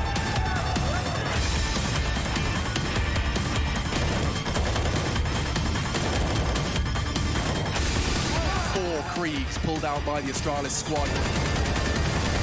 Blamey! Ridiculous!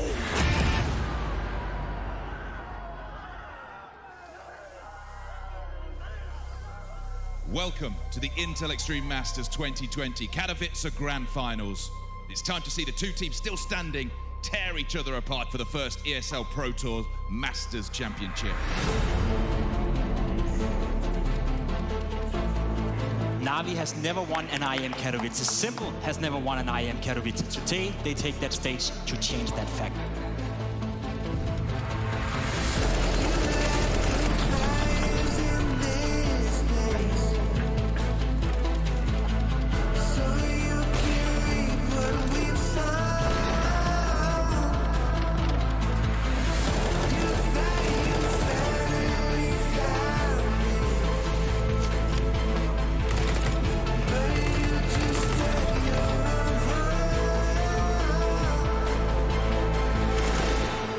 Nexa turning, he needs 2 more headshots. There's the one, the follow-up, and he gets it! A great triple here for the captain of G2. Will buy them a 9th round.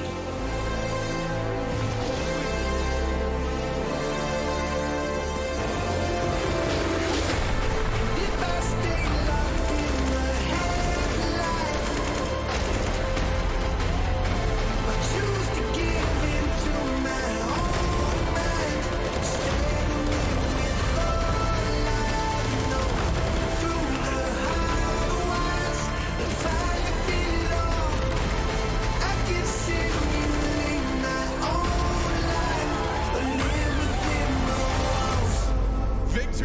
like anything the Spodek has seen before. What a beautiful story of young talent from the CIS region finally finding the right home in Na'Vi.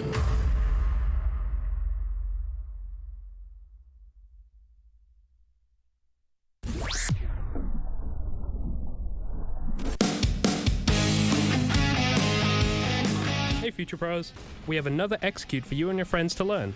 This execute will help when you are taking the B site on Mirage. For this setup, you will need at least 3 Future Pros and 3 smokes and optionally a bunch of flashes. Let's break this down. Future Pro number 1, you'll be throwing one of the arch smokes. To do this, line yourself up with this corner of the cracked stone floor. Aim at the left side of this dark squarish smudge on the wall, then simply jump throw the smoke. Since you threw this from close to mid, I would recommend wrapping around cat to get to B or maybe holding off rotations in mid. Future Pro number 2, you will throw the other arch smoke. To do this, line up with the middle part of this window. Aim to the sky and position your crosshair so it is in the middle of the antenna and the overhang. Then throw the smoke normally. Future Pro number 3, you will be smoking off the window leading into the B site. To throw the smoke, get yourself into this corner. Aim at the corner of this large tower, then jump throw the smoke. Nice and easy. With all 3 of these smokes thrown, taking the B site should be much easier than it would be without them. To make this even easier on your team, get your players to lob as many flashes as possible over the top of B. And as always, good luck.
What is this, man?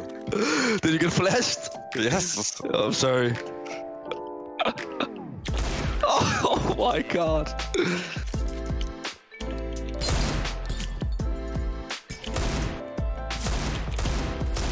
Boogie? Oh my god. Ooh.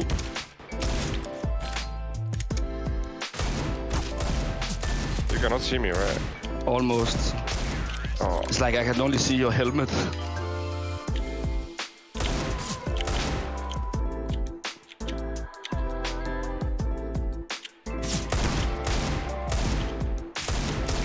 Oh, what? 1 HP? Yeah, 10 HP.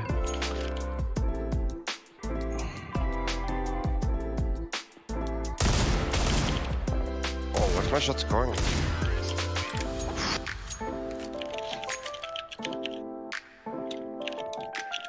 No, no, no. I tried to jump, then I pulled my knife out. Yeah. Don't pull knife out in this map. You get surprised every time. Oh.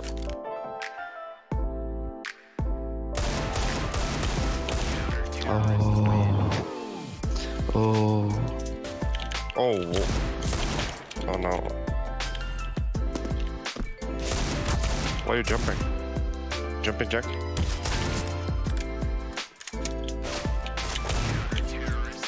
I hit you through the floor? I think my leg.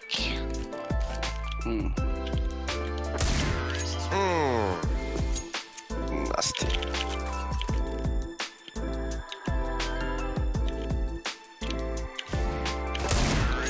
No. Can we remove Digos? I need to win one, well, please. I'm FK.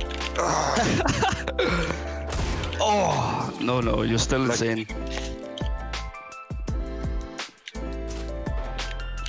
You saw me or what? Yeah.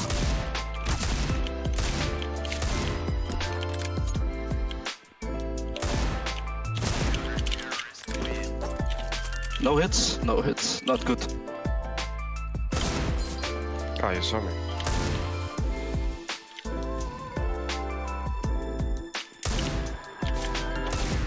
Meh. Mama.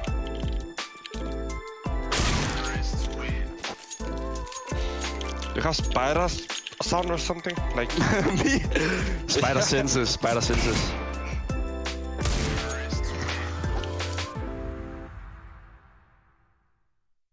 ESL Pro League is brought to you by Gaming Malta, Intel, US Air Force, 1xBet, and DHL.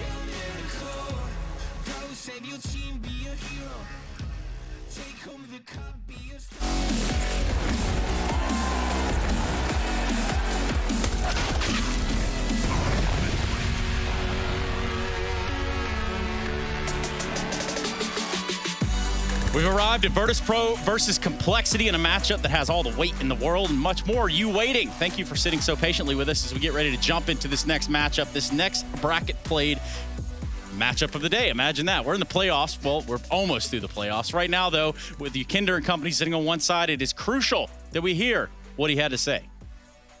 Yukinder, you wrapped up Dust 2 yesterday after an exhausting comeback on Dust 2 against Ents. Why did it get to that point? How did you end up 15-3 down? Well, if I'm not mistaken, we lost 4 pistols and on 2 on train and both pistols on Dust 2 as well. And since the enemies have a head start, they, like Ents, played on Dust 2 really aggressive CT side. That's why it was a bit harsh for us at the start of the game. And then when you don't have the economy and the enemy has a lot of money, they can basically do anything and it will. They don't risk that much because they have economy, you know, and they can always play the next round, even though they lost like the previous one. And a lot of individual mistakes as well. But like, I mean, I'm glad we turned on, like after at least like after the first half, and because on the second half it was fine. It's just we didn't have the opportunity to actually do something because it was already, we lost second pistol and it was already 13-3, and you need to force buy even though we usually don't, for example. And even after we lost the force buy, we bought again because we need to buy again because it's 14-3. But I'm glad it worked out in the end. What does the team need to do to guarantee a spot in the top 6? I don't think the team has to do anything. Mostly, I believe it's just me maybe not being so aggressive. If I'm feeling that I haven't like bad game, you know, and I made a lot of mistakes during that Ents best of 3, and it showed up in the end. Obviously, the 15-3 and the lost train against them. So I just need to rethink my own own game a bit, and I think it's going to work out perfectly. I hope it's going to work out perfectly. We want to see you on top form today, please, Yukinda. Can you promise me that? Well, I mean, I can't promise anything, but I'll try. Okay. Fingers crossed. Thank you so much for talking to me. Good luck. Thank you. Ole, ole, ole. Oh, wait, we're not doing that? Okay. What's happening? My bad. Yeah, I just want to say, like, it's great from such a young player to have already so much, like, accountability, right? Like, he's not talking about the team. He's just talking about, you know, himself. I felt I made a lot of mistakes. I need to play better. But I also want to say Counter-Strike shouldn't be about Yukinda get kill, we win round, Yukinda dies, like, we lose round. Like, we already have one CIS team like that. Yeah, it's, like, going to be... You have to have more than that, things to fall back on. Like, sure, you're going to win tournaments and be really great when he's on, but even if when he's not, it has to be better than 3 rounds on T side. Yeah, and especially, okay, so with context of what he's talking about right there, and again, we showed this tweet earlier on, 8+ years of Counter-Strike, 9,899 Dust 2 matches, 253 times a team had a 15-3 lead on the T side, and 1 comeback. And that's Peter. Shout out Peter of HLTV. And that really does just kind of put that picture into mind as to what happened on Dust 2 just the other day. Yeah, it was a crazy thing, like something that we have never seen before. But to go back to Yukinda's interview, I don't think necessarily, obviously he didn't have so many frags, but I don't think necessarily he played that bad. It's just, as you can see, ENCE was playing very actively on CT side. Alu was everywhere. I think Diha had like 20+ frags in the first half as well. I don't think it was just a decent half from ENCE at the first in the first I think it's just the problem is it's a recurring team on their T sides across all maps. Like, it doesn't even matter which map it is that much. Maybe Inferno, they're the least dependent on it because Buster is the banana player, so he gets involved into a lot of those fights early and they have some more stuff. But, you know, it just feels like so slow, like so uninspired, like so bad when you look at it, right? Like, you're just like, okay, yeah, sure, you can have a lot of openings, a lot of moves for your guy that he can go for plays, create like space for you, right? But if he dies, it can't just be like, let's just creep in, hope they make a mistake. If not, we just save, right? Yeah, and you know, that is a whole whirlwind of a headache, I'm sure of it. Now, for the complexity side, the little bit of the headache that we could look at over there is BlameF simply saying in an interview just the other day with us that he has no problem taking strats from the CIS playbook. Cool. Well, they work, so for the most part. The thing is, like, everybody does that. I don't think he was the only one who actually admitted it so openly, right? I think everybody does steal strats from other teams all the time. It doesn't have to be necessarily like a full-on steal. It's just like just a little bit of it, and that you add like some of your own things. But yesterday, Blame had a decent game with a couple of decent clutches, you know, and generally 2 good CT side from Complexity or 2 maybe not so good T side from Navi, the usual slow T side on Dust, on Mirage, sorry, and on Dust 2 wasn't so much better. But overall, I think it was a decent game from Complexity, from everyone. I think everyone was showing some good numbers at the end. I think Justin JKS was the one who was the top performer there. Important rounds from BlameF, and I think it's a 2-0 right there. It's deserved. It's a much deserved, obviously, for Navi. Heartbreak City, but you know, it is what it is. Navi's out, Complexity are now here to kind of fill that void through the bracket. Speaking of voids, we've got a couple guys in the void, actually. You might know them as Harry and Hugo, and here they are. Harry, I don't think I've talked to you since you got a haircut. Tell me, what barber did you use? My own, dude. I just used a pair of beard trimmers to whip this up. It was kind of painful. They kept running out of battery. It's pretty cool. Nice. I'm trying to convince Hugo to shave his head as well. So, and the conditions we set there was if he hit 10K followers before we reached the playoffs, like the quarterfinals and so on, he would shave it off. I'm safe then. So why does Hugo dress up, you know, like one of the Beatles today? What's going on with that? Sun's out, guns out, Trace. Not here. We got nothing to work with. We're talking about it in the server, of course, but we've been enjoying the weather today, Trace. It's Easter Sunday after. Yeah, it is very much enjoying it. Yeah, Harry's a little cold, and you're too cool for school, Hugo. That's just kind of the way that works. Guys, in front of us, you said it, not me. In front of us, VP Complexity. You want to take a side on that one before we get started, or no? Ooh, yeah, I think VP could be tested here. Their form's been great. Obviously, only dropping to Liquid and Astralis in the group looked pretty good. Obviously, Katowice in the final as well there. But Cole, you know, maybe it was just that Na'Vi T side that we always talk about, but they looked great yesterday. No, I was really convinced with what we got out of Cole. And I think VP, right, we've seen they love these comebacks. They love like grinding their way back into games. I think that's going to be a lot harder versus a Complexity that's on form. So, yeah, man, if they can keep this up, I don't know. I think Complexity could surprise us today. That's what I like. A little house divided over there on the prairie that you guys are on. Thank you so much for joining us. We'll get to you guys in just a few minutes. Peace. Get those guys out of here. Let's get down the vetoes. I know that's what you're itching to talk about, Yanko. Where are we playing? I think it's an interesting one because Complexity has been saying, even during the group stages and in the playoffs, they've been working a lot on their weaker maps, and I think definitely they're going to be tested in this series. Some of the strongest maps for VP are not the staple maps for Complexity. Complexity can just yet again go for that Mirage pick if they want. That's their most favorite map, and they go for the train ban. That leaves something like a Vertigo obviously there for VP, right? Complexity, a team that when they do something like this, they are going to be prepared for that Vertigo. We saw it, you know, a year ago in Blast groups. They surprised Astralis even in a best of 3 on LAN, and we see VP actually just doesn't go for the punish. They decide to go with their staple pick and their staple map, Inferno. I think they were only on, well, now 2 losses to Liquid and Astralis in the whole year. So just, I think, going back to something that worked, and the only map they got a great T-side on in the end series as well. I think the Virtus Pro got a better deal here in the vetoes. You think so? Why? Yeah, definitely, because they got one of their favorite maps, Inferno, and they got a strong map, which is a weaker map for Vertigo, map for Complexity, sorry, which means that the third one would be Vertigo. And I think even if they lose the first one, they should be in a good spot to win the second and the third. Would you echo that?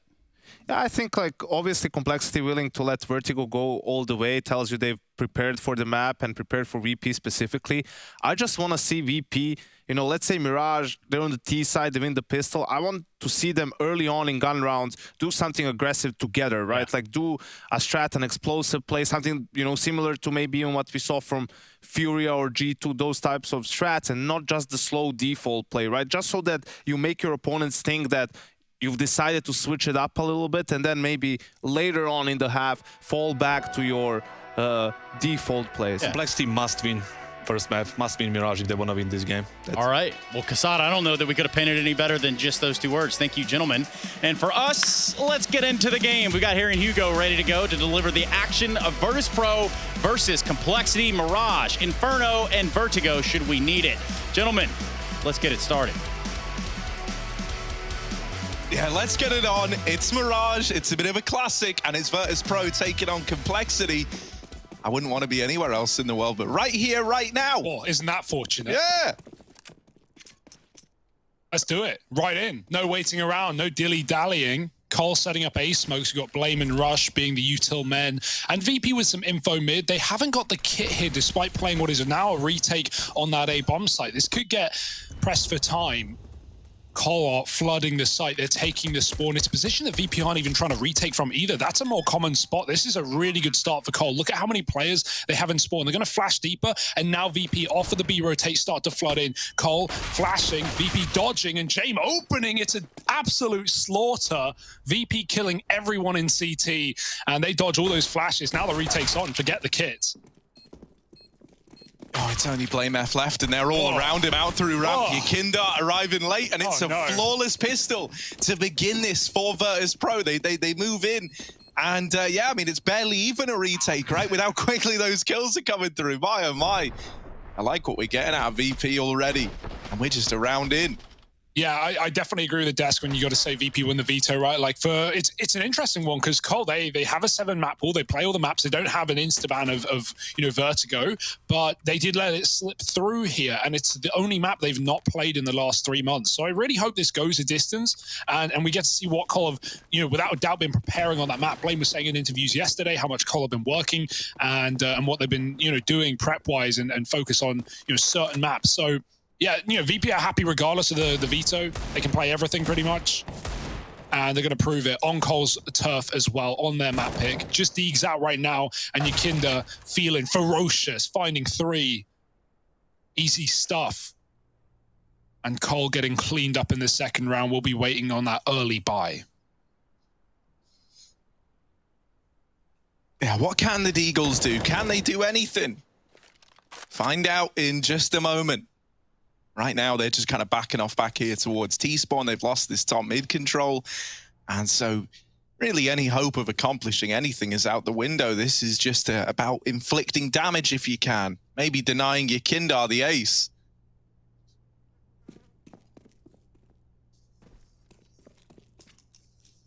Go on, your Kindar. Go get it. Go on, your Kindar. Go get it. He's all the way over in A. James is definitely stealing this. And there he is, ruining it right on cue. It's like the old Bob Ross Twitch chat, you know, where everyone would just spam ruined the moment that something like that happens. Well, the ace is ruined there. And Virtus Pro find that second round. Now we have the investment coming in for Cole. Kassad bought up JKS back on the desk, right? Not just great for him shouting out his old Padawan, as it were, but on top of that, you know, he did give us a good game yesterday, and he's been someone that a lot of people, you know, I think were very, very excited when he joined this team, and then we didn't get those like immediate results out of him we wanted. We've had a few games where we've seen the JKS we wanted to see, and we've had games where we haven't. So, you know, question is like, what version of that is going to show up today in the server for Complexity? Yeah, as well, Rush definitely notable in his performance yesterday. So if you can have the usual suspects and then, you know, a bit of a comeuppance from those two, this could be great for Cole. Right now, though, VP in control, as said, and a rifle round out now on the T side. What has Blame cooked up in the kitchen? It's coming out under Rush in the apartments, the bomb backing out to join on this B-bomb site, and Yakinda goes through the smoke. He said in the interview he didn't want to play it too aggressive, but you know, it's somewhat the hallmark of his style. Molly comes down and Yakinda looks to punish. They're not even considering it with that smoke down. They think it's free real estate. It's anything but. Config dead early. Now the B-split has to come through. Rush gets tagged by the scout. Blame, or sorry, Buster finishes the job. Sanji's got a one-way and he's not letting them through. Just Blame now, late to the party. The candle's blown out and he's got a 1-on-4 to find. Yeah, mate, and this B site is just full of gate crashes. Blame's day might be about to get ruined here. Cameron, I was going to say he could get the bomb, but he's left it up in the apartments. Well, now he really doesn't have a choice but to fight this. Going back up into the apartments is a death sentence. Oh, he's seen the barrel, but it baits him in, and Kicker is holding that angle, ready and waiting. Yeah, very punishing stuff from VP, right? Like the triple B, this scout just doing damage. And even with that one-way from Sanji as well, he has the worst gun in the round, as is tradition on VP, but it's not going to deter him from stopping Cole getting into that B-bomb site. We saw a lot of B plays from Cole yesterday against Na'Vi as well. So definitely things to, you know, lean back on, things to be prepared for if you're VP here, and that certainly seems to be the case in that round. Beast again for Cole. Nice easy cleanup from VP. And these guys have great comms. They're so good at playing off each other. Like, even as we see in that pistol round, you know, they leave the A-bomb site and they come in with a full flawless retake. Everyone hitting shots, so ready for that CT flash. So, you know, getting the wrong reads, giving up certain positions is not going to be a problem for VP to move in the late round. James, he has cover. Luckily enough, he's holding the top of mid, but Yakinda watching lower. And the run boost actually has the bottom player knocked out from below.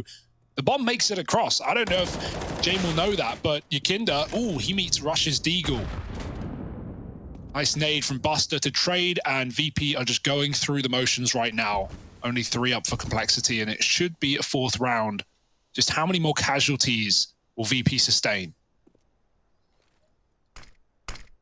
Oh, James, interesting spot about to get connector taken away from him. Waiting on the other side are these Deagles, but James, one step ahead. He's seen a couple of smoke walks in his day. He's not about to fall for it. And he even gets a calf piled out of there by the rest of the team, so he's allowed to leave. VP, they only lose Yakinda. They're up to 4-0. The reinvestment going to come in for Cole. This is already a very convincing start for VP, though. A lot of these rounds, pretty much all of them for that matter, haven't even been close yet, right? It's mostly just been these relatively clean rounds for VP. And that's going to start to cause you some problems in the future if you're Complexity.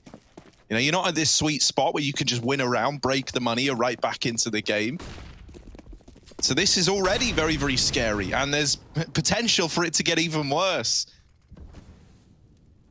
Yeah, back to the A smokes for Cole, right? They got into the site on the pistol, but this time VP are at least playing it. Kicker's committed, and the flash comes in fast. They go before the smokes blew. Molly down, Rush cleared out from default. Kicker now on an island, and they're surrounding him. They're flooding the site. Kicker's going to get wrapped from the backside. Nice stuff from Config. With the smokes down, he knows he has room to make that maneuver.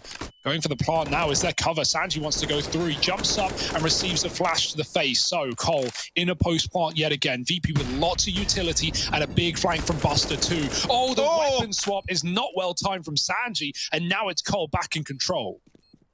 Oh no, yeah, that's unfortunate timing for Sanji. What will come of this flank from Buster? That is what VP are putting all their faith in right now. No one else is even making contact. No one else is even challenging. They're waiting to see what Buster can accomplish. There's one looking for the double, but with that kill not coming in, it might just be a save here for VP. They get a couple on the exits, but they give the round over to Cole. And so finally, that silent streak getting broken.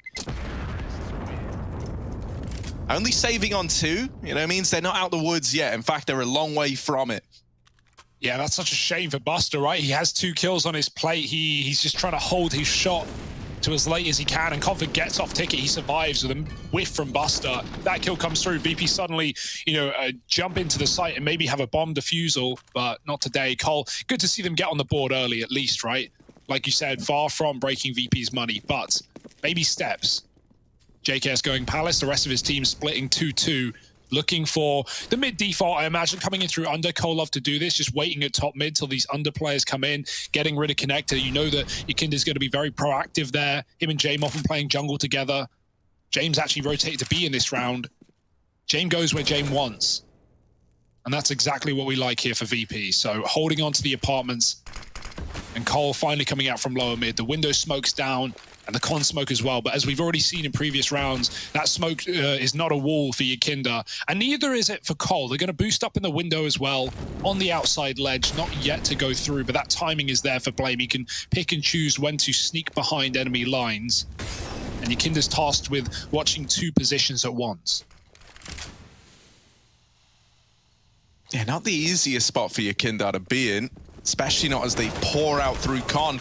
He's had to con this over to the rest of the team, but they crunch it down well, right? They deal with this play into the A site, and now they've got control. The bomb plant coming in for Complexity. And it might be another save round here for VP, especially with James all the way over at Cat alongside Sanji. They would have to be given away back in. And no one on Cole is overextending. No one's stepping too far. Blame F on the aggro. Even then, he's just holding this forward position. And so that forces the save out of VP. Complexity get onto a second. See, another reason I'm really excited for this game is we have 2 of my favorite, it's just very I can't think of a word, almost very underrated players in Sanji, right? For VP, as someone who so often takes these downgrades to better arm the team. And then Rush on the other side is this incredibly solid, safe pair of hands. Major winner. Yeah, yeah. Yeah, definitely, when we saw that Cloud9 win, wondering, where would they all be in a few years? It's crazy. The Rush is actually one of the more successful players out of that as well. So, cool to see. And I love that split for Cole. The timing goes to perfection, right? They boost Blame on that ledge. They get up Connector. There are 2 players in A. JKS is lurking Palace. He finds a great timing at Palace for a kill. And then as Yakinda gets that confrag that we knew was coming, Blame hits the perfect trade timing coming through the window. So really nice stuff for Blame. Cool to perfection. Oh, on the edge of the smoke, James, before it blooms, catches Config running down mid. But Blame still uses the space to his advantage. Buster's here as well. Meet the orbs. They're biting back, 2 kills, and A is now under attack. Oh yeah, it's another one of these, splits out through Palace that blindsides Kicker. Still the man up here for Virtus Pro. And so they're still able to contest this A bomb site. The bomb only just now crossing on the back of Rush is dropped by Buster through the tiniest little edge of that smoke. Oh, Poison, just blind, man. Trying to desperately reclaim that kill on the short AWP, but he can't do it, man. The double AWPs do it all for Virtus Pro. Buster with 3. James on for a double of his own. I like it. I like the double AWP as well. It's sick, man. It's so punishing there.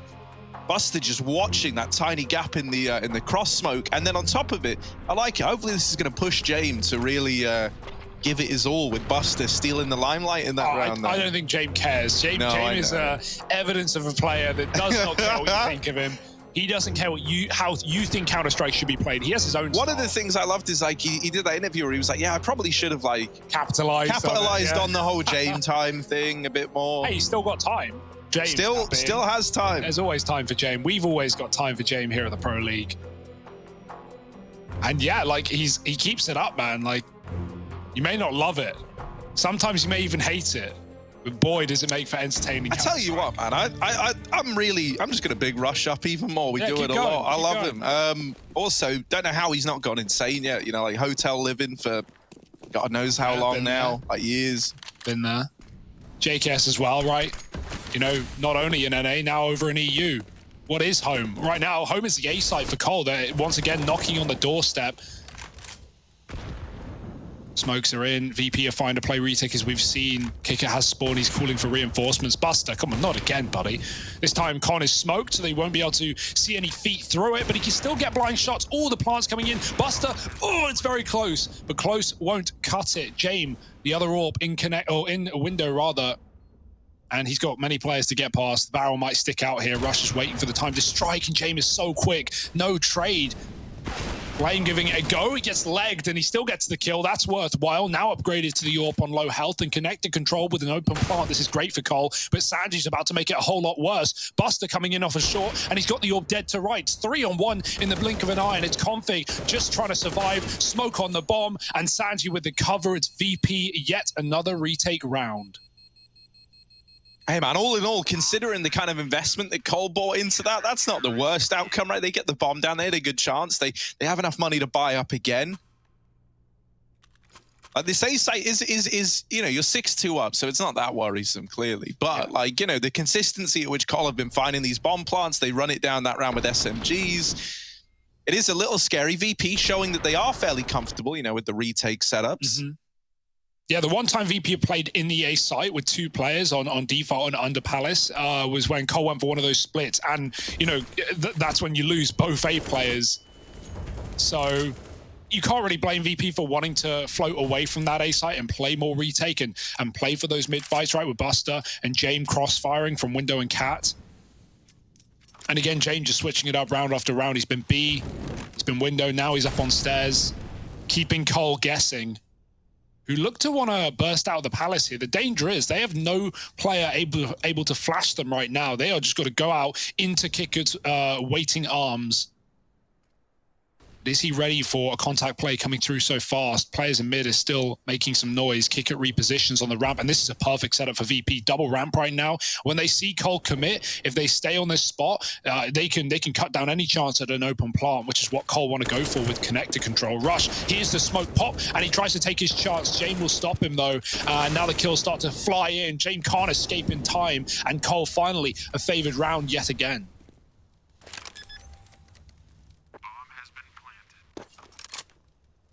And knowing what VP are like, you know, they might not even bother giving this a look in. Now they're definitely not interested. Yakindar dead at short. Config just hunting down these saving players.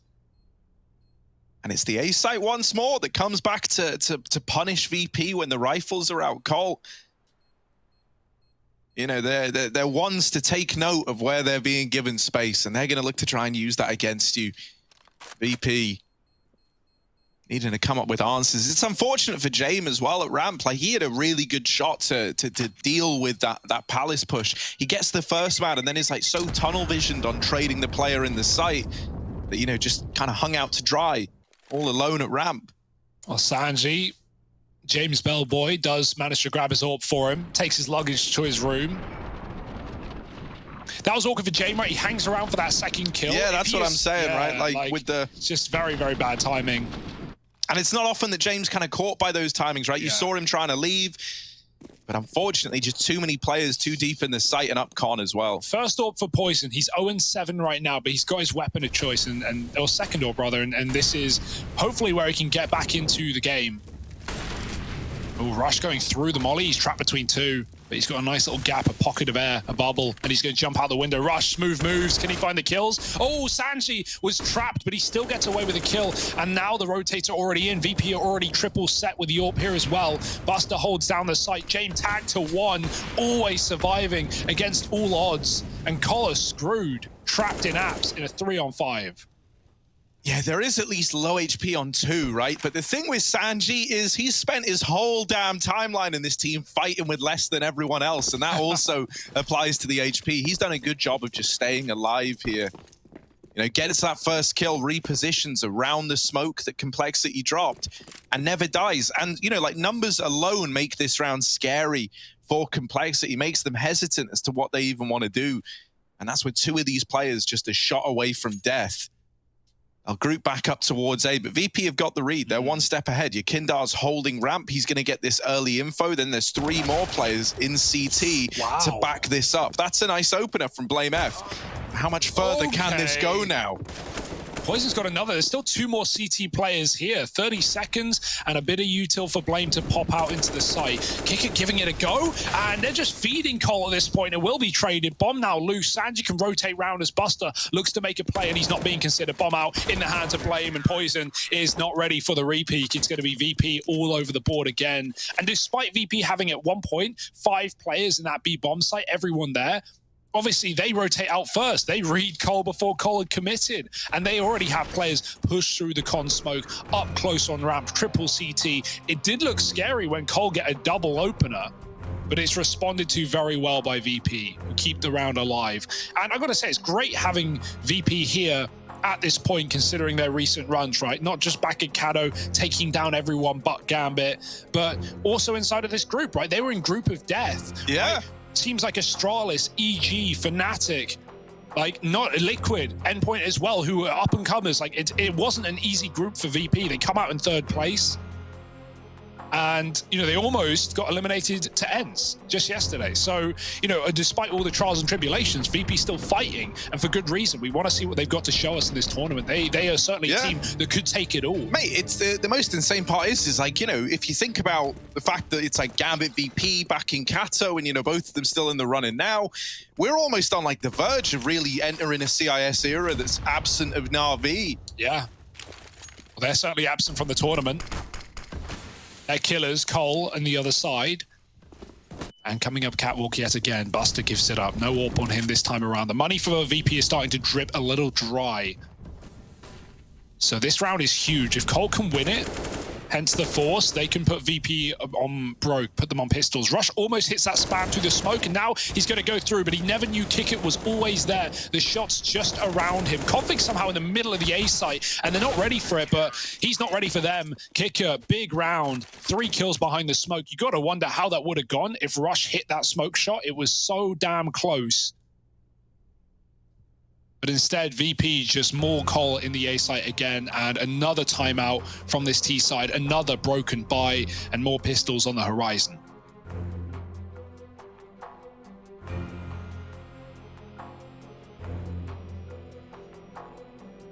Yeah, I mean, you know, we've always had this long-running superstition that VP are like one of the most horrible teams to play up against. And this was something that, you know, we kind of really tried to drill home back in like 2020. If you remember, they hit that period last year where this team was like, it felt like it was on its last legs. And Dastan, the coach at the time, even said, like, yeah, it is on its last legs. Someone's going, like, you know, like nothing more motivating than that. Yeah, and then we have, you know, like Yakindar come into the fray. They start to get sick. They start to look really good. But even when they were bad, if you want to say that, right, like even when they were in their slump in 2020, right at the beginning, they were still a really grueling team to play up against, just because their style of like this very slow and like grueling method of CS where they work hard for the opener, and then once they've got it, like you just can't find them. That's what it feels like. Yeah, T side or CT side. And this round's a good example of that, right? You've got this AWP challenging mid on the back of Jane. He's working hard to try and get info, try and get an opener. And if he'd found that lower tunnel pick, mate, suddenly Virtus Pro would have turtle shelled themselves in. They would have gone and shrunk up into their shells, man. So Complexity just going to look to dump everything they've got into this A bomb site by the looks of things. And hell, man, fair enough. With how often they found bomb plants for doing exactly this, you can't say you blame them. but it does mean VP, on the back of getting that mid info, and on the back that this A-bomb site has been hit time and time again, are leaning pretty heavy towards this side of the map. Yeah, and only 2 flashes, so Config throws him over. It will get Jame off the angle at least, but you've got to get past his bodyguard and Kickert as well.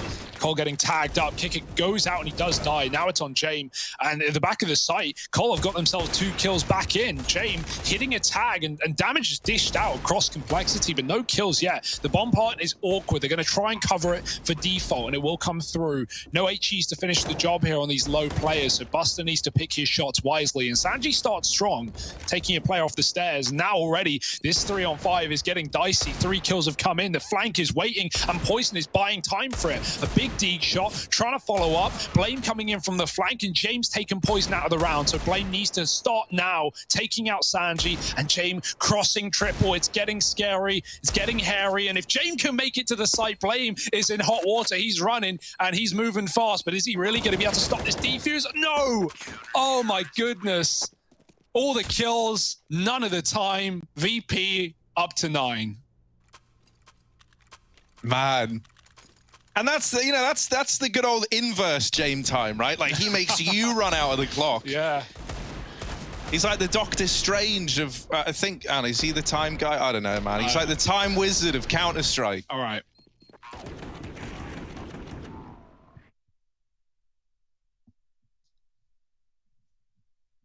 So look at this, right? Virtus Pro, 9-3. Not really in a worrisome spot yet.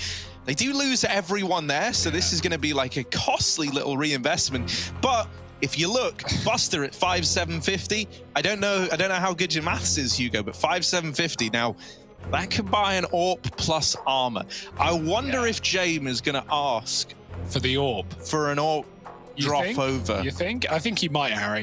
What, like, yeah, you gotta give a lot of credit to VP again. Like, their retakes have been excellent. How do they win that 3-on-5 situation with a flank that they don't know about? You gotta wonder if Poison tucks for 1 more second, if he hides at the back of the boxes, Cole just win the round straight up. There's nothing that VP can do. They would have lost to the clock. So, you know, you can't blame Cole for continuing to take Deeg fights. It's what got them in the round in the first place, but coming down to the wire, big kill for Poison, making up for it. A pick onto Jame is exactly what they need to get into B. And this time it's not stacked either. No info goes the way of VP. They can't heavy rotate yet. Buster's about to work it all out. Rush dinked. Buster finishes the job, but now he's trapped up at short side, and Config's got the kill on that mid play. There's no info. There's no knowledge. There's no position for VP after losing Jame. And with that mid wrap in, it's got to be the save, right? Money's already low enough. And it's not even like they can retrieve the AWP in this round, which Sanji is so good at doing. Blame again, aggressive on the lurks, or on the hunts, but not too aggressive. Not enough to give VP a kill with enough time to consider retaking. So he hears them run away. He now knows if he wants, he can activate. But ultimately, it's a 4th round for Cole on this T side.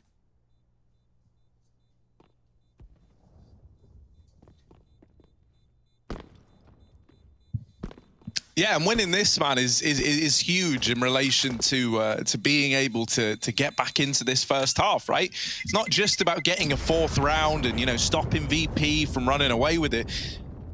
You know, as a result of killing everyone on the Blame effort, you know, little Deagle com play in the round prior, and then forcing the save out of 3 here, well, you've left VP with next to nothing heading into round 14. So suddenly, a 6-9 half is very, very achievable for Cole. Yeah, you should probably double force here if you're VP, right? Like, it's not like you're going to be ecoing and then suddenly having rifles in the last round of the half, you know, just back-to-back Deagle buys. And if you win this, then, hey, you get your double digits at least. And if you lose it, well, you're desperate. Kicker, again, often been getting picked at A very early, but still looking good despite that with some big 3K rounds. Oh, Yakinda. Okay, in the smoke, doesn't know. Config's got the info, and he's got the kill as well to boot. 2 players down for VP. Cole in a great position now. What will they do with it?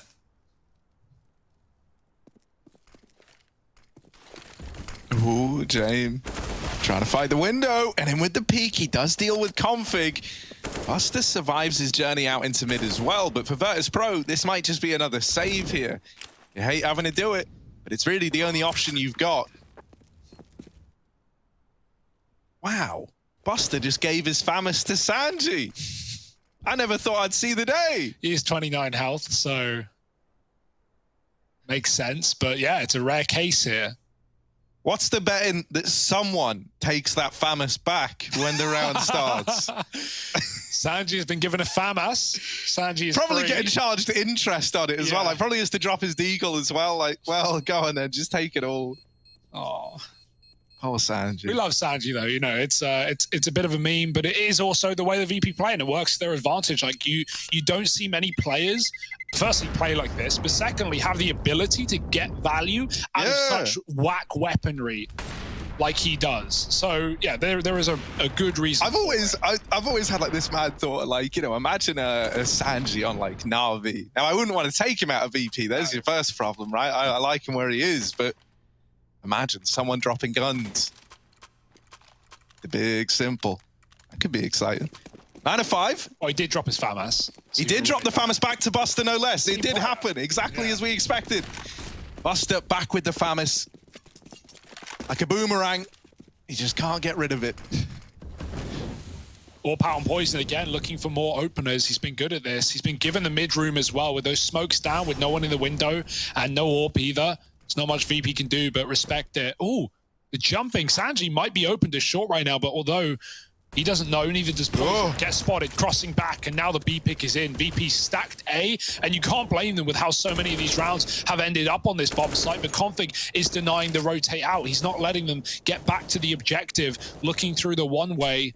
And meanwhile, this is a one round. This is a one, not half. VP have picked it up, but still Cole have recovered pretty well at the end of things. Don't know how retakeable this is going to be, but VP have to throw everything and hope something sticks. Yeah, I kind of love these round 15s for VP. It forces them to attempt a retake. It's nice to see them give this a go, because normally they'd be saving right about now. Blame F is just getting flashed in time and time again, even throwing his own flashes, not allowing this market point of rotation, and he should be here to lock the round in. Only Buster left, time almost fully ticked, and Blame F locks in a 6-round half for Cole. It's a nice little recovery. Is it going to be enough, however, to take down VP? Gonna have to find out in just a minute, aren't you?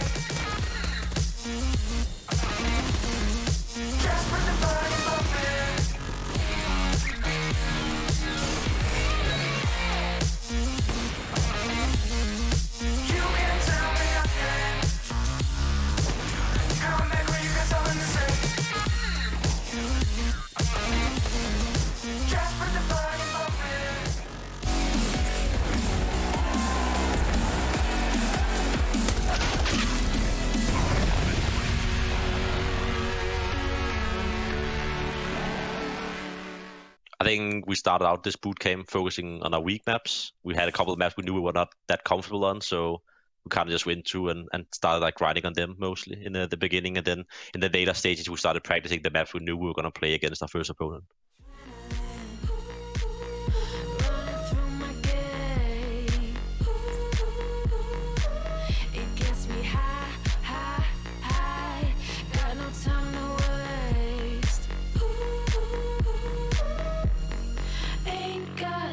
For small talk, I tell you the truth.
Bring that music back up to where it was.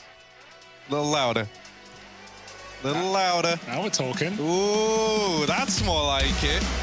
VP versus Complexity, a second half about to begin. And right now, VP, they're blazing the trail. They're in the lead. They're 3 rounds in the lead. Complexity. Eloquently put. Yeah, let's get it. Little CT pistol round coming up. They're looking to propel themselves back into this game.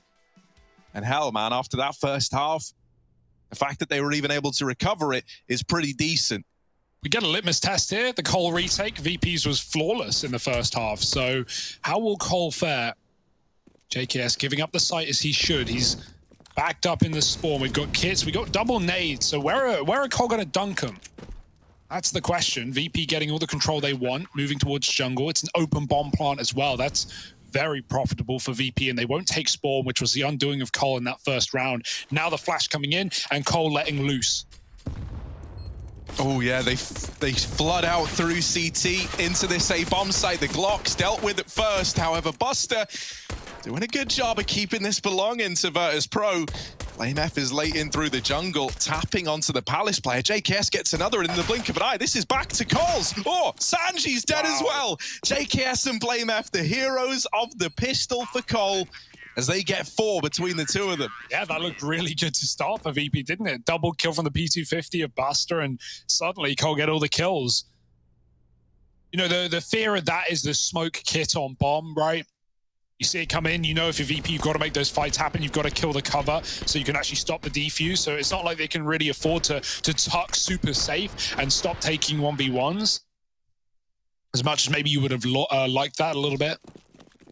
And VP buying up a bit, putting the AK in the hands of Yakinda. It's a good investment. Sanji dropping it over. And so... Sanji, of course. Yeah. You know, Sanji's so nice, man. Yeah. He's the guy who's I buying wish you I drinks. could play with Sanji. He's paying your tab. Sanji, but... I'll drop for you. How does that sound? If we play together, hit me up. We'll make it happen.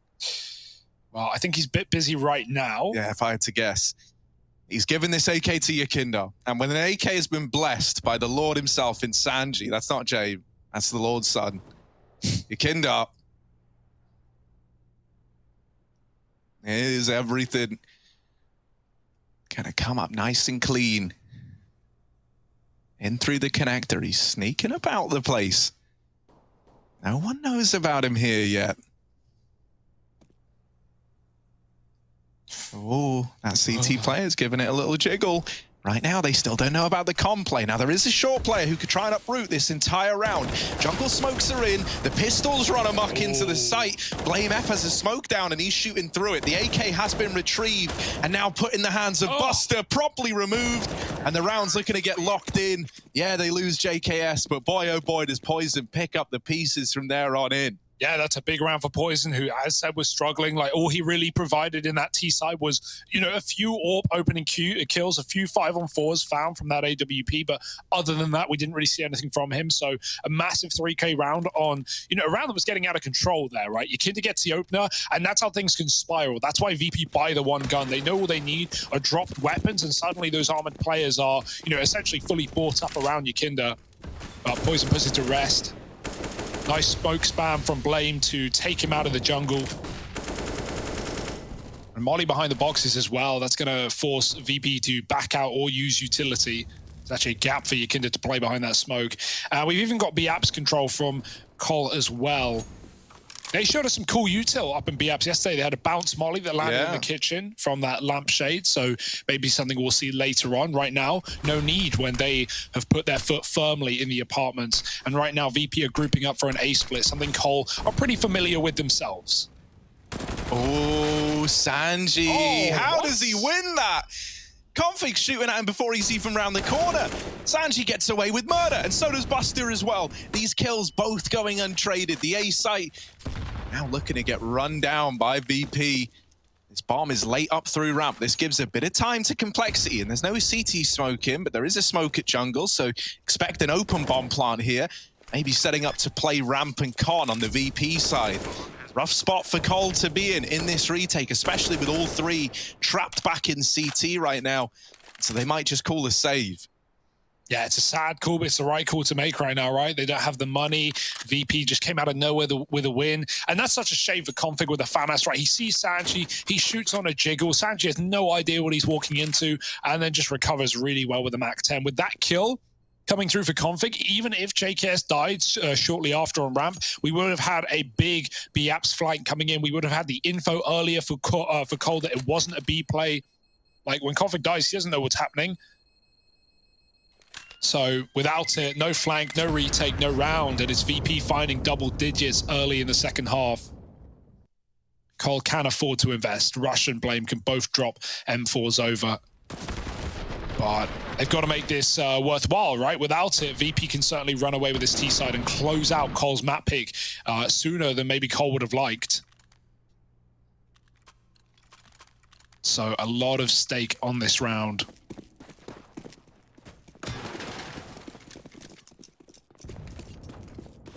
Still no AWPs in the second half yet.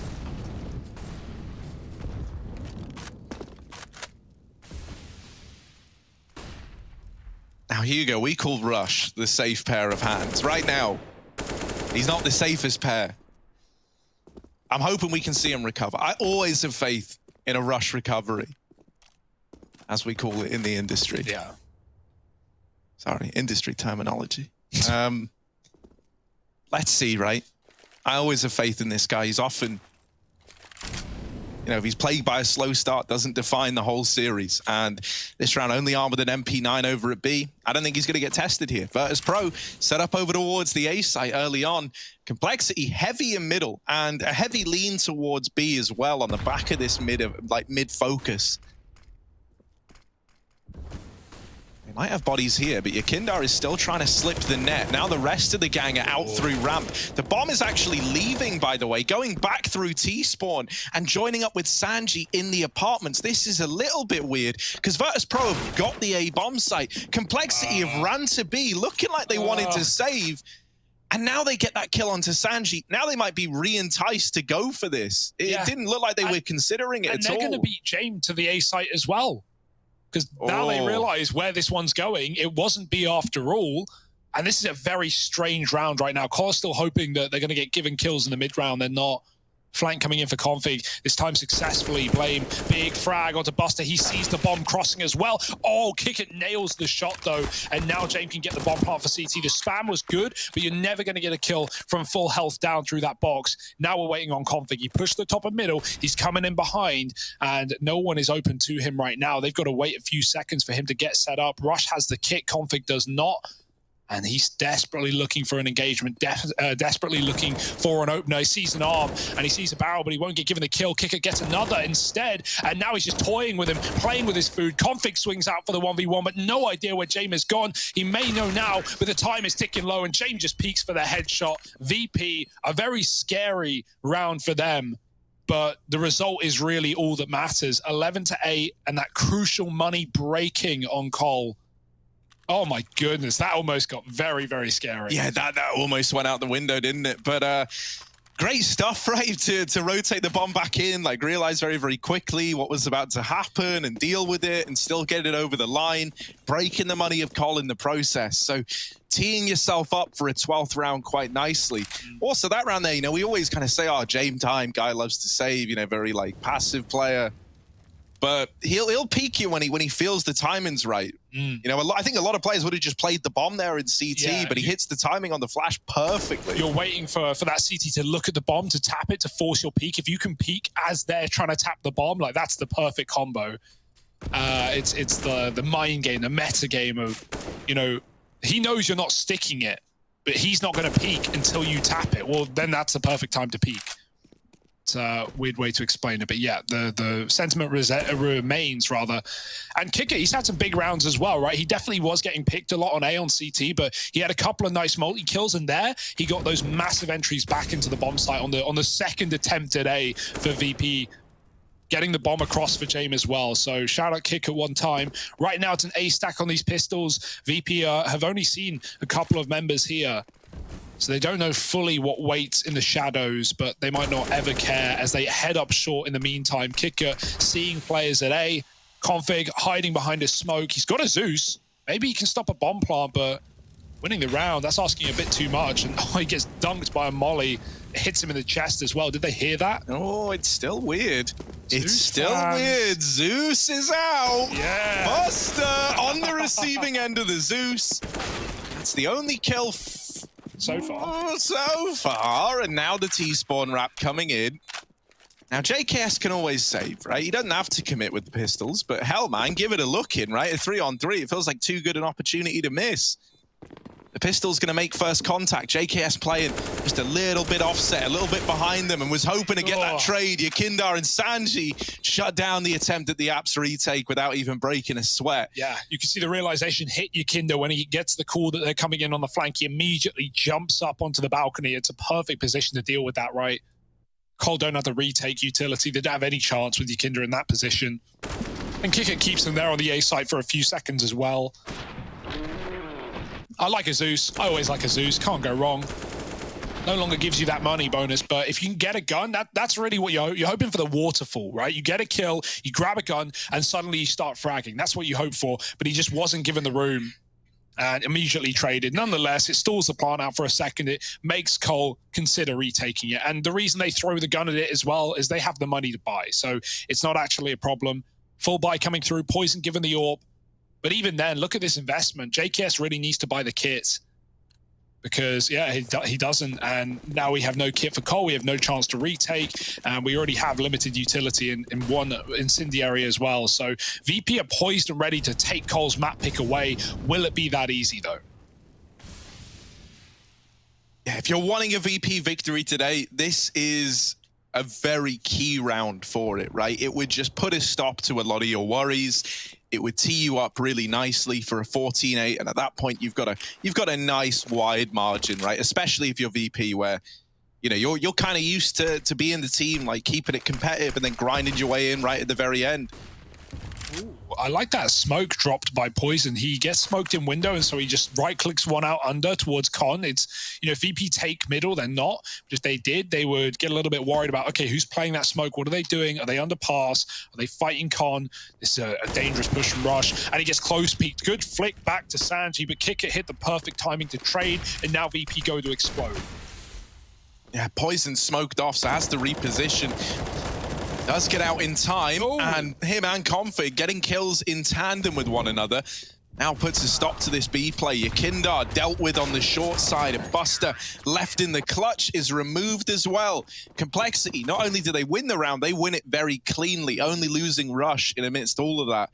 It's a bit of a shame for VP. If they went faster, you know, with Poison getting smoked off, it's the fact that he's given those extra, you know, like 4 or 5 seconds to reposition and get into the site that makes all the difference. You know, otherwise Config is fighting a solo battle here.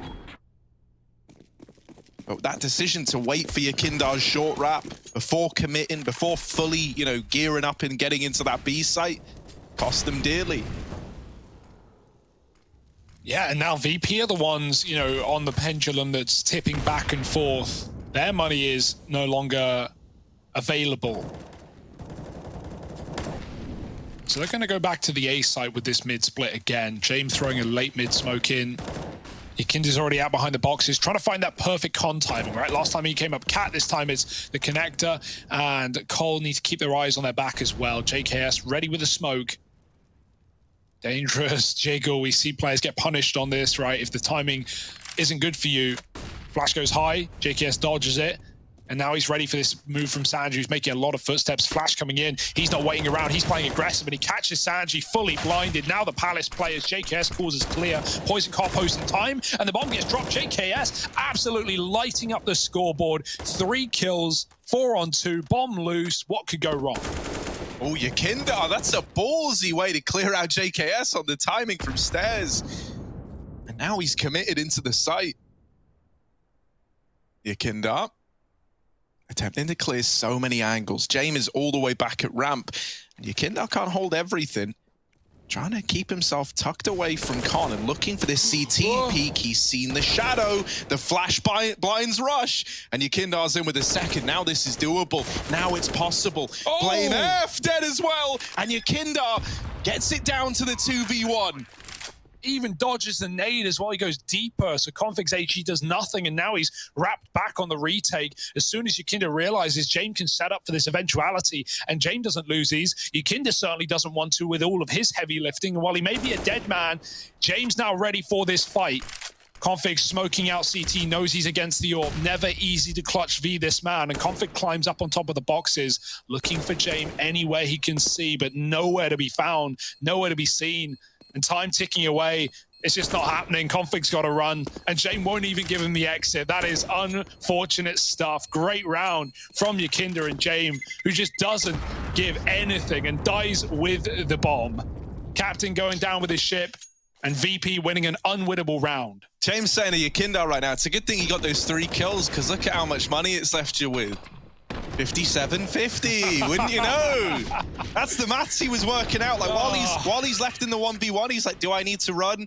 He hits tab for half a second, sees the money once, and knows that that is the exact amount to bring that AWP to play. He goes, now I'll die with the bomb. What a round from Yukinda, man. He should not be unreal. He should have got the third, right? Yeah. Blame F, you thought had him dead to rights, especially because Blame is giving us a very good game right now. That was like an unwinnable round, and Yukinda, this is why everyone's been talking about this guy, by the way, because he's literally cracked. Like, he's unreal. Whoa. Mutiny in the server. Yukinda does not buy the orb. He had 57. James on a Galil. Oh, so Yukinda wears the trousers. Disbanding now. No, of course not. But yeah, he wants the util right. Already VP were broken by that round. They had nothing going into it in terms of, left up cash. And so after they win it with 0 players surviving, they can't get all the grenades. The only player who could was Yukinda. That's why he's gone for this. It was a set plan for VP. Jamie, you got to wait for your orb. And I mean, he knew he was losing it, right? He went down with the bomb just to guarantee the round win. And oh my goodness, the first round, the VP are just holding top mid, waiting, is the first round that Cole aggress. So Config could get punished here unless a flash comes in. There it is. Yukinda's blind. He doesn't shoot. Neither does Config, not swinging wide enough, and his opportunity missed. Yukinda gets out alive. And Buster was tucked the entire time to trade. So that is a bit of a shame for Cole, but it's better than, losing that first kill. They fall back. They keep VP honest. They keep them passive. And now the late mid take as James throws in the smoke.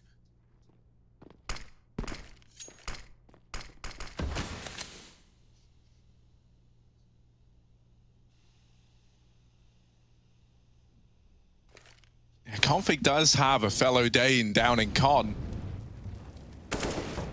Oh, the run boost out into the open. That's going to put the fear in Config and gets him off of middle.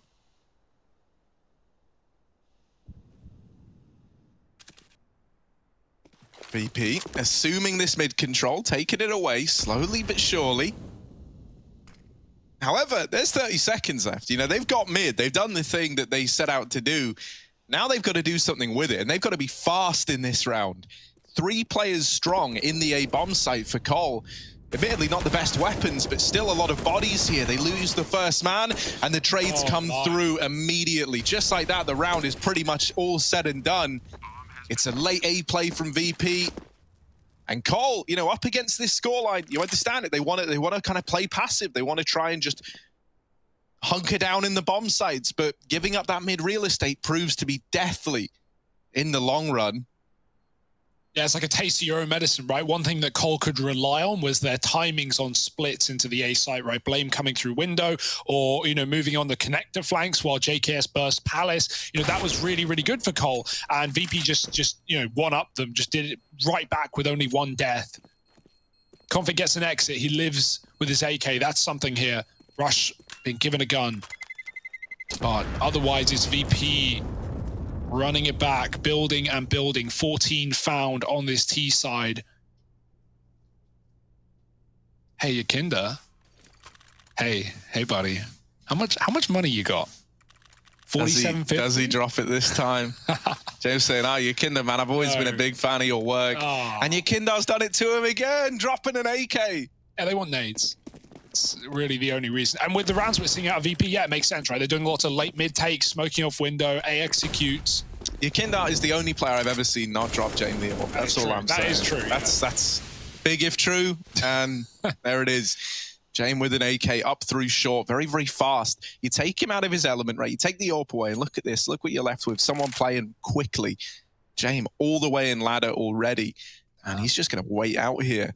Just set up camp and wait and see if you catch anyone going for a short peek. Complexity, while they haven't been playing short, you know, they're not cognizant of whether or not they've lost this room. They are going to be checking it. Almost definitely, just because you haven't been watching middle. This boost is set up. Config has just missed this timing. And Poison pushes ramp. Not to his betterment either. Kicker was holding the entire time. Yakinda, walking connector, almost dies to Config, but Blaine steals the kill away. And the jump may have been heard. Does Jame know? He's looking at the corner. Shadow is seen. He knows something's going on around this short side, and so he won't activate yet. His team is still grouping up on A right now.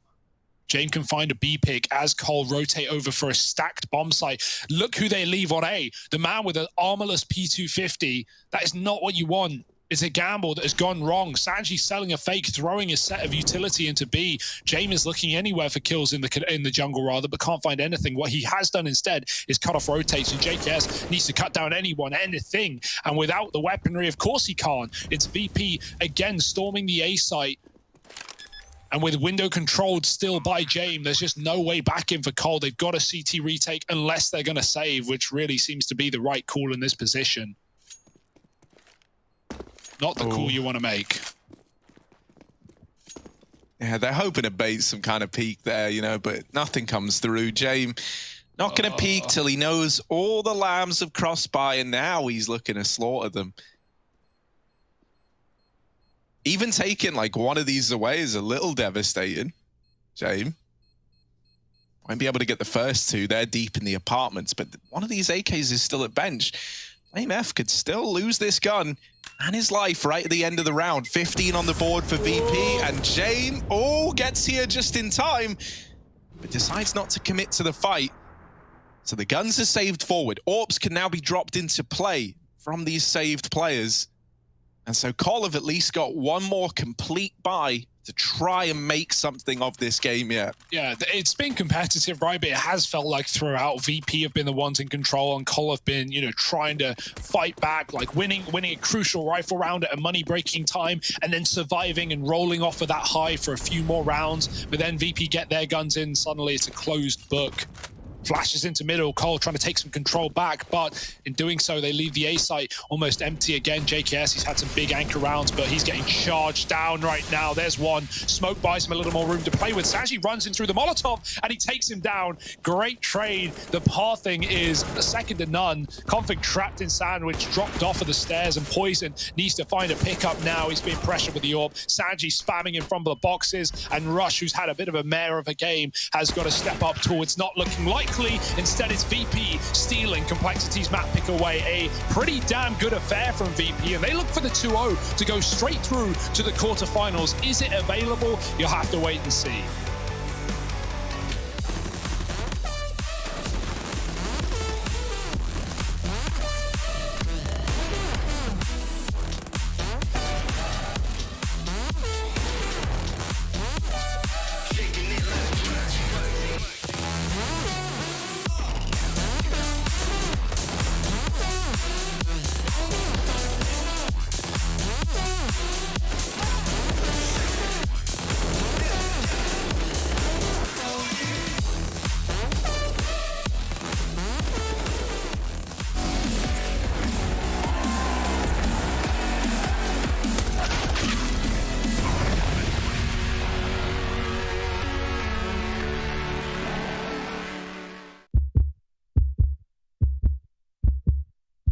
Malta has truly its finger on the digital pulse.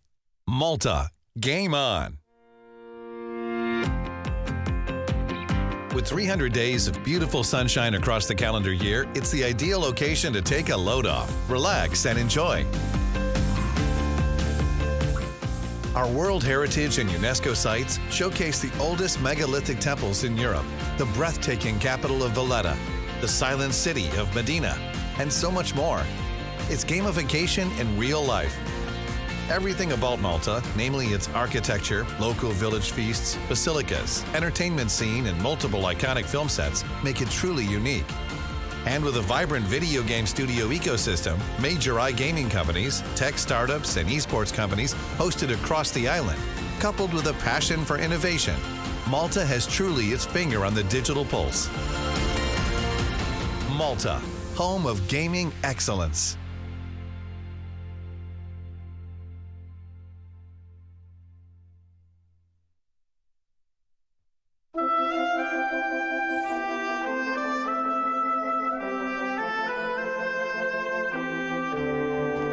Yeah, screw this. Gotta chill out. I'm in orbit. Mate, I had a nice there. Blind bump. No way. Oh, he's jumping into it? Oh, Ravine is in the zone. I might go for him. Oh, it's not really in the zone. Secondary Ravine's in the zone. Yeah, you can call it baby Ravine. Okay, I'm heading.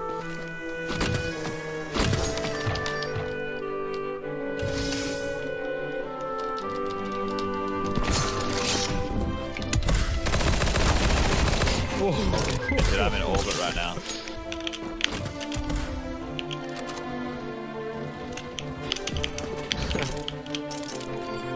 Okay, I'm going for a crazy plate.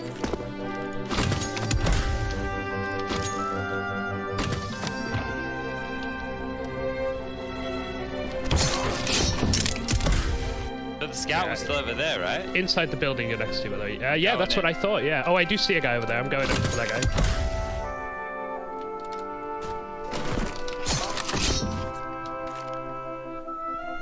This is spicy, this.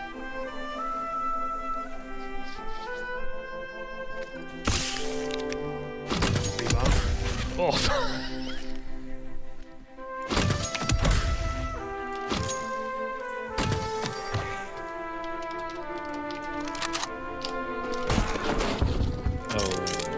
Looking at me. I knocked him once.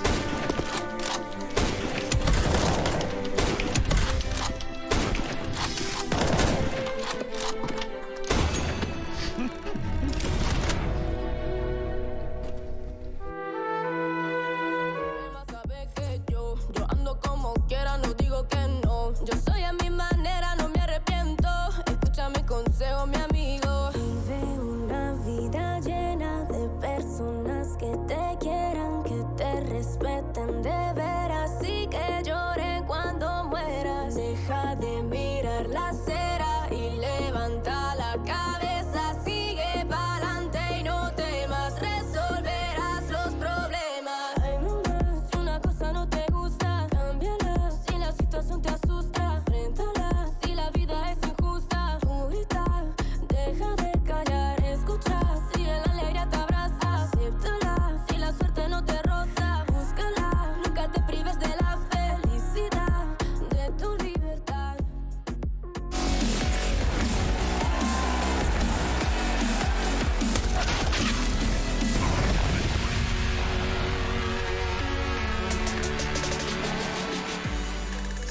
Iko, я стал выполнить. Nice! Лучше! Вот так, хорошая явка.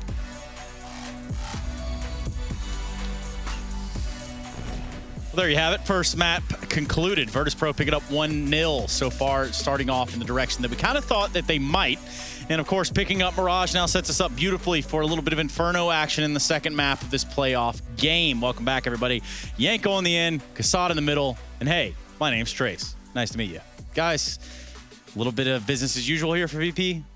Yeah, I think they showed up in much better form than they have in the ENCE matchup, right? Getting off to a good start on that CT side. I still think Complexity did a decent job, all things considering, not winning the pistol and all of that. They still managed to get 6 rounds. They won the pistol in the second half. But I liked what VP did on their T side. They were playing more as a team. They were splitting the A bomb site a lot early on. Ikinder coming in through connector, and they were just relying more on their team play and playing as a unit than just finding openings out of nowhere. Did you find that the pacing, and perhaps Kassad, you might have noticed this as well, did you find that pacing that we were so much talking about in the pre-match that was, hey, they're getting up there and they're actually putting themselves in the face of Complexity? I don't know about pacing, but I think this is one of the maps where like it's really hard to watch, and it's even harder to play because I felt like well, go on, tell us more. Because it's like always both teams were kind of fighting uphill against the money situation all the time. 2 players saving, 3 players saving. There is always like these half buys, and it's like such a weird economy situation throughout the whole map. Now that suits VP. You know, they're used to playing like that. They're used to playing like with 1 or 2 guns saved and just like, you know, just a Glock. Yeah, they know how to play with that. Complexity on their side, they're used to playing a little bit of other game, and I think they got a little bit mixed in too much into the Virtus Pro kind of, you know, element, and I think just because of that, Virtus Pro just managed to win. Yeah, I think also one of the bigger rounds was there was a 2v4 from Yakinder and Jamie. It was the JKS triple kill, right? And that was VP buying for all of their money. If Complexity managed to close that one out, you know, they could have started getting some momentum on the CT side, but Yakinder just hit an insane shot in CT onto Blame. He survived with that duel with 1 HP, and you know, that really swung a lot of momentum towards VP in that second half. That was a little bit of an awkward situation there, because Justin killed 2 people, and all of a sudden Yakinder is jumping behind him. It looks like nobody called it for him, that he can be up connector. He didn't know or something like that. But when that happens, you tend to get a little bit more, you know, tilted when something like that happens. And like you said, it kind of turned around the upside down and a half for Complexity. So yeah. But for Complexity, they still have to turn this series now upside down. They have to run it all the way back. We go into what is Inferno, Yanko, and this is going to be VP's pick.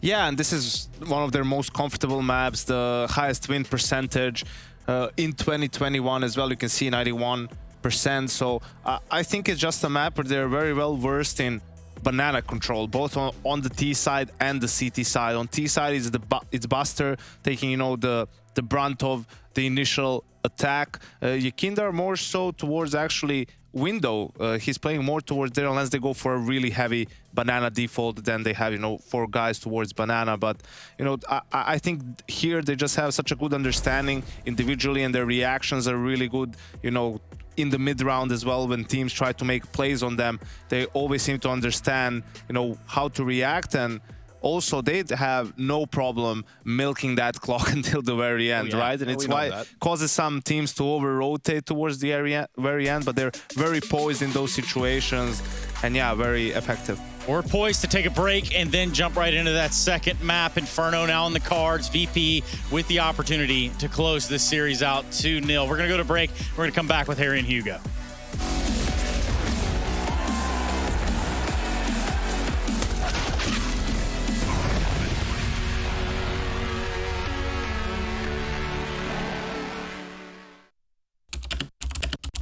Hi, my name is Sue Lee. My handle is Smix. I think it's important for these initiatives to happen. Empathy really, really goes a long way, and it always means so much to us, and I think that's where initiatives like this really help. Good luck, have fun. Yes, nice shot, my friend. Cheaters ruining your plays? I have eyes on the enemy. Bad servers stopping your shots? What you need is ESEA. Advanced anti-cheat to stop cheaters. And the best servers around, all with 128 tick rate. ESEA, the best way to play CSGO. So living in hotels has been pretty difficult, but it was more difficult in the beginning, I think, because there was a lot of uncertainty of where we're staying. We started in Copenhagen, so we started in Spain actually. Then we went to Copenhagen, then we went to Spain, Serbia, and then we went back to London after the player break, and we've been in London ever since then. And the hotels we stayed in initially weren't that nice. They're kind of small in a nice area. But now we have a better, more stable environment where we're like in a nice, more of an apartment situation in a nice area. So I think I'm really comfortable where I'm at, opposed to where I was previously. And I think having Justin and Josh here, Josh being our manager, helps a lot as well. I am texting him every day, like reaching out to him, playing Facey with him. Of course, I'm like, I had a couple of demo reviews with him as well, where I'm like guiding him how to, like, you know, optimize his gameplay and all that stuff. Taught him a couple of nades and stuff, you know. So that's how I spend a lot of time with Will for sure.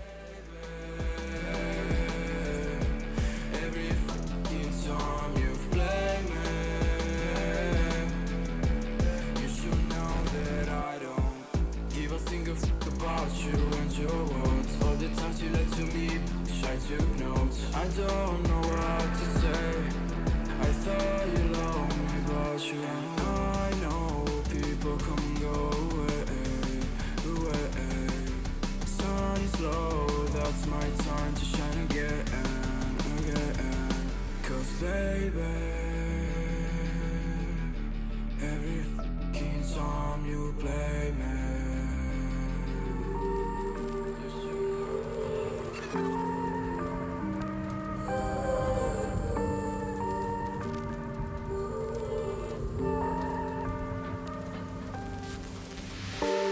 I've been running over all the corners of my mind, trying to find a story to believe. And I've been getting sick of how I'm spending all my time, searching for a way to find relief. And I can stay inside, go to sleep, but I feel like I need to let go. And I can spin a web of any story that I like, but tonight I wanna make a masterpiece. Stepped out looking like a small fire, half glass and filled with desire.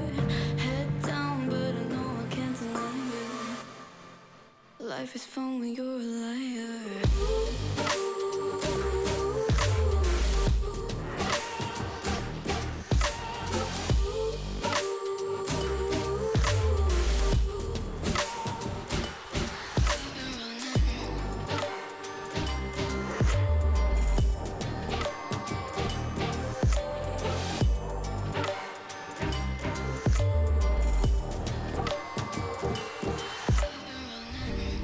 I'm just trying to learn from all the things that I've been told. I'm gonna paint a new reality.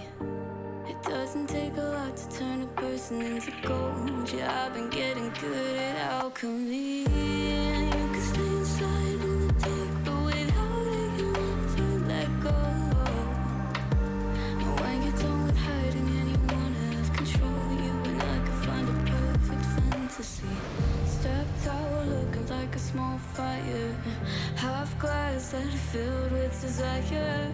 Head down, but no, I can't deny it.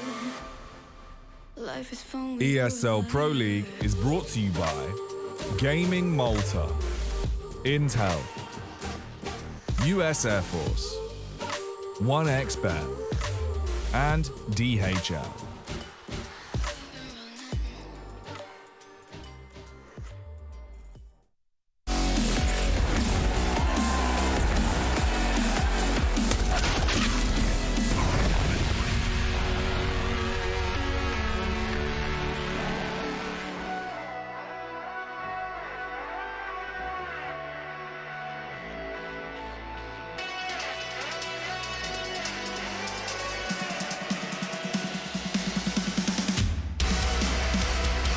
It's Complexity taking on VP. It's the second map in this series, and if you don't know what just happened, well, let me tell you, Virtus Pro, they took down Cole on their map pick of Mirage, so now we end up on Inferno. VP's map pick, Complexity, up against it all here.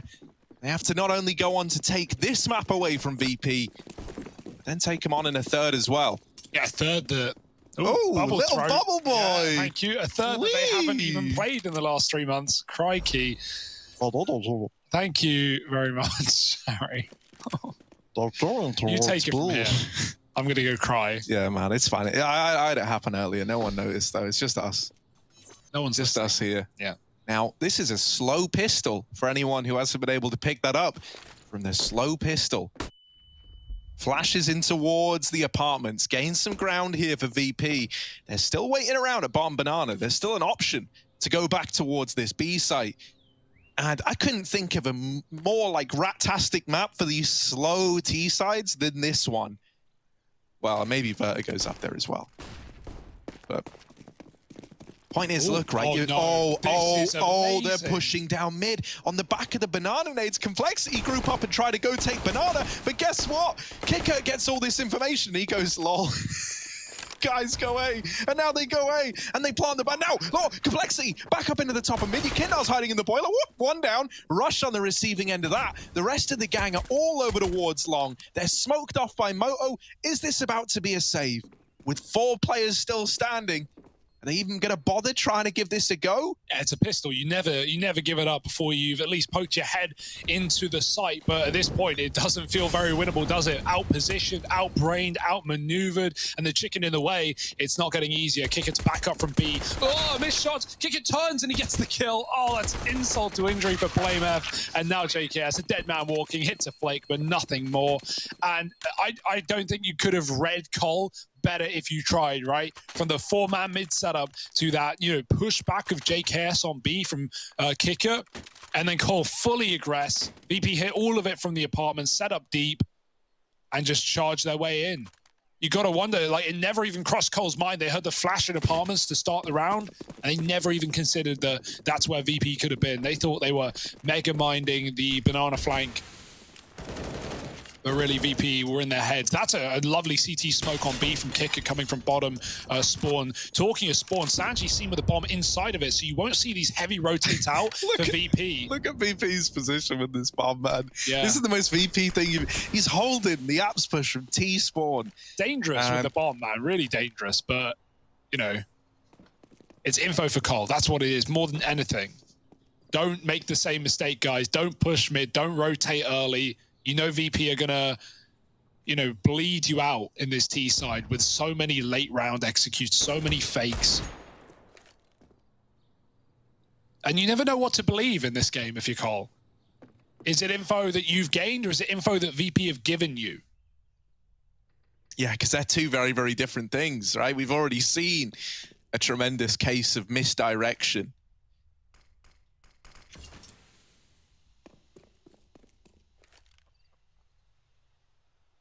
Oh, VP, like, look at it. There's 40 seconds left. Sanji's back in T-spawn again for the second time. VP, slow on the old approach. Now they're throwing in some top mid utility. They're hoping that complexity go, well, it's A, but it's not. And they've saved their util. This is the one problem, right? If you're not pressuring Cole, they don't have to, waste these smokes. They can hold them until the closing 20 seconds. And so Virtus Pro have got to go through this. They don't have an option. They're now running into a 3-stacked B site with 10 seconds left on the clock. They're not even out the top banana yet. Finally, they're trying to get in. They deal with JKS, but if this bomb gets dropped, the round is likely lost. Oh, he's missed it. There's no time left in the round of VP. There's slow, and then there's that. Yeah, it's not even just the smokes. Like you said, they try and go through it, but a flash comes out from oranges, and that fully white, everyone on VP has popped over the top of the boxes. And at that point, like, okay, a smoke is one thing. You've got to push through if you can. But if you're fully blind, what can you really do? Like, what position can you gain? You're just feeding at that point. But it's all they could do. It's their only option, right? Run through blinded, smoked off, 10 seconds, look for the plant, and it's denied by the boost. BlameF, 1 kill, and that's the only kill that's mattered, the only kill that's needed. And Cole have brought right back in.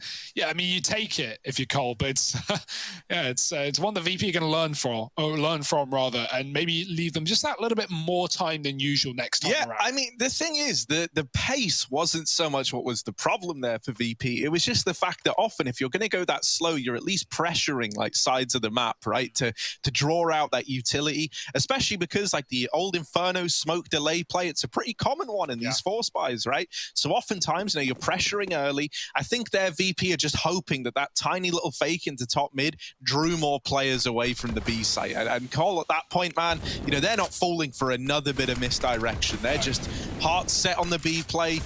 And that's exactly what comes to them. Yeah, all Cole were doing at that point was playing the very passive, library pit setup where they just don't peek anything. So it's like your mid-take smokes, your fake utility is not going to adjust the setup. They've gambled B and they're committing to it for the round.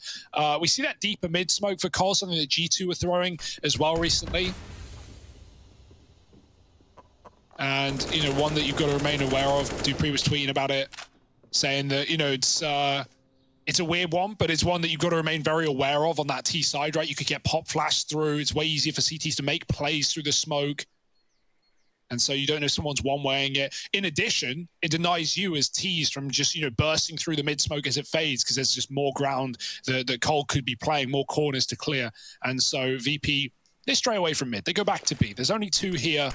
Smoke comes down at the right time for Blame, but will VP respect it? Oh, they might look to go through. That is a lot of UMP damage. Yakindar and Kicker are both almost out of the round. They trade the guns amongst themselves. They swapped Galils. I don't know why, but they did. They did it. And now they feign the footsteps back away from B. James trying to sell a mid fake. It has kept 3 players on this A bomb site, but with all that damage that Blame F has done, he's set complexity up nicely. This double setup at oranges. Yeah, JKS is cleared. Blame F is as well by Buster, and the B site is cracked wide open. This is a save for Cole. They might have done a lot of damage, but you ain't winning the round. It's lucky nothing went wrong there. Yakinda gave Sanji his Galil because he was low, but Sanji didn't give him his Deeg. So Yakinda was 1 HP Glock for a moment there. Traded back eventually, but yeah, like you said, it's a save, so it's no worry for VP. A massive entry kills coming through out of nowhere from Buster. The man who we will be seeing tasked with Banana in many of these rounds is set on the desk.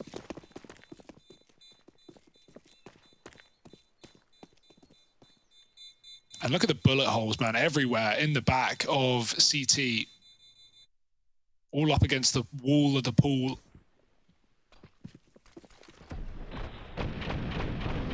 VP just spraying smokes, because there's going to be a lot of them, right? Like, as much as VP like to play slow rather, Collar are going to lean into that. They're going to force them into these late round predicaments that we've already seen happen in this game so far. So 2-1, forced by wars will never come to a close until someone wins 2 in a row.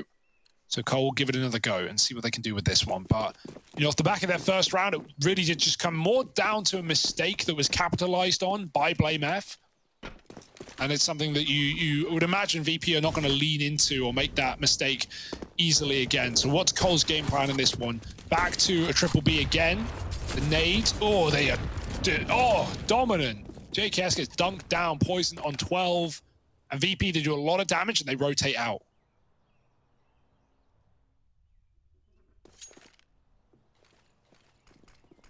Oh, Config hears all the mid utility, and he's hit a nice little timing on the boiler play. It's as he tries to back up out that he should be a dead man. However, if he keeps pressing forward, he gets away with it a second. Rush has even moved in towards this A site and is now just tucked in on default. Poison smoked off, but is able to set up flashes for Rush now. Didn't go well, did it? Didn't really throw the flash he wanted to throw, but will that be a problem for old mate Rush? Still waiting patiently with this MP9. There's the swing, he gives up his position. Now they've got him trapped, and there's the kill capitalized on by Buster. Blame probably just gonna save. Yeah, that's a shame, man. The flash for Poison could have been killer. If it lands where it wants to in front of default, Rush can get so much off of that, but instead he hides. And it would have been nice to see him tuck and fully commit, but then Poison makes it cool. I'm coming through the smoke, I'm giving it a go. And, you know, Rush plays off of Poison, which, as you said, gives his spot away. He doesn't fully swing and commit, and then VP can just wait for him to repeat back in and take the kill. So it's like, yeah, very nice patience for VP. But that could have been a very different round off of one flashbang actually connecting. Shame to see. Blame with an exit, but nothing further. VP find their 3rd round, and that will call the end to the Force by Wars here for Cole. It's time to take a bit of an eco. Take a deep breath while you do. You two at home. Get some oxygen in. Yeah. Oxygen. Not like that. No? Yeah, well, just, yeah, it's very verbal. Sorry. You have a microphone in your I face, can Harry. breathe quiet. Yeah, breathe quiet. I just won't breathe at all. Oh, that's on you. Actually, don't do that. I'll have to deal with the cleanup. 4 nades for Cole. Dunking them down. Good luck, Buster. Oh, the nade stack. If the timing sits right, it could do a lot of damage here. VP are deep up through Banana. In go those nades. 2 more. Only 2 of them, though. Okay. They've got more where that came from that can look to get thrown in. And yeah, more players now getting artillery striked out of Banana. JKS is still holding on to his nade, still waiting for the perfect time to use it. Now, if he had thrown in his nade there with the second player, Kicker would also be out of the round. Will this decision to hold on to the nade come back to show some face a little later in the round for Cole? Now the B play's looking to come in. This nade We're still waiting, and boosted up as well is Blame F with the hero AK. So this is still scary little B sites to try to run into. The nade finds nothing. They still don't know about Blame F. Finally, he makes his presence known. This could fall apart for VP. They need these kills into the site, and while Sanji's got the first, there's more where that came from. Config posted up at Coffins, trying to deal with these players in the site. However, he's bested by Sanji. Oh, the rotate. And they're going back to A. They're going to A. All they did was kill a mid-flank, and that was enough temptation. They saw numbers in B, they saw that AK on Blame, and Sanji's here to sell the fake. He's going to walk through, he might be dead. Oh, the fade is good, though, and Sanji gets to kill Blame. He's still here. They wonder, where has he gotten out to? No, they're rotating back in. That's a massive mistake. Blame has killed Sanji. Now the bomb goes back 15 seconds. It's going to be damn close. Oh, no. They thought Blame had already left the bomb site. Jame has time to plant at least, but this is far too close for comfort for VP. Oh, they are low as well. This isn't an impossible round. Blame F is given a chance after all. Down in the pit is Kicker, the man in the site, Jame. And they've got to play off of one another here. If they give Blame a 1v1, suddenly he's eyeing up a round win. And so with both players just tucked, not giving a fight over, it's great. There's the peak. And James going to lock it in. We saw a very similar round back on Mirage, didn't we? The one where VP, you know, they ran into A, they got the kills. And that's like you reading into the rotate. You're assuming that players have already left the bomb site. They took A, they got 3 kills, and they went, huh, I guess B's clear now. The B players have gone A. Actually, the B players were saving. Blame was still waiting for Sanji at the B site, hiding in ruins, playing for, you know, the last fight of the round. He'd already opened up. He was trying to close. And the fact that Sanji's killed everyone else and sees no one on B, he thinks, Blame's already gone back to that A site. They saw the mid flank come through. They saw Poison die. Almost a misread for VP. But just, again, same as back on Mirage. It gets awkward, but VP remains so composed in those final few seconds. And that makes all the difference. Jame does react. He does get back in time. And VP do win the round, but boy, do they like to make us sweat.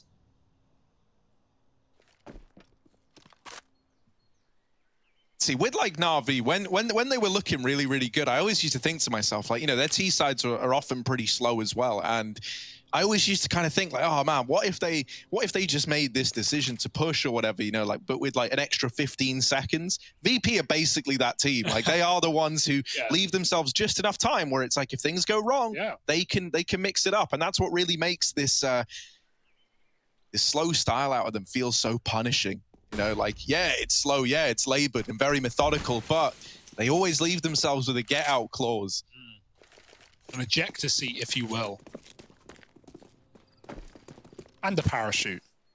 Nice, man. The full kit. Exactly. I mean, one without the other is kind of useless there. Without the parachute, that's just a springboard, mate. Yeah. You're just coming crashing back down. You may as well stay in the plane. It's just like choose your death. Yeah. Would you rather gravity or the plane exploding? I don't know. Probably the second. Both pretty dire, if I'm being honest. Look at this, though. Config's big nade into the apartments is well timed. That's a lot of damage. Now he's got to do even more of it. They're spilling out with the flash over it. Short Rush isn't giving up an inch of ground, and the crossfire is good. Sanji, while he's dealt with the player in the pit, they've got 10 seconds. The bomb's up on the balcony, and so this round isn't winnable. Rush is just competing for a bit of damage at the end, and he's going to take them all to the grave.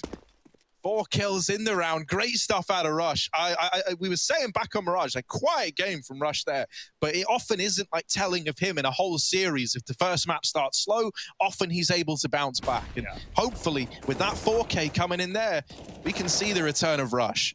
Also, you know, on the City side, back on Mirage, it's not like VP went for many B hits, right? They were doing a lot of A splits, they were doing a lot of mid takes. They didn't really, you know, execute through the B apartments much. So, you know, as life as a B player, we see it for so many teams, like just often left in the dust for a whole half. Yeah, he still did struggle, and that's a great round to get your confidence back. Stops VP in their tracks coming out of apartments, and great grenade from Config to really light them up with damage.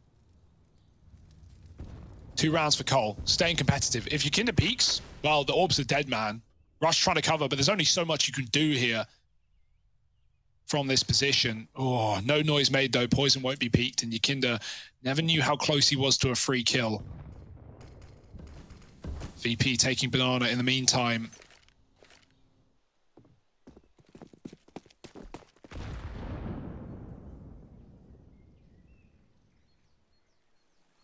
moving on up. Mid on the clock as well. Are they really going to commit this early? James going to go back to sell the mid fake. Or even just tuck and hope they over-rotate, right? We've already seen a lot of rounds where Cole have aggressed down middle, and every single time they've been punished. So I don't think we're going to see much more of that. And that tells in the positions as well. Look at what we have on A. We have Pit, we have Sight, the long players rotated B, and that is the right call to make right now with VP about to execute. Oh yeah, Poison gets that information. He's now trying to swing CT, blinded, but still in with the kill, and now into the crossfire at this B site. Things go from bad to worse for VP.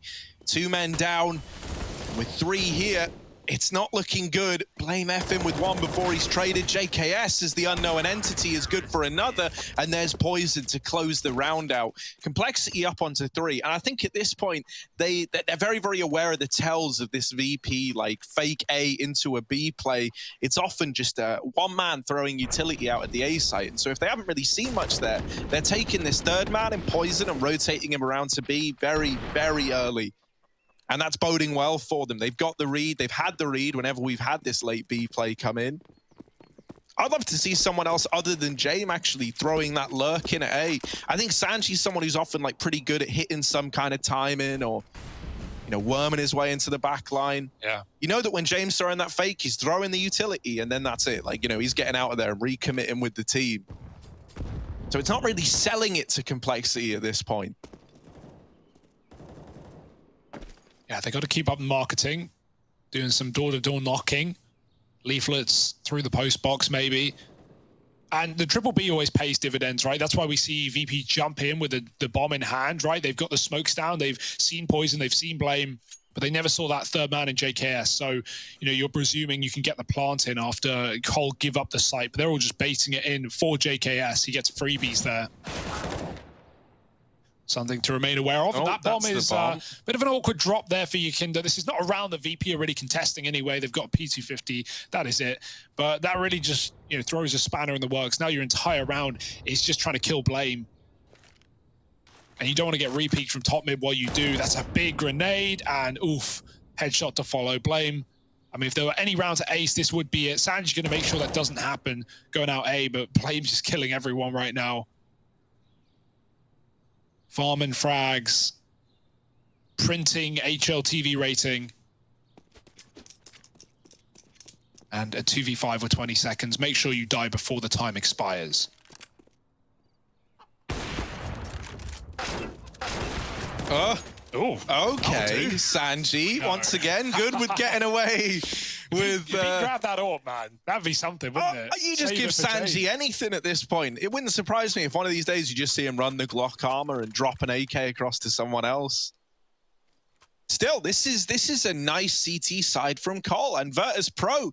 They might have met their match here. They're getting out red in a lot of these rounds. The slow pace isn't looking like it's to VP's benefit anymore. And that's always a bit of a tell as to when the pressure's on, right? You manage to make this VP style in which they always play and they always look comfortable start to look uncomfortable. This is what these guys are used to. This is how they've played hundreds of games.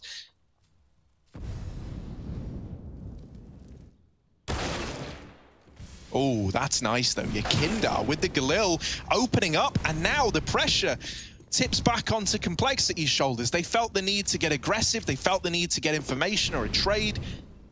And it's ended up making matters worse. Now 2 down to Virtus Pro. Poison alone in this A bomb site with the AWP. Yakinda heard it scoping up earlier on. And Poison's actually calling for a full rotate here. Cole are just going to hedge their bets, stack this A bomb site with all 3, and maybe VP come their way. Well, they are coming their way. They're actually a lot deeper than Cole were ready for. With Russian Blame still here, you've still got a reason to fight. You've still got a reason to give this a go. Oh, the low players. And VP are out of there. Bye.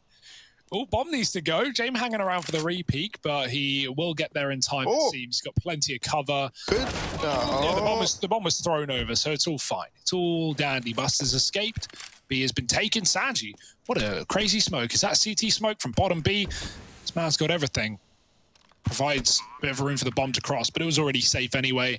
And 3 on 2. Yeah, you can give this a go if you're Cole. Like, you've definitely got 1v1s available, but you can see Rush is pretty committed to that A side right now, so the call's probably just to hold on to guns. Crazy round from Yakinda again. And just so VP to leave there, isn't it? Get all the kills and then run away.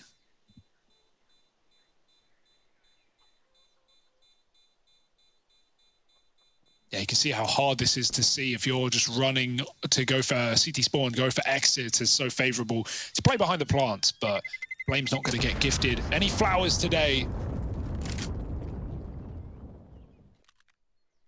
You missed Valentine's Day, Blame, I'm sorry. A couple of months late. Yeah, I didn't want to say it, Hugo, but you missed Valentine's Day too. Every year. You got me nothing. Oh, well. Poison has been dropped and AWP back into play. James not donning his, you know, more than willing to do that here.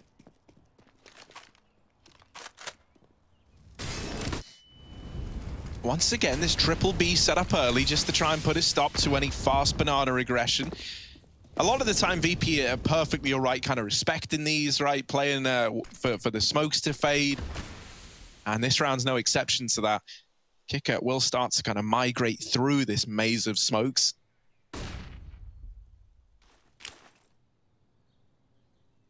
James lining up a flash. JKS has also got a flash. There's flashes all around. JKS is going to try and flash these players back into Banana, maybe. Blame F. Decides against it. Poison lives there, you know, they're definitely re-flashing back into that, but instead now, they lose Poison early. They can't play this flash retake setup like they wanted. They're forced back into the site. Rotation from Rush moves around. There's still 50 seconds left, mate. VP, they weren't even planning to plug the keyboards back in till the 30-second mark. Of course they're not going B. Oh my God. But really, are they actually going B? That's the question you've got to ask yourself. James still here. They've left James there, right? This is what we say. They've always got a get out clause. They've always got a second route to take if things don't pan out. But with that kill coming in, the A site now belongs to VP. And so they don't need James holding down that B site any longer. Yeah, Yakinda's got CT spawn under lock and key, right? There's no way back in for Cole. They've been cordoned out. Red tape, yellow tape, whatever color it is, it's VP round. And finding 6 on this T side. Well, what color is it? Well, it doesn't matter. Like yellow tape, maybe. Yellow red tape. Red tape's more like metaphorical. Yellow tape is like, you know, police crime scene. Yeah. So it's like, are we depicting like a murder or like a breach of law? I would say red tape is like a law term. Contractual. Yeah. Let's go murder, because right now yellow tape. Yeah, Cole getting, you know, killed in this series. Nice. Maybe knocked out of the tournament. Imagine being the guy that has to draw the chalk outline around Blame. Man, how ridiculous that's gonna. Yeah, a lot of chalk. Couple of sticks of the thing. Oh Jesus, man! Look at how wide his shoulders are. How did this guy even end up in this position? VP up on a 6, and yeah, I love the rotate out again, right? Like Buster gets that kill. By the way, it's gnarly. Like Poison's crouched at the corner. He tries to go for the flick. He was stuck. He couldn't run away at that time, and it's so little head to see. The Buster just takes the kill immediately, and then he even, you know, with long fingers reaches round the corner, grabs the AWP, gives it to James. And then James just posts as his teammates take over A. Only one man there. Again, Cole rotate out, and you can't blame them rotating there, right? Lots of these rounds have ended B. But it's exactly what VP had in mind.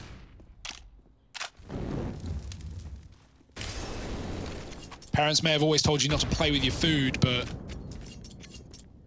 VP making a mess out of this meal. 6-4, and another broken buy for Cole, saved with pistols around it. You can definitely win these rounds, right? If the rifles are in the right positions. Rush certainly seems to be. The other 2 guns on B, and Config, evaporating through the smoke, disappeared. Poison Dink doesn't do much damage though. Rush, it's all on him. This round in the palm of his hand. Can't go too wide. That smoke is so annoying. It allows him to wrap long, and it traps Rush in the pit. He's got to fight short side. They're climbing in from the graveyard. They're going to put him in a box. Rush trapped in a cage, and he gets 1. But now, dead to Buster. Long locked in by Kicker. And even though he's low, he lives to tell the tale. A is lost for Cole, and you might want to resave these guns yet again.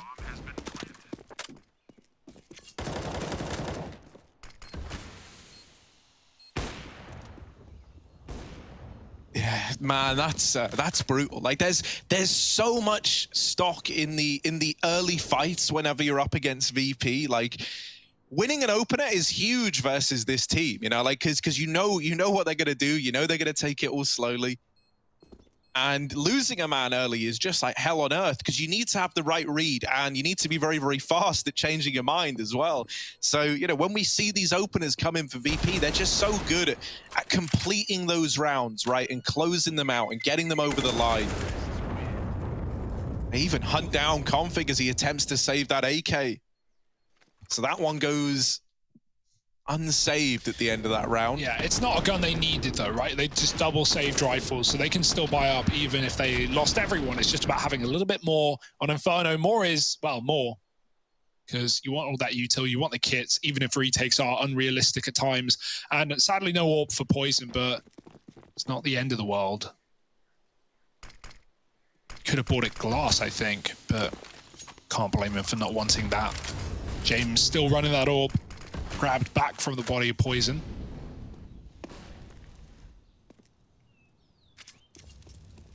And again, a harrowingly slow round for VP, where they wait out the util and Banana. Cole take it early. They got the deep smoke in down as well. VP will use his time to take other real estate and push through the apartments. 2 players on A. Third, rotating round, it's Rush. Already used all of his grenades on that B-bomb site. Long smoke in for Yakinda, and VP in no rush.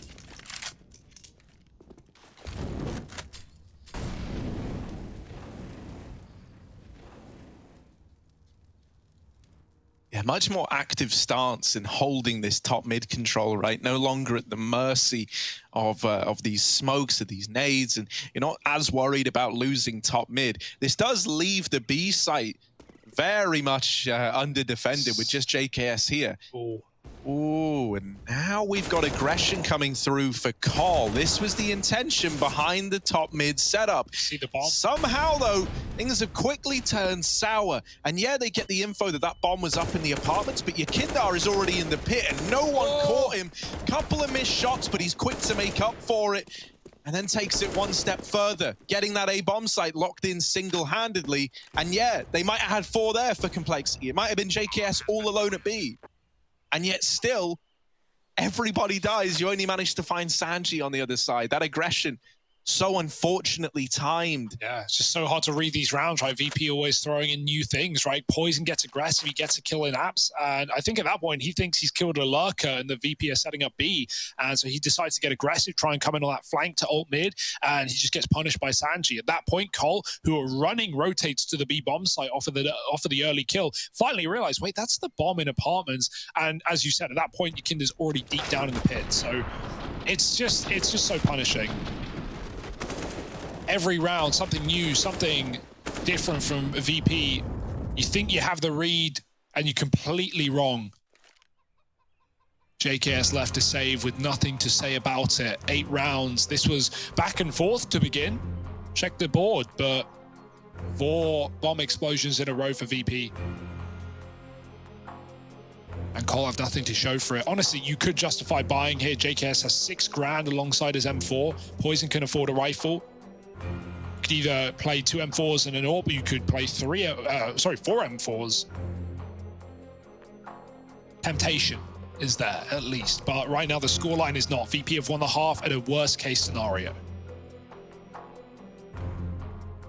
Also, Sanji's having a great game. Yeah, he really is. It makes you happy to see, and it makes you barely notice that, you know, you haven't even seen anything out of Jamie yet. Like, he's basically just been there, like, along for the ride. It's not every day that he's in that position. So it is, it's a nice feeling for VP.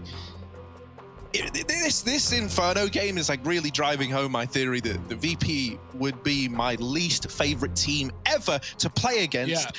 Just ever. Like, I cannot put it into words. They're so good at just not challenging in the beginning of rounds, right? And whenever they do challenge in the beginning, it's very, very purposeful, right? And it's all about winning that first engagement. And it's like Cole are trying to piece together, like, what do we even do here? How do we play against this? They've tried aggression. Well, that hasn't worked, right? Just then they get decimated on an attempt at a quad mid setup that leads to aggression in apartments and down middle.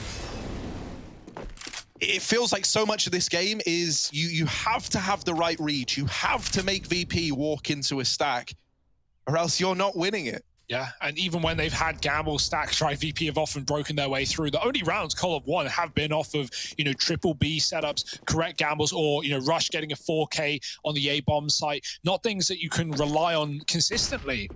Abs Flash will not get config in this corner, but even if he gets Yakinda, oh, I was going to say he'd be traded, but Sanji doesn't wait for the trade. He saves Yakinda's life. And now Yakinda doubling down. Sanji, he's just stealing kills now. Sanji, the humanity, give them a chance. Sanji's had enough. Yeah, drop me a Famus. Yeah. All right, well. He's been given an AK. He's let off the leash. Screw you guys. That's it. I'm buying AKs from now on. I'm getting all the kills. I want all the fame. Yeah, he's really performing well. Just absolutely destroyed configs through the wall. Like, Yakinda was dead. That should have been a 1-for-1. But no, it was a 2-for-0. And it might be the same in the series if VP have their way. Double B set up for Cole. Here come the plow. Maybe not. Yeah, that's not an award-winning smoke. They've got more. They can you know, replenish this CT smoke.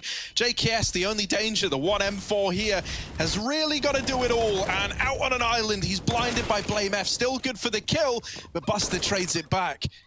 B site is lost. Blames Deagle. Well, it has been terrifying. Oh, in with that first, and even more follow-up damage to Sanji, but he just can't get away with the frag. He's calling for Rush to begin to rotate round through CT. So they will join up here and try and get away with some damage at least. Oh, Deeg looking scary. Sanji out of the round as well. More damage onto Buster. This Deagle from Blame F trying to deliver, but he just can't get him off the angle. Finally, he emerges, and the kills are in. The retake happens for Complexity. They find themselves 5, and Blame F's Deeg. Mad. You don't want to be on the wrong end of that. Yeah, what caliber is that gun? It feels like he hits like 6 shots on Sanji as well. Same story on the Coffin player. Shooting nothing out of that, but hey, if you throw enough bullets into the body, something will do it. Eventually getting the kills. And yeah, just pre-fire D shots, right? Great stuff from Blame and Cole. It's not one they can rely on again, but they get around. And at this point, you're going for scraps. You're going for everything you can. I mean, being real, I think for VP there, it was like, it felt kind of like a bit of an uncharacteristic showing of, oh, it feels like we've already won the round. Like, we can fight this one Deagle, right? And, you know, Sanji, his death kind of sucks in the... He's fighting that Deeg, but it really screws Buster over, who's like left at coffins with no one holding CT. So he was always dead on the back of that. Yeah, that's not a round that VP would often give away.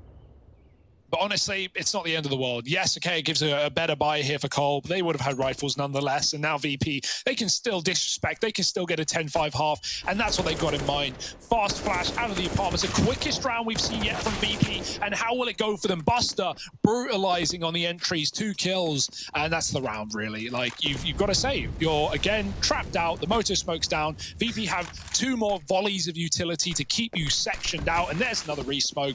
Just go home. Just, you know, kick your feet up, put on the telly, boil the kettle. Right. Round's done. So either you know, they overface in that anti-eco, or maybe it was a 900 IQ, psychological warfare. You remind them what winning feels like, only to then completely strip that away in the follow-up. I don't think that's a crazy dominant A round though. Like as you say, VP they don't often play fast. They don't often hit you with that kind of pace, and they run it against you for the first time, man. And you know, they steamroll you with the first 2 kills, forcing a save out of Cole. Taking 9 rounds. Yeah, it's the perfect round to do it, right? As you said, like, of course, you know, we always theorize, oh, what if you lose pistol just to win force, so your money's better? It's like, yeah, it's a good idea. No, I didn't actually think. No, I know. But just following the idea, it's a cool concept, but like, you can never guarantee a round win, so you would never do it. But like, on that same vein, yes, that's the perfect call to call after you finally lose a round after a dominant half. Like, yeah, they are waiting. They are holding their util for the late round. They're not going to be using grenades early. They're not going to be smoking apps. They're not going to be mollying us off of, you know, one peak or one flash. So let's explode. It's the last thing they expect. And one of the only rounds Call of won on A was Rush getting like a 4K in the site. He just wasn't ready for it this time around. So I love the call. And VP gunning for 10. Oh, that's a nice clash of the AWPers, though. We haven't really seen them go head-to-head all too much. Poison winning that out, securing the opener. And you know, we say, like, these opening fights, when you're up against VP, matter a hell of a lot in the overall game plan. Well, now that you're a man up, Cole, they don't want to give this away. They want to avoid giving away the 4-on-4 at all costs. Poison is still taking risks, however, and apparently he didn't get the memo on not giving over the 4-on-4. He's taken out of the round. Config now holding here at short. Here's all these footsteps. Top mid is getting taken. Config has got to stop it, and instead he's just rolled over Rush all alone. Having to try and hold down this A site solo. The rotations both coming in through Banana, so Rush is very alone. There's the first, there's the follow-up. Oh, Rush on a tear, and it leaves it all on Sanji. 1v2, a lot to do, and he still has time on his side. That's the only thing he's got here. Both players, as mentioned, were moving up through Banana. Now they're in top mid. And Sanji's delayed this bomb plant. This gives Complexity time while Sanji feels like he's running out. That's because he is. Now with no smoke on long, he's going to be constantly paranoid about this peak. He was hoping he would get given a fight sooner than this, or just something, some kind of tell that gives up where these players are moving in from. They are both on short sights as Sanji right now posted up. That molly really traps him in. The nades finding damage as well. They spot him. Sanji, rough spot to be in. And so there it is. 9 at the end of the first half for Complexity. The same scoreline as back on Mirage. We all know how that one ended. Cole are going to need a little more fire in their hearts if they want to take this one all three.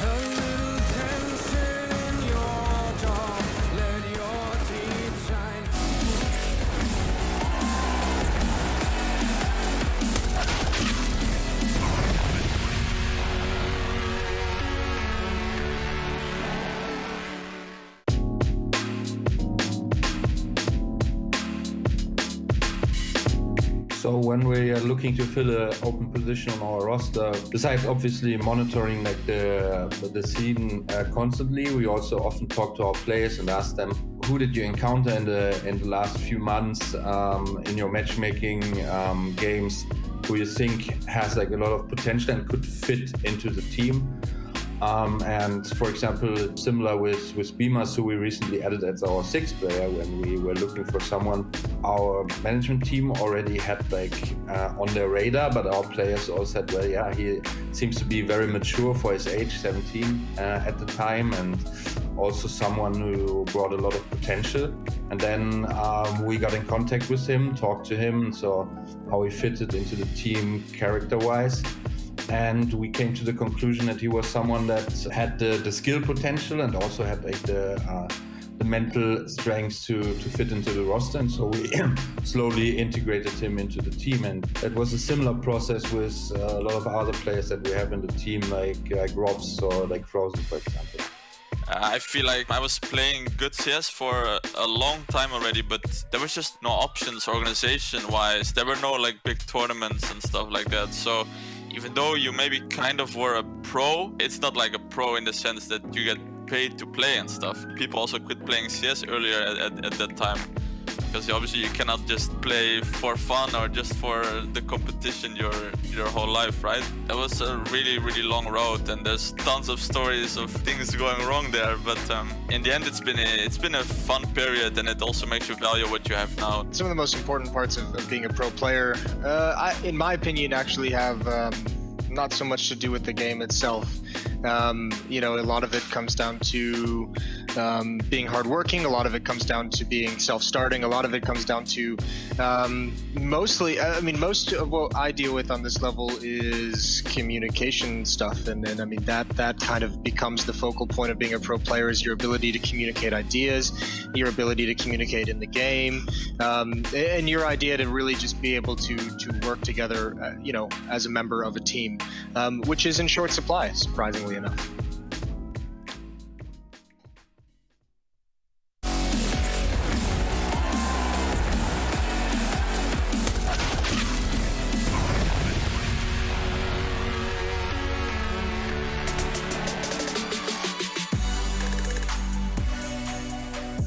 Complexity, they managed to get themselves 6, and 6 is like an inverted 9, and that's what VP have. Hi, Hugo. Hi. Yeah, you did the maths. Well done. Proud of you. Put the calculator away now, because things are about to heat up in the second half. VP. Hugo, would you say you're more of a 6 or more of a 9? Out of 10? 6. Oh, you asked me. But hey, thanks, guy. Don't worry, I'm like a 3, so... Okay, well... It's all good, man. We're all being real today. Look at this. Poison creeping up into top mid. Rush, now there's a man who's a 10. Taking the apartment's control for Cole. But look at VP with 4 in the right place. Wouldn't you know it? The laps drop on the cards. Well, Sanji and Yakindar might have something to say about it. They spill down. Oh, no. Sanji uprooting it with those... Oh, man. Oh, the humanity. Blame F all alone. It's another 10 in the server, but right now he only needs 4. And it's not going to happen. Yakindar gets rid of him. VP, they take the pistol. They get up on a double digits. Oh, dear. The hope. Fleeting now. The comeback. Departing. And VP winning. It's their map pick, and we haven't even begun to see what they can show us. Like, that T side was annoying enough to play against for Cole, but now they are going to be running away with things, you'd imagine. Cole are forcing things. They have got Deagles and armor. That's going to dig the hole deeper if you don't win this round.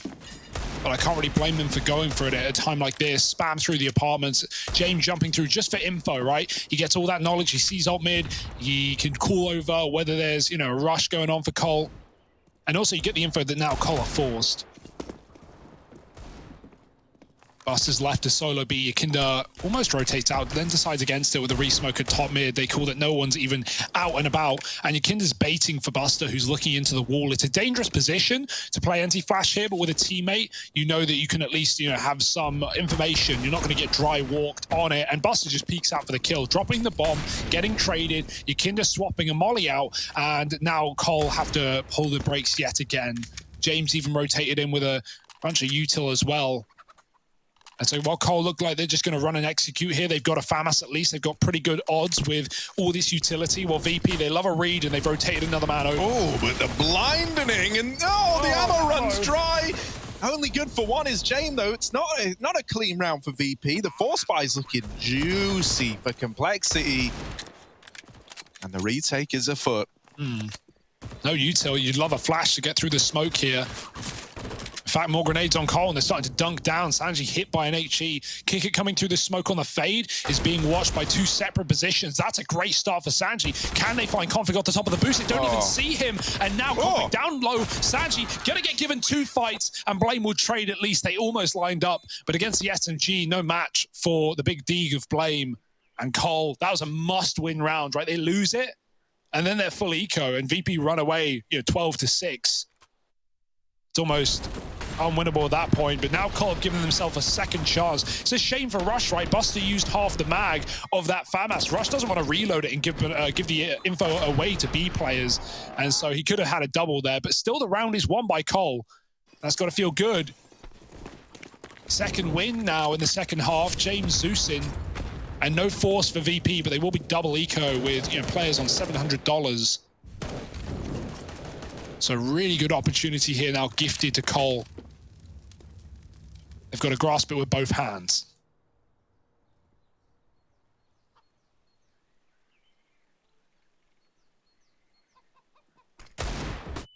Oh, nice little angle for your Kindar, but not able to get anything. Buster with the dig, and more rotations arriving. This could still get out of hand, even with more damage applied now onto Poison as well. The bomb plant's coming in. It should still be a Cole round. But there's certainly an opportunity to do some damage here on the VP side. Oh, well, never mind. Get him out. Never mind, of course, as... maybe. Zeus isn't this long ranged. Maybe. Definitely. Oh no. You cursed it again? I did. I ruined it. How have I done that to James? I mean, how's he done that? Obviously, dinking blame, but just needs one more headshot there and not giving it. Cole giving it though. 8 rounds. Baby steps, slow and steady wins the race.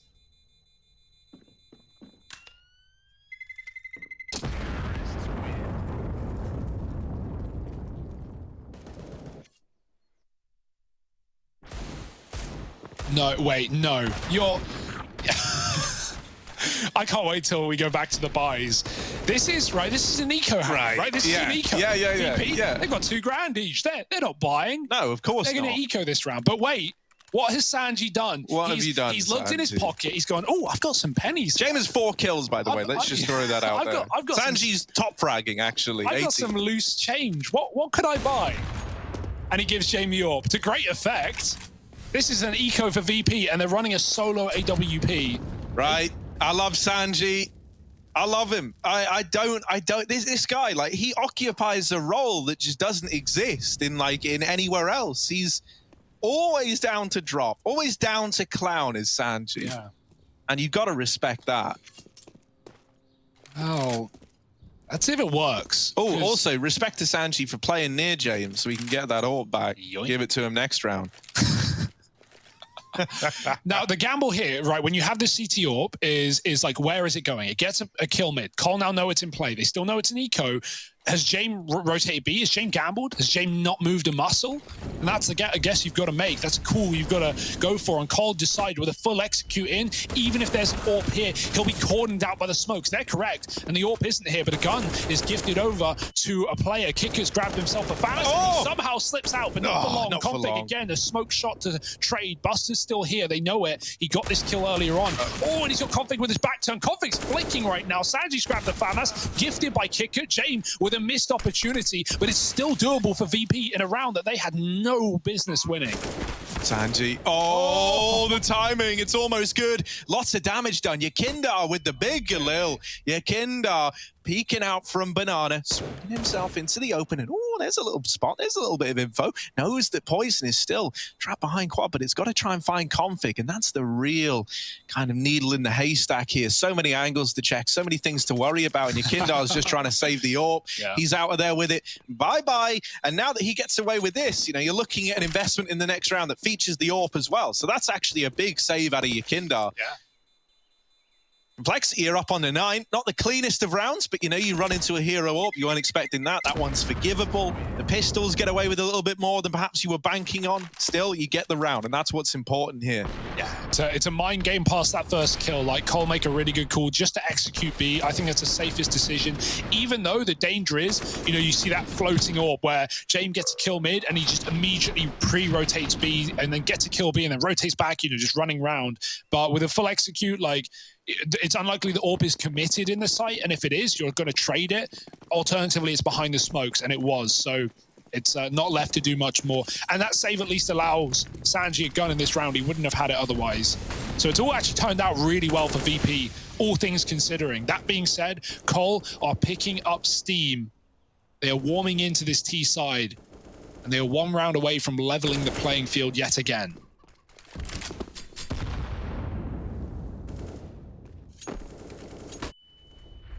Oh. Poison waits until Rush blinds them to strike. And now, in with the double. A bad omen over here towards B, as the site is lost and Complexity move in uncontested. Yeah, it looked scary for a second because that molly was down, right? And they didn't know they were going to get the double kill so early. They couldn't smoke it. They didn't have one on Poison. But it's not like VP were considering a retake there. They just throw in the towel. You lose 2 players at a bomb site on Inferno that quickly, you never go for it. It's not realistic. James still looking for exits, wants to at least have impact into the economy, but here we go. Yeah, man. College buried them under their transgressions. There's no doubt about it. The B play working wonders. 2 quick kills out of Poison, and that's all you need. Yeah, Buster was super screwed there, like with the flames down. You know, he knew he had to stay out of the fire. Yeah, super high-level tactic, but, you know, just immediately repeat by Poison.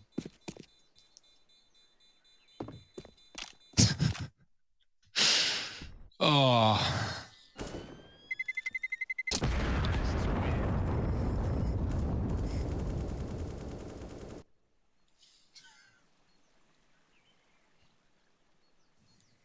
All right, Cole. They're doing it. They're giving us something to marvel over here. I didn't think the comeback was realistic, especially with the pistol going the way of VP the way it did, but the Force Buy is giving Cole their second wind. And now anything is possible, including James, yet again, having this AWP saved over, not met by Poison, who does have the money, but buying T-Side's orb, the T-Side orb, Nice start for Yakinda. Not quite the banana aggression, but sat towards the sandbags, gets himself an opening kill. Double out setup being held, but VP in no mood to move. Especially not with Sanji about to rotate over and fill the void in this A site. He actually decides against it for a second. Oh, Kicker gets tagged through the wall and has to run away. But no kill for Cole. Oh, Coffin's the nades, but it's not going to get anyone here. Sometimes see them, stacked up 2 or 3 of them on top of the wall. Stralis used to love to do that. But VP playing entrenched in the B bomb site. And they've brought Kickert over there as well. Sanji's now swapped sides and Cole going back into A. This is their best bet right now. Is Kicker going to rotate after dropping his smoke? Because they're going to need him on A. Yeah, Kickert's moving back around, but is it too little? Oh no, James, that's not the way into the site. He does get in with seconds to spare because now they're flooding over short. His Molotov has held them back and gives himself a little bit more time. Now that Molly pushes one forward. Rush has been separated from the pack and into the crossfire. That's the bomb dropped in the site now. Rotation's being called for. Yakindar is in the library and Sanji's good for a double down in pit. In the blink of an eye, it's just JKS, just Justin Savage all alone in a 1v3 up above the pit smoke. He does catch James and the flick back, but not ready for the repeat from Yakindar. You were believing for a moment in JKS. It's all stripped away and Virtus Pro move on to 11 with only 1 man surviving. Oh, okay. He gave us something there. Too many targets, not enough time. But even flicking back to the second was impressive enough. That was a screwed round from the get-go, right? With those mollies down. As soon as James gets smoked, even drops an HE there as well, more damage, and then the York peeking out. It's not like James is like winning rounds on his own, but he's playing safe, he's not giving them kills, and his util right now is having a lot of value. So, yeah, VP, they find a round. First into the pistol. Cole still have the money, plenty of it to lean back on. And I like the speed, setting up quick in middle with a long smoke down. They get denied by a short one. Rush doesn't care. He looks like he wants to go right through. Kicker's so blind. Rush is running through a double Molotov. Kick it with an opening kill bomb again. It's the first thing down, the first thing out of the round. And the flashes are everywhere, blinding everyone from either side. 4-on-4, the site belonging to Cole. But this is a round that you don't want to save if you're VP. This is a round you have to consider, especially with shots through the smoke like that. If you weren't interested before, you are now in a very big way. James dropping that smoke, giving the illusion that he's still at the long side, when in reality, Virtus Pro are moving everyone through short and apartments. Now, BlameF could prove to be a big player in this round. He's down in pit. He's got an element of surprise about him. Rush is going to hold off. Blame beats the apps drop, and Rush has just tucked himself in. It's a save for VP. Maybe. Yes, there it is. They run back now. And there's no second chances here. It's 11-11. Complexity with the fast A play make it happen. Nice stuff. Great call out of the gates as well, especially with, you know, it would be easy to not want to do that again after how it went last time with, as I said, the bomb getting separated, you know, the smokes coming down, James able to play around the boxes and have that crossfire between him and the pit player who, you know, Sanji is doing a great job still in the second half, 22 kills, top of the server. But it doesn't deter Cole. They go right in, they catch VP who, you know, you sometimes see that when you read in to the CTs going heavy B out of the start of the round. That's what VP were doing, right? You go triple, sometimes even quad B to throw grenades down banana and swap out your players. So that's what VP go for, heavy B setup, and it punishes them with Cole speeding the pace up. Not something you can run twice in a row, though. Instead, banana is the port of call. Yakinda trapped to the sandbags, flashed in with Sanji. And more mollies to be traded out. Cole even smoked the top of the car. They just don't want VP to have any real estate here, any information. Is there one player here? Are there 5? VP don't know. So they gamble with a third rotate, keeping everyone here right now. And right now entrenched in the pit, back on A. Gambling that no one takes that long side, but Yakinda, he's got his eyes on the prize. Yeah, he's got the opener. Sanji with this UMP is up close, helped out by Buster. They're doing a lot of damage. They're putting a stop to this B play, and the flashes that Yakinda is lobbing over the top of CT are helping out massively. JKS and BlameF left up in what was a 2-on-5. Well, they've got it down to a 2-on-3. They've made it possible. The spam, while it does find damage, isn't the killing blow, but it's a lot of damage. Low HP on both players, BlameF and JKS. BlameF is the first man to make contact here from behind the pillar. JKS is the nasty little surprise. Wait until later. Molly in, BlameF paranoid about CT, and rightfully so. There's 2 players here. He's just missed that timing. Now they're in. JKS with the swing is on for number 1. Both these players inches away from death, and James gonna send them there. Oh, he mollied the bomb though, yeah. James had a smoke. They had no kit. They didn't go for it. I wonder what the timing was.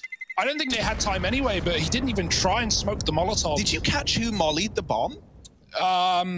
Blame?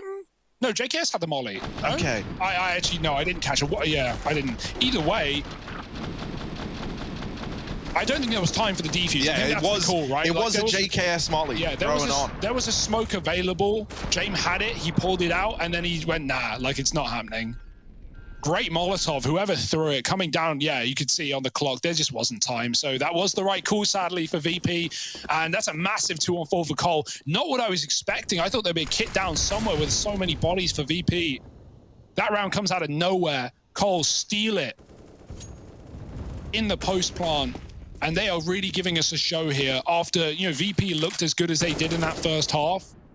Cole scrounging for rounds, relying on Rush getting multi-kills in the A site, or BlameF reading into triple B stacks.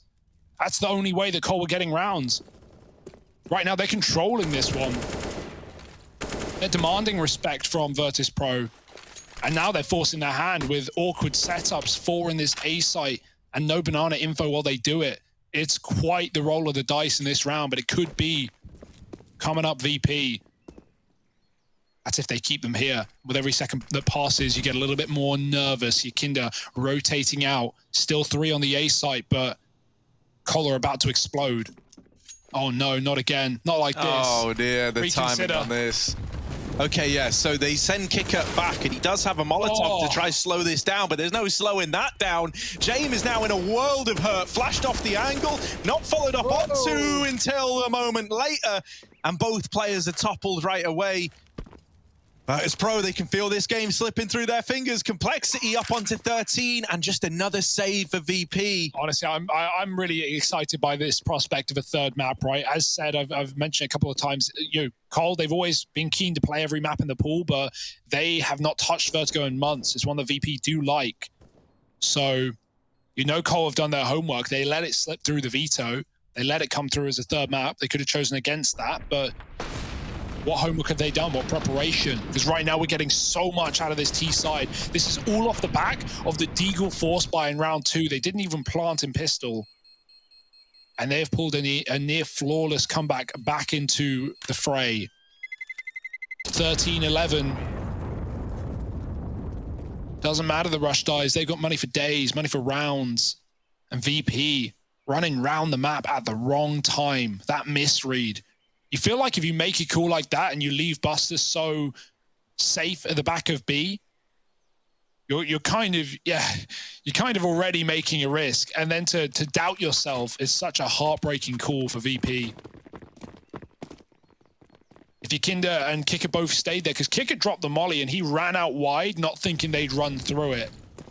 Cole just using everything to their advantage right now, catching VP by surprise. I don't think they expected this kind of comeuppance in the second half.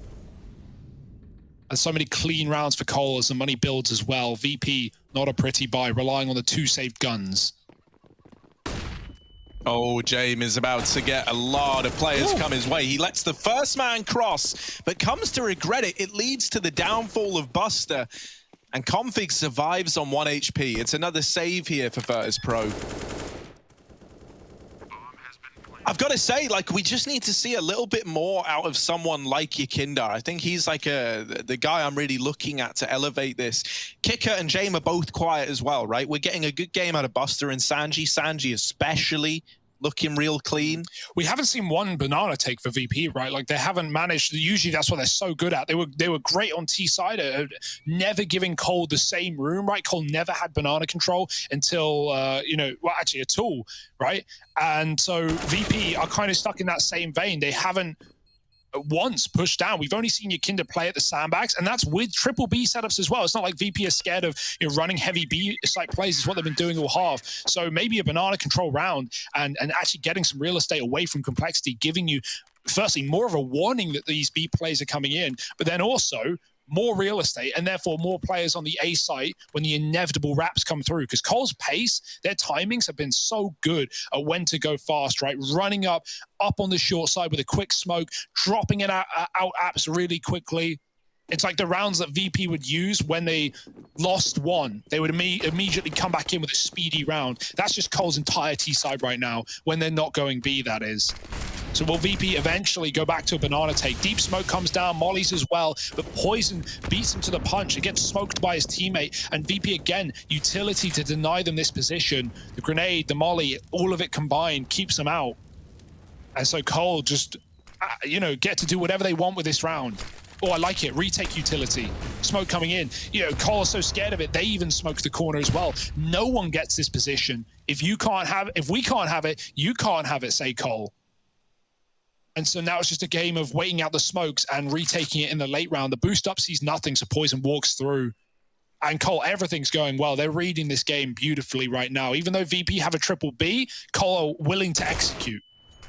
Oh, the double swing. The fact that Poison even gets Buster there is impressive enough. Now, it does mean they're not ready for Yakinda, who's good for one more. He keeps on fighting this through the smoke, dropping the bomb, and now trying to deny the plant as well. Sadly, he can't find that through the coffins, but still, he set up VP very nicely for this retake. A 4-on-2. Blame F and Rush on the other side. Rush has not been shy in giving us a big performance here on Inferno. Oh, dear. And he's trying to take it one step further. Finally silenced by James.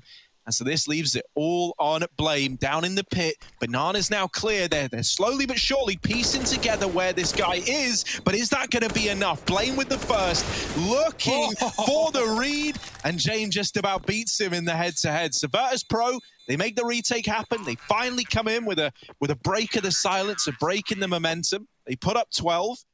And now they look to reassemble this CT side. One more kill would have done it for Blame. I love the bait peaks, or the bait shots, rather. He's trying to get a peek out of VP. He's just pre-firing the angles that he's not holding and, hoping that someone swings him.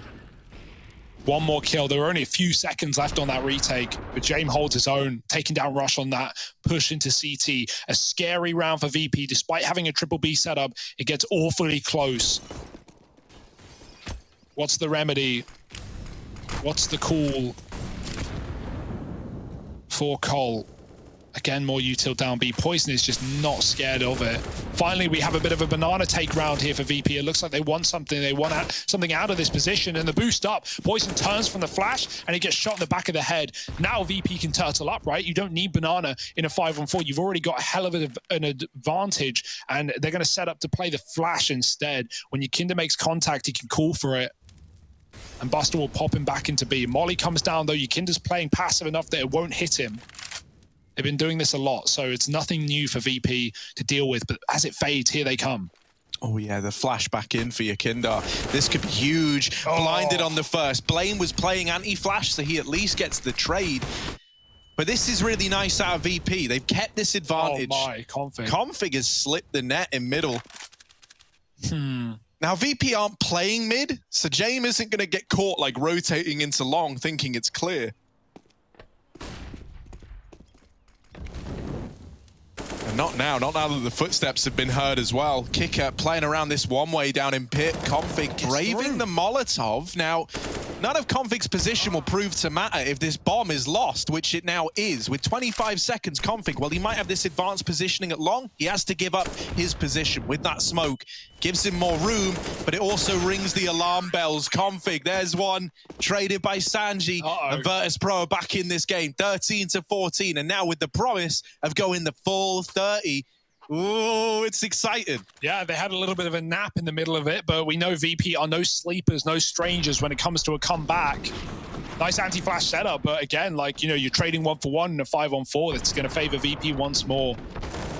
Not much else they could have done there. And yeah, VP, hey, they've pulled comebacks more unrealistic than this. And so to even, you know, count them out at this point would be foolish. Poison. Killed by the boost last time. This time we'll just give it up. Surrender the banana control. Go back to these mid takes that have been pretty sped fast. It looked like that wanted to be the call as well. Cole wanted to rush it, but the molly slows him down for a second. But only a couple of them. Smokes are down. And back to B to see what VP are doing with this solo player. And this is more like it. This is one where VP can run that 4-man A, but Buster has the info. And we won't see Yakinda rotate back really until Buster calls for it. Yakinda's floating at the moment, playing back and forth, can react off the first info. No one's seen anything right now. Cole's still defaulting. And now Yakinda can come. So it's not what we saw last time where VP had the read, they had 4A, but Buster was playing at coffins and with so little info, you know, you see one smoke, you see one player, you're panicking, you're calling for help. Not the case today. VP have read it like a book. Oh, man, it's tense. Cole, they don't know if they've been read. They don't know if this has worked. It hasn't. They're walking in to this stack now. They've smoked Jame out of the round, so you've only got 2 now left to worry about, and the kills are in. Yakinda suddenly left as one of the only players. Jame tries to trade it through the smoke, and so Buster is now tasked with a 1v2 retake of this A-site complexity. They're staring 15 dead in the face, and only one man stands between them and it. It's Buster out through top mid. Slow on the approach, hasn't made a drop of noise yet. It's a complexity, don't know where he's coming from. Sneaking up the short side, Buster. A lot to do. The pressure really building now.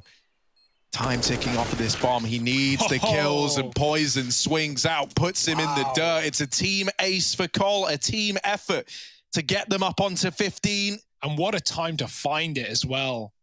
The full stack, 4 players there, almost everyone committed to. And it's just coming down to the first kill. Like, you get it as long as you're trading your way after that, which is exactly what they're doing. No one gets away with a multi-kill in that round for VP. And Cole just win it. Straight up, the 2-on-1 that Buster was hard-pressed to find. Now the double orb. That allows Buster to once again play solo B if Cole don't rush it. So Yakinda there early, but not many grenades in this round for VP. And so the orb solo for now, but sees all those nades come over, still not scared, still not perturbed by it. Yakinda back on the A site. Jame, oh, he just missed that timing. I think they saw his barrel as well. No surprise that Jame is long AWPing. There's the confirmation. Buster backs out as the molly hits his feet. Cole's default has been really, really nice. And without those early advantages that VP are desperate for, they are at the beck and call of whatever Cole want to do. Oh, there's the kill. Poison with a B opener. Buster dead as well. And Poison doesn't need the orb to rid VP of theirs. He might have just won the map on his own. There he goes, picking it up, chasing for the ace, but not today. It still might have set Cole up for the map. And now we go the distance. 3 up to Vertigo. VP, they may have had the lead, but they can't hold on. And Cole, second win, second chance, 3rd map after the break.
The jury was out, but now the verdict is in, and Complexity are here to stay for at least one more map, maybe even VP at that, because we now have a third one on our hands. Vertigo just in front of us, but it's Complexity that somehow they hold on and they take the map of Inferno, the pick of Virtus Pro. Welcome back, everybody. You're watching the playoffs for Pro League season of 13. Yanko, Kassad, and I'm Trace. So let's do it. Rush smiling, you know, all smiles on the Complexity side, and he's one of the main reasons why Complexity was able to mount that comeback in the second half, right? They were going for a lot of execute, some set strats, whether it's towards the B side. Even if you look at that very important second round that they won after losing Pistol, you know, he's the guy going in first, fearlessly, just if he gets one kill, that's amazing, but even if he doesn't, he creates enough space for the trade to happen, and we saw that time and time again. Yeah, I agree about the Rush assessment. I think he was one of the, if not the most important reason why Complexity won this map. Those late executes towards sides were just perfectly executed. Even when the CTs had four people on the side, it was just an opening kills left and right everywhere for Rush, and then the trades were coming in like they usually do in these high tier teams. And all in all, it's a good game from Complexity, even though they started poorly on the CT on the CT side. They didn't really have any banana control. VP was doing whatever they wanted to do, even though it was sometimes too slow. And there was sometimes like so slow that you might not even plant the bomb. Like you know, the thing is, like, not even there was not even any crazy impact from Poison as an op there, and luckily he stepped up a little bit, like you see in the very last round with a triple kill in the on banana. So good game for Complexity. We go into Vertigo right now. Yeah, and even in the second half, like VP, and this game ended with VP getting 9 more entry kills than Complexity, right? And still losing the game. That doesn't happen very often. But yeah, sometimes just the time management is really annoying to watch from VP side. They had a 4v2 retake on B that they couldn't win due to running out of time, right? There was a molly on one of the Complexity players in the end. Like, listen, I'm all down for, you need to be patient in clutches. It probably wins you the most clutches, but also you need to communicate the fact, like, you have no kit, right? So that's 5 seconds less you need to put into the equation. And what's the point of being patient and getting the kills if you don't have enough time to defuse the bomb? You're still gonna lose the round. So it's also coach's job as well to communicate that with the team that there is no kit, and now especially in the online era. But yeah, you can say that Complexity had the better finishes to those rounds than VP in this map, 100%. Yeah, in a map that, you know, kind of looked like VP might have just taken this, and this could have just been the end of the series, but it's not. And I do have to go back to that whole, you know, 4v2. I don't know that even the Molotov made a difference there, right? Like, not having the kit, that was it, you know? So it's unfortunate stuff, all things considered, at least for the VP side. For us, we get to look forward to Vertigo. Definitely, it's a very specific map, and it's one of the favorites map for Virtus Pro. I don't think they're very comfortable on it. I know Complexity, they used to ban it in the last few months. They didn't really play that much. Now they obviously started practicing it. I don't know if it's enough time for them to actually be good enough to face Virtus Pro. Maybe the momentum thing will get them into the third map way better than VP, I guess, who just lost on their pick. But, you know, third map, playoff game, anything can happen. All of it also depends on Yekindar, not only because he's been the best player for VP, but he plays that A ramp position, right? And we know that's like the most crucial part of the map, similar to Banana on Inferno. So a lot of it can come down to whether he's winning his fights, how the bloody smoke spam exchange is going, because that's 2 of them right there in the one round. That's what decides the round. It's also the approach of that A ramp. Are you gonna play post plants? Are you gonna play retakes?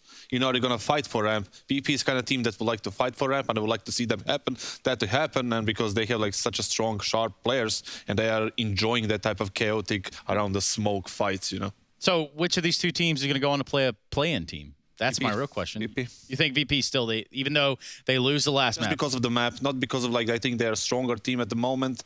I mean, on this, the best of 3, I mean. Just because of the map, I feel like they have the advantage over Complexity. I'm going with Complexity. I think they have something special in store here. They didn't veto Vertigo. They let it through. In the second phase, they allowed it to be, you know, the decider map as well. So they wouldn't have done that if they weren't extremely confident that their plan is going to be successful against VP. They left it in there to just kind of creep in and like maybe they have something in their pocket. An ace in the hole, as we call it. Trap card. Is their trap card? A trap card. I like that. Even though I'm not entirely sure the reference. Yu-Gi-Oh. Yu-Gi-Oh, Pokemon. It's all the same thing, really. For us, it's not the same. We now go to Vertigo. We now find out if VP and Cole, well, which one of them wants to take that spot within the playoff. What? What? What? We'll be right back.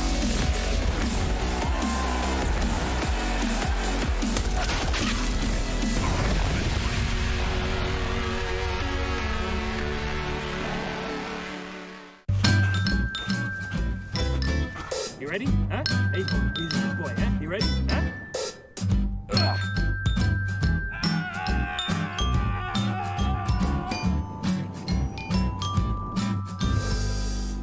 Start your esports career now at play.eslgaming.com. If you want to know what you're good at and, well, also what you suck at, check out csgohub.com. Coming! Hi, my name is Suli. My handle is Smix. I think it's important for these initiatives to happen. Empathy really, really goes a long way, and it always, always means so much to us, and I think that's where initiatives like this really help. Good luck, have fun.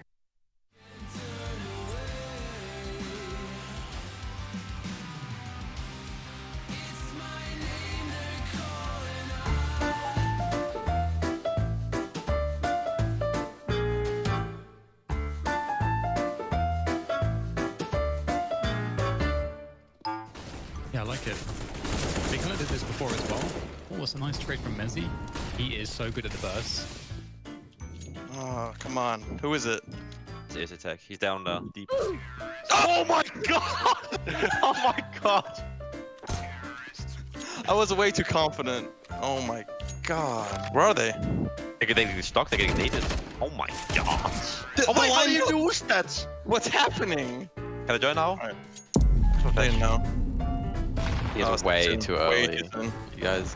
Alright, I'm flashing. Yeah. Nice bet. Easy clap. Flashing in front of you, bro. Flashing in front of you again. Flashing hard. He got my contact. Fake flashing. Money in front of you. That's Crow. Lightning smoke in front of you. Flashing off the wall. The Bobby. I don't have one, but he's arch, right? It's S-Tech again. He's gonna one-shot me. Come, I'm dropping for you. Come. Wait. No, I'm not ready. Hurry. Go. Woohoo! Easy. Uh-oh. What is he on the T side? Nice. Oh my god. Fuck, I killed him all. I'm blind, bro. I'm so blind. I'm so dead, dude. I'm out of here. Hey, it's Justin! He's coming for your ass. Ah! Yeah, he's rapping on you, Ben. Mate, he's looking at my screen, bro. No, I wasn't. Looking, dude. Can't push Actually, so easy. No wonder we never hold A. I'm out. That's a one and done. Yeah. One dead short. Power flashing. Anybody? Oh my god, Hussein! Dude, who's this? Esatag's baiting. Where is he? Oh! I'm sick, normal boys. Oh my god, he's insane. Oh my god! Did you see that? Oh my Jesus Christ. It's too quiet. Oh my god, I got knife, dude. Mate, he's looking screens, Will. Careful. Huh. There's no way. Go be safe. I have no armor. It's a problem. No tip. Justin. What? What are you doing? What do you mean? I've got to buy armor, dude. David. Justin? Oh, double scope, you ran into it. Oh my god, I'm so blind. Just TKing me. Oh, yeah, B's unlock. B's unlock for sure.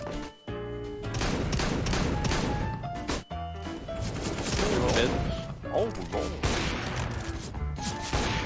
Nice. Hey, that's a setup. Justin TK'd me again! Up middle, oh my god.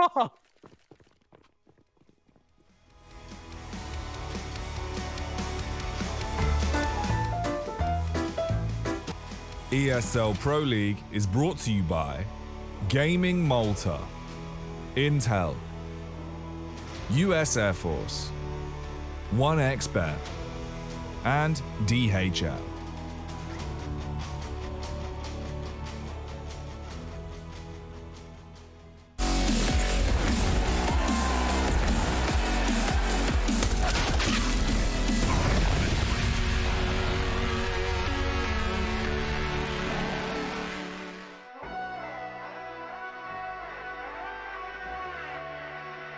Now, when this all began, we weren't sure that we were going to end up on this third map. VP was sporting a nice old lead on Inferno, but then Cole went in through a spanner in the works. We've ended up on a third map. It's Vertigo. It's a map that we've seen Complexity take a hiatus from now. All the way back into last year was the last time they played this, around November. Yeah, I feel like the last time I saw Cole on this map, it was a different map, right? Maybe wooden walls, blue boxes. Who knows if their first official back to the home ground of Vertigo is going to go well for them. VP, very punishing team. But the momentum for Complexity that we just saw on that T side, and that's where they start. Going fast towards A. We've got a bit of a setup for VP3 here, boosted above the smoke. I love this. James is looking above, and he's looking beyond, taking Config out first, and now VP in their punishing style can fall back and play retake. But that kill is not what they wanted, so they will respond, knocking Poison off for the boxes, and now with the plant in for Cole, it's a retake with a kit. Yeah, no one flanking. Everyone from VP here to move in through Elevator and CT. Hidden, tucked in, close right is Rush, but he's flashed off the angle and made quick work of by Kicker with a bomb smoke down as well. They can look to stick this. JKS domed the moment he fires a bullet through the smoke. The defuse is in, and blame falls when all is said and done. VP, they find themselves a CT pistol. Yeah, it's a little worrying, right? Because it has been some time, and so, you know, officials a very different ball game to practice, and VP are not going to be giving you any freebies here. Look at that, retake, execute. They're ready for the A take, right? From the boost up of James to the 2 smoke kit retake. Ugh. All the angles cut off, and smoke span may work with AKs, it won't work with Glocks. So here's the force for Cole. Bomb plant entices them. Barely surprised at this point. 2 AKs and a Galil. Famas for VP, and Cole already using that one-way poison. He had some really great rounds, you know, at the end of Inferno to get them over the line. Yeah, so I'm glad you brought that up, man. You know, his stats weren't incredible, and he was really, really slow to start. But I think he is Poison is a big reason that Complexity went on to win that game. He got so many key opening kills, basically like single-handedly won them 3 of those rounds over towards the B site. Yeah. And you know, when the game's as close as it is, those rounds make all the difference. Look at this Force Spy charging in up against the Famases and faring quite well. It's left in a 3-on-3 with the bomb planted again. The nade's coming in too late to do too much damage. You'd like to... Cursed. Once again.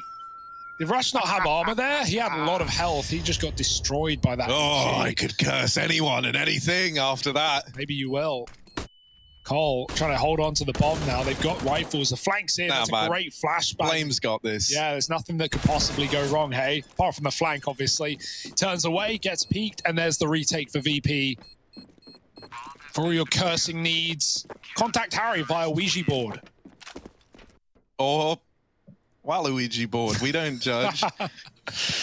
Waluigi. So Virtus Pro on to 2. Yes. And tempting to force again, but I'm glad Cole don't, right? They get a few kills, but not enough to entice too heavily. So pistol armor. And it was a nice try. They get a bomb plant. Oh my god, I've just thought of it, Hugo. Hit me.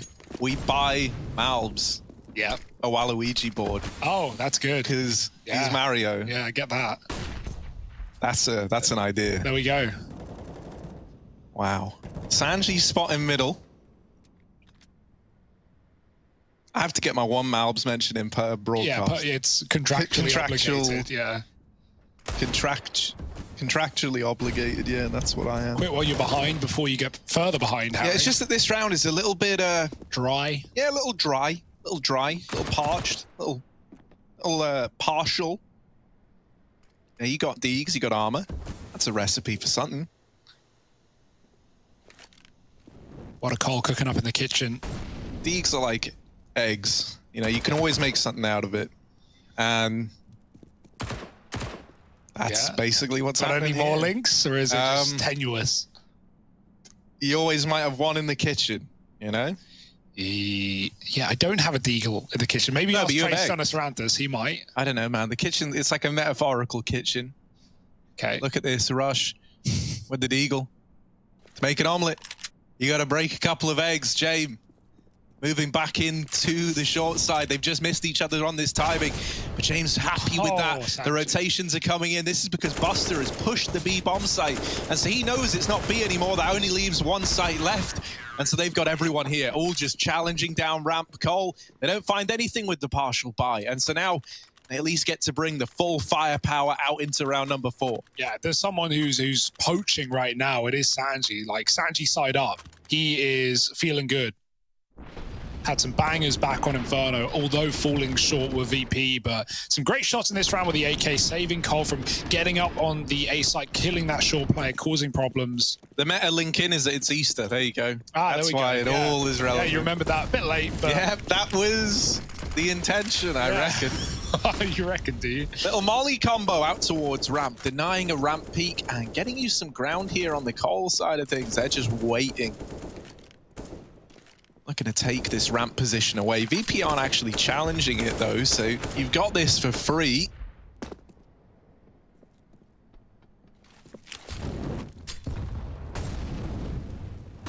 Ooh, retake utility into B. It's Inferno all over again, kick it with a kill, and that's a lovely little combo with the mollies in the bottom right. They know only one place JKS can be.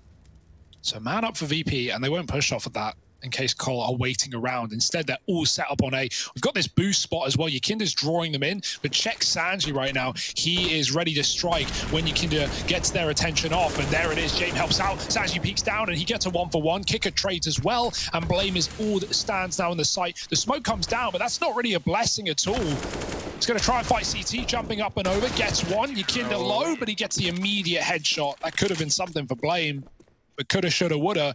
It's VP up to 4.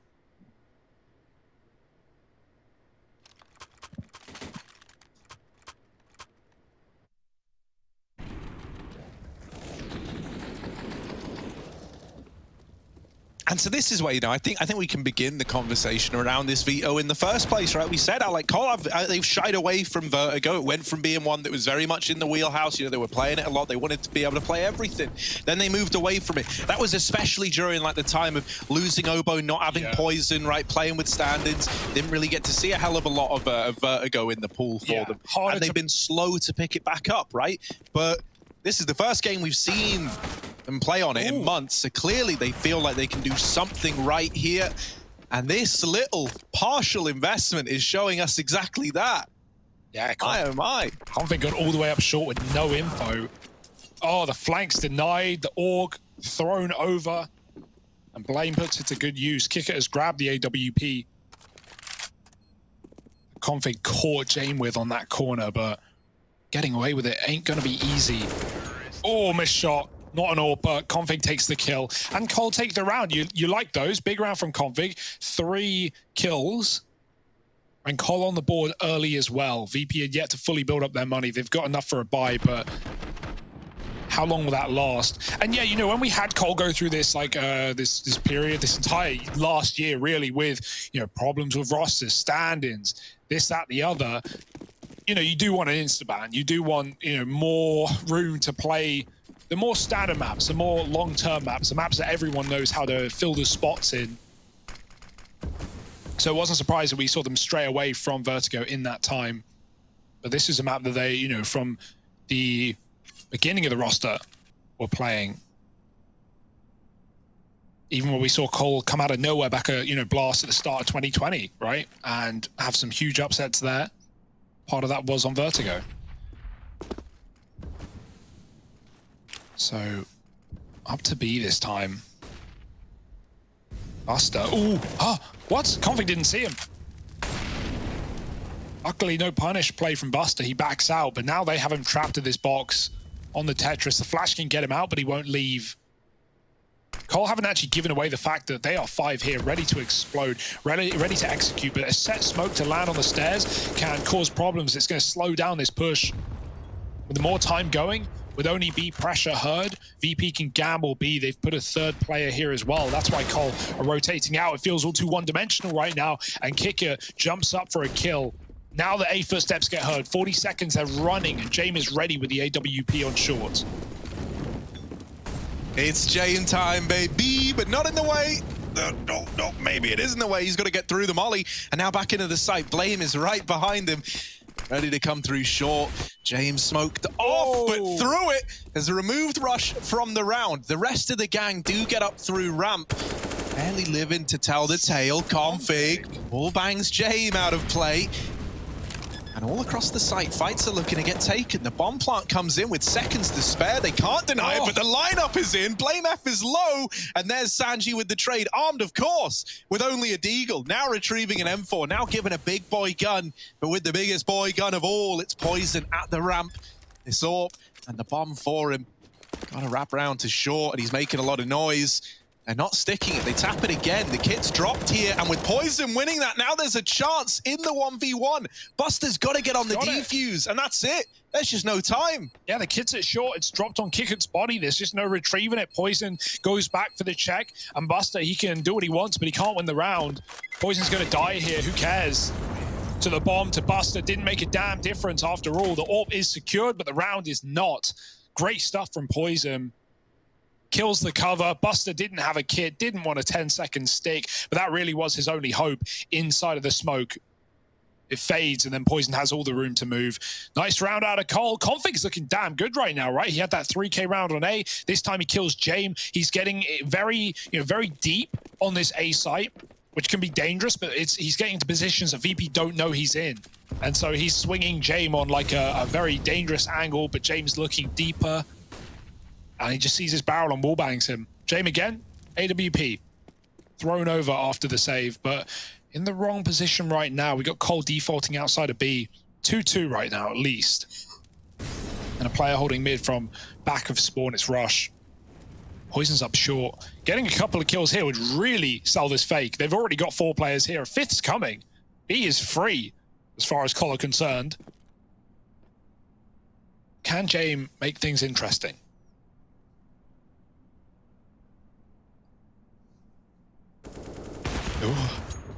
Oh, that needed to be it. James is already saving. He actually is. It's not even a meme. There he is, running away. Needed that insta kill, and now everyone's saving. And just everyone saving, staying alive.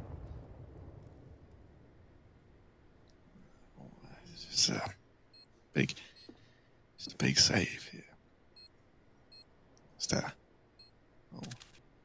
lose kicker, James gets tagged, you go save. Yeah, I mean, they want the buy as soon as possible, and they wouldn't have the AWP without the save for James. So, with they being lost with no util, only kit on Buster, it's not happening. And Cole, it's a big round for them to keep 5 alive and to build money back into this game. Right now, the game plan working out. They default on both sides of the map. They get given a lot of room due to the low economy round. And then they just take that room. Nothing that VP can say or do about it without a kill on the AWP. But now it's buy time. And that's what we've all been waiting for.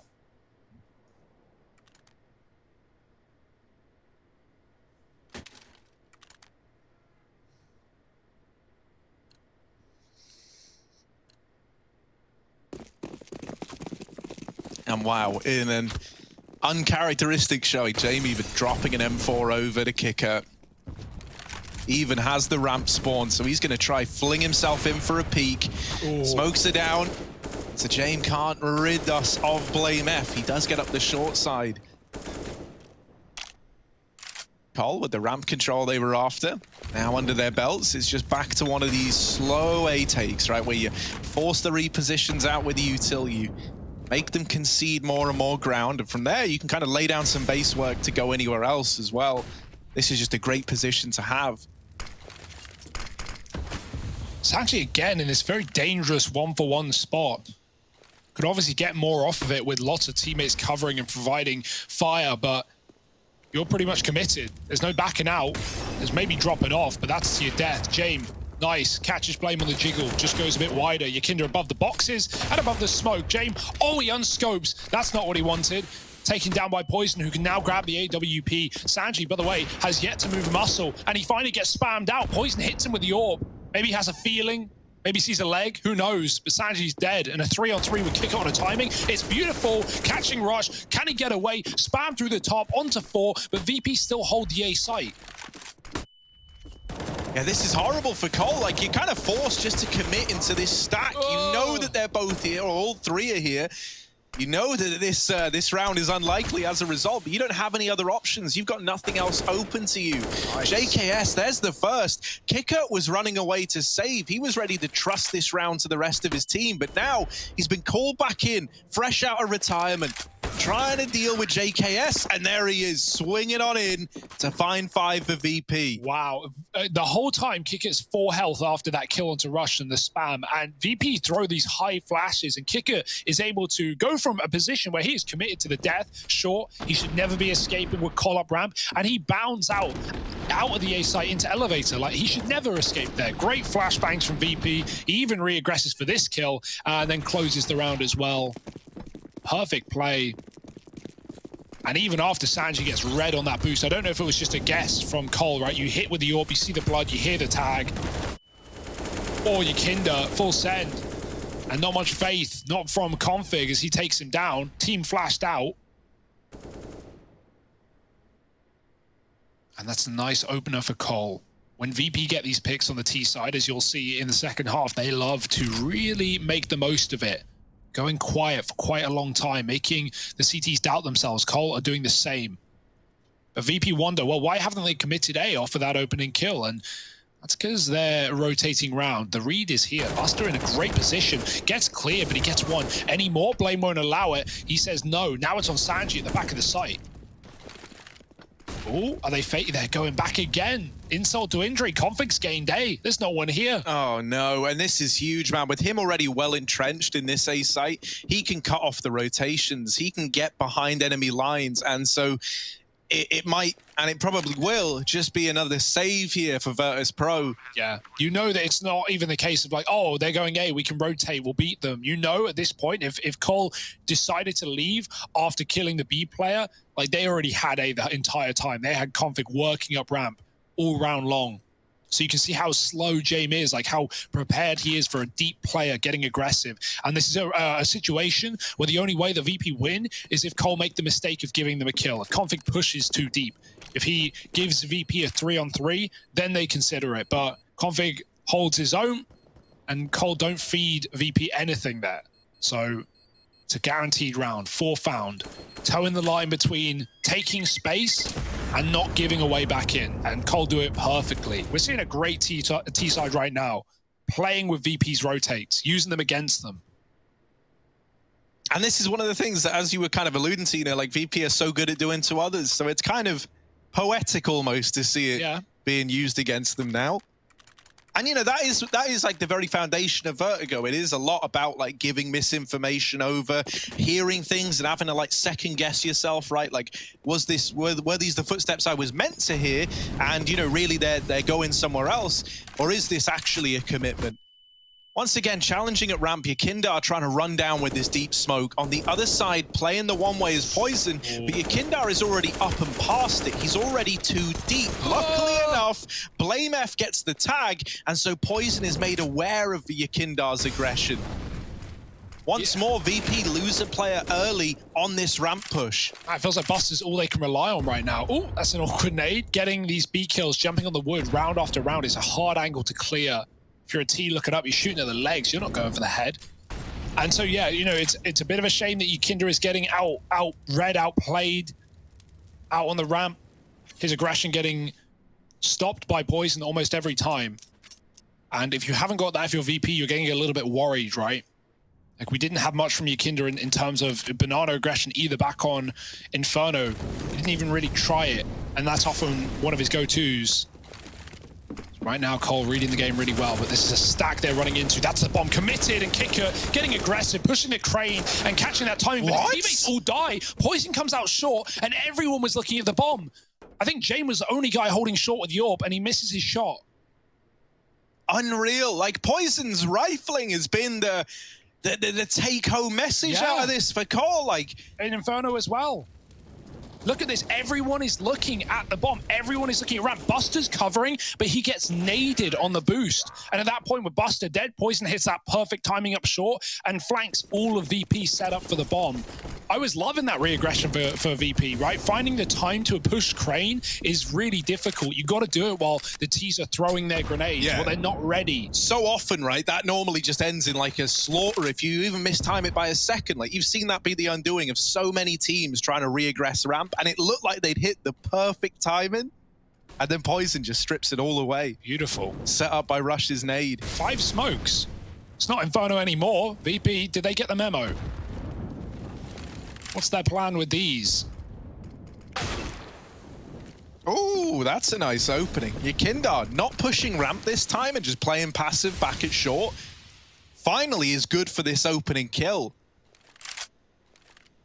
And that's put a seed of doubt in the mind of Cole. Yeah, they've held these smokes a while as well. It's looking quite good. Third one goes out. And while there aren't, you know, such ensured choke points on this map, certain smokes can really just stop T's from pushing at fear of one-ways, at fear of getting caught on the edge of it. We've been seeing boosts for VP over smokes already. Or they almost get caught by plane, but they re-aggress short. Are they going to boost, or are they just trying to crunch this position and get the bomb back? They know Poison was seen with it here. And it's enticing. It's tempting for VP. Our bomb, they say, but Poison won't give it away for free. And Rush is coming up, making noise as well. Blame with this spot. Now they know that short is corrupted. They've got to be careful. Molly pushes them forward, and Rush gets one, but not enough. Can they stop the plant? Sanji spamming, can't see Poison in the smoke, and he's dead as well. Jame, he's out on short, out on a limb, and they should know he's here as well. Cleaned up by Complexity. 6-5. We're getting a great T-side out of them on a map that, hey, it's been some time. It has, and you know, I have no doubt. I have no doubt that you know, guys like Keita and Blame have probably sat back and really done their work on reviewing the plethora of VP demos that exist out there on this map. So it's kind of like, if I had to guess, this is probably like a dream scenario for someone like Blame, where he's got full knowledge of what the opponent's doing, and they've got nothing apart from, you know, games that are like 4 or 5 months old to look back at. Yeah. No. I doubt they were even expecting it to get left all the way through, right? It's been one that Cole have been more than willing to ban out.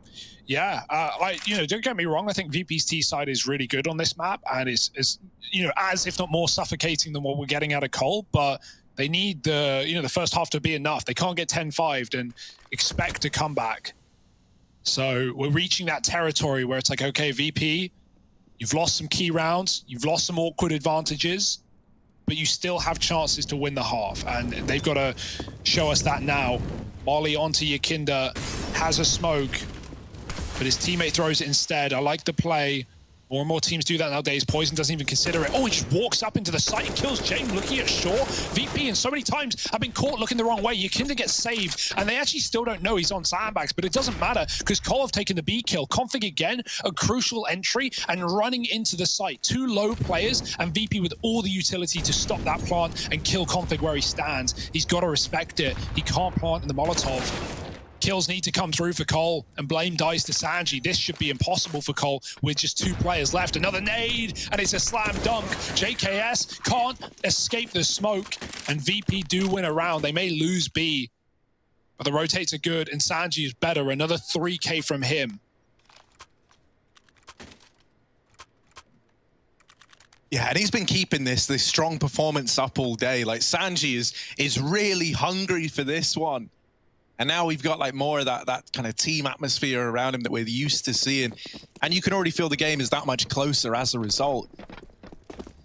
This round matters a hell of a lot. It matters even more to VP than it does to Cole, right? They win that one, but they don't want to get their money immediately torn off of them. That would really allow Complexity to just start to run away with this half. And so this round becomes an important one for the Virtus Pro boys. Out here in middle, we've got the AWP of Poison scanning the horizon, moving out into mid with the rest of the gang in tow.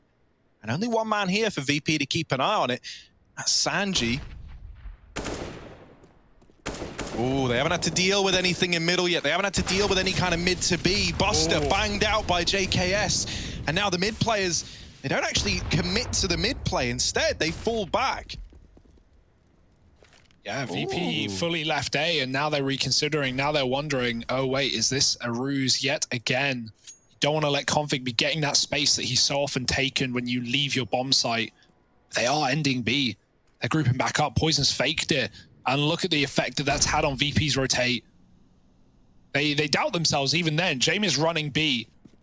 Kick it on the connector. He can pivot between both. And Sanji's realizing it's awfully quiet. We've only seen one smoke. I think we're being played like fools, played like fiddles. But what kind of song and dance is this from Complexity? Charging in, jumping around corners. Config chasing, will not let you escape. But he won't get much further than that. Bomb dropped. Jane can't follow up. And now this round is falling into disarray. No kit. The flank denied. Sanji alone. And probably won't survive. Yeah, not even as like fallback is secured, right? So saving is uncertain as well. He will get out of there just in time as the AWP scopes up on his position. He's now free to get out. Complexity up on a 7. And we just said how the last thing you want if you're VP is to get broken right now, because up into round 14, they've got next to nothing. Complexity looking to put up a convincing T-side scoreline. Yeah, VP spent that entire round like arguing with themselves, not actually, but just rotating back and forth, wondering where is this going. Initially, Cole threw the A short smoke from spawn to deny the AWP info. Jane was peeking ramp. He had the full knowledge that A was clear, and that allowed Yikinda to free himself off early to rotate out. VP leave A off of the mid pick and the B setup, and then Cole go quiet. And you never know, like as said, VP love doing that themselves, getting the kill and going quiet on this map, because they could be anywhere. Unless you're flanking, unless you're taking those risks that VP really don't want to do with how many rounds Cole have been defaulting, they just don't know where to go. They don't know where to look until it's already too late. And to add in with the fact that no one's getting multi-kills, no site anchor is having a crazy round in this game. But the only rounds that VP can really win right now are the ones where they're stacked up on A and they're all fighting together. This is one of those, though. Only Eco, but a flash ready to pop out into ramp. Only one, you've got to find the timing, and here it is. Oh yeah, Poison, here's the push. How? Calm this over, him and Blame. They don't hold on to ramp, they have to give it up, but the B site's already been taken, and so Complexity should be looking good for this 8th round.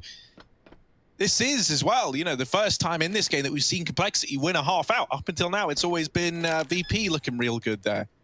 9-6 in them on both the other maps. True, yeah. Doesn't bode well for VP, does it? They were, you know, in my running to, again, like make a deep, run in this tournament to get far. Yeah, right, from finalists at Katowice, all eyes on them. Because if you remember, like for VP, that wasn't the only tournament we'd seen them take, right? They win BTS, they win Beyond the Summit, right? They look good there, flawlessly, without dropping a map. And so it was just wild. That they go through that, they look really convincing there. They lose to Gambit in the grand finals in Katowice, but you know, Gambit were also on a tear there in this like CIS era.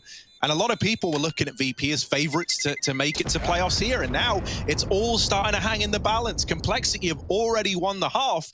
Now it's a matter of how much further can they take it. So Complexity, killers of CIS, Harry. Gambit waiting in the wings. They've taken down Na'Vi on their path to the playoffs already, or through the playoffs. And now VP, the next victim, I guess you could say. This is a great run for Cole. Their little break right after playing one of the early groups and having some time off to come back in, to come prepared, has clearly had a lot of value, a lot of benefit rather. VP on the other hand, right, just finished up Group D days ago.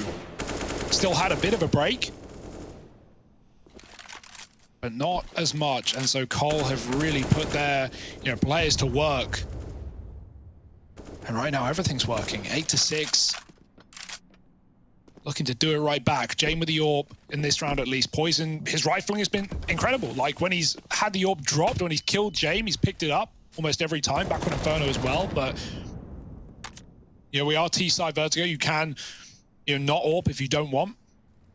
And so Poison's rifling has not been letting them down in the slightest. He's looking for more A openers. Again, VP setup. This is a retake round. VP hoping to get as much as they can done before the bomb gets planted and then go in for that retake. But Jame again misses a sitter, the double peek, and he couldn't pick a target. Flashed out, kick it with one. Yakinda the same story, but they're falling like flies. And Yakinda, again, a 1-for-1 round with no multi-kills from VP, no chances in these A holds. Buster's got a retake, and there's at least a kit available. Yeah, that is the only thing going his way, though, right? Not a likely 1v3. Doesn't stop him from giving us some hope, though, with that kill. On to JKS. Poison crosses out of the site and now just sets up to play this bomb. Buster gonna retrieve that kit. Smoke as well. Molly on the short side denies a peek from here and gives him a little bit more room. It's a double ramp hold for Complexity. Smoke draws the fight, and Buster now down to the 1v1, low on HP, but tapping at just the head over the top of that smoke. He tries to stick it. Blame F shouldn't fall for it, and he won't. 9-6 for Complexity, and my oh my, Virtus Pro have got their work cut out for them.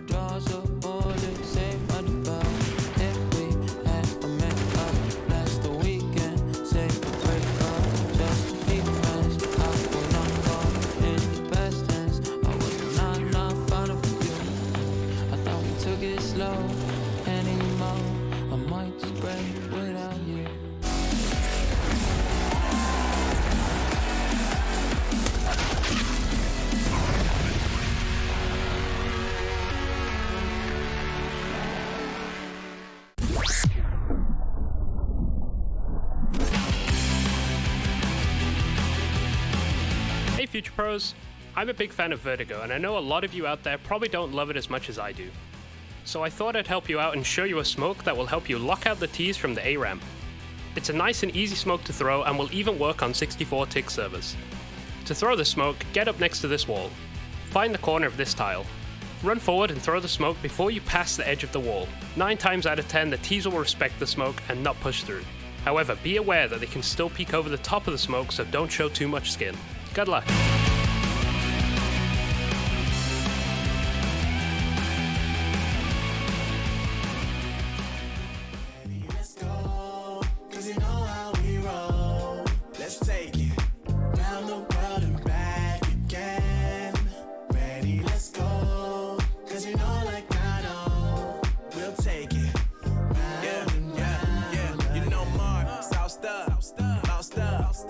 Never let you double cross them.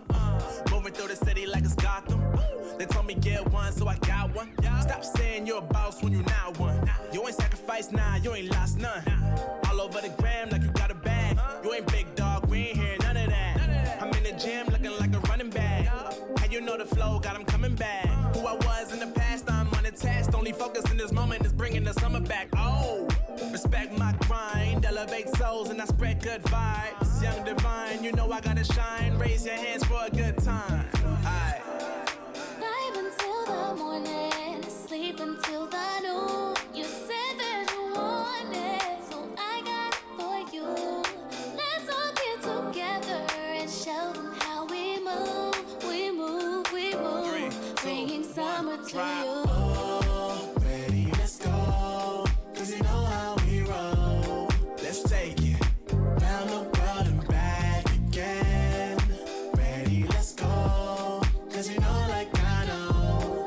We'll take it round and round. Yo, hold up, let me switch my flow up. Back in high school, they were telling me I'll blow up. Doing talent shows and man, everyone will show up. Got in an accident and still made it for them to go nuts. You know what? I'm so so what? I'm so That means I can't describe the way I vibe, the way I slide, and with the rhymes that make the dimes all close their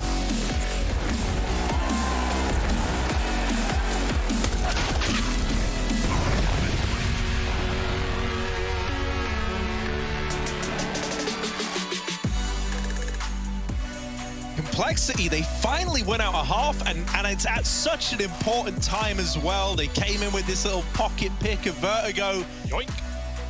And they're now reaping the rewards. 3 rounds in the lead, and a pistol round. Well, that would set them up nicely to run towards this finish line. Yeah, if there's one thing we've seen this series, though, it's like, you know, pistols don't mean squat, really. Like, force buys, eco wins, and, you know, upsetting the grain early has been the name for both teams. So JKS, fast fight at B. Buster takes out Poison at the same time, and JKS does get out of dodge, doing some damage on his way out. Still not the start that Cole wanted. Config, the space taker, the space maker on that T side, it's the same story. Rush, oh, if he moves out of ladder, he's a dead man here, surely. Looking the wrong way. Too many targets, too many corners to check. Config seen in spawn, and Rush seen on the flank. VP again. They get an opener, they chill out, they wait for you to make a mistake. Cole play into the palm of VP, and they crush them in their hands. Oh, lots of imagery there. And now into the A site for VP. Oh, look at Config. Look at the confidence. And he's out of there.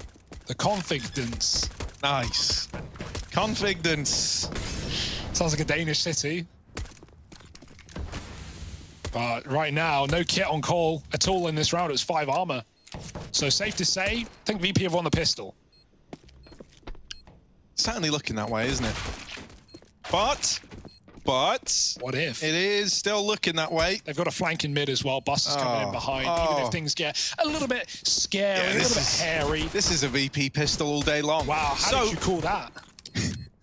Something I will say is, you know, if you think that we just saw like a nice little slow ratty T side out of Cole, always taking their time, always looking calculated, it's got nothing on the pace that we're about to get out of VP. Yeah, sure.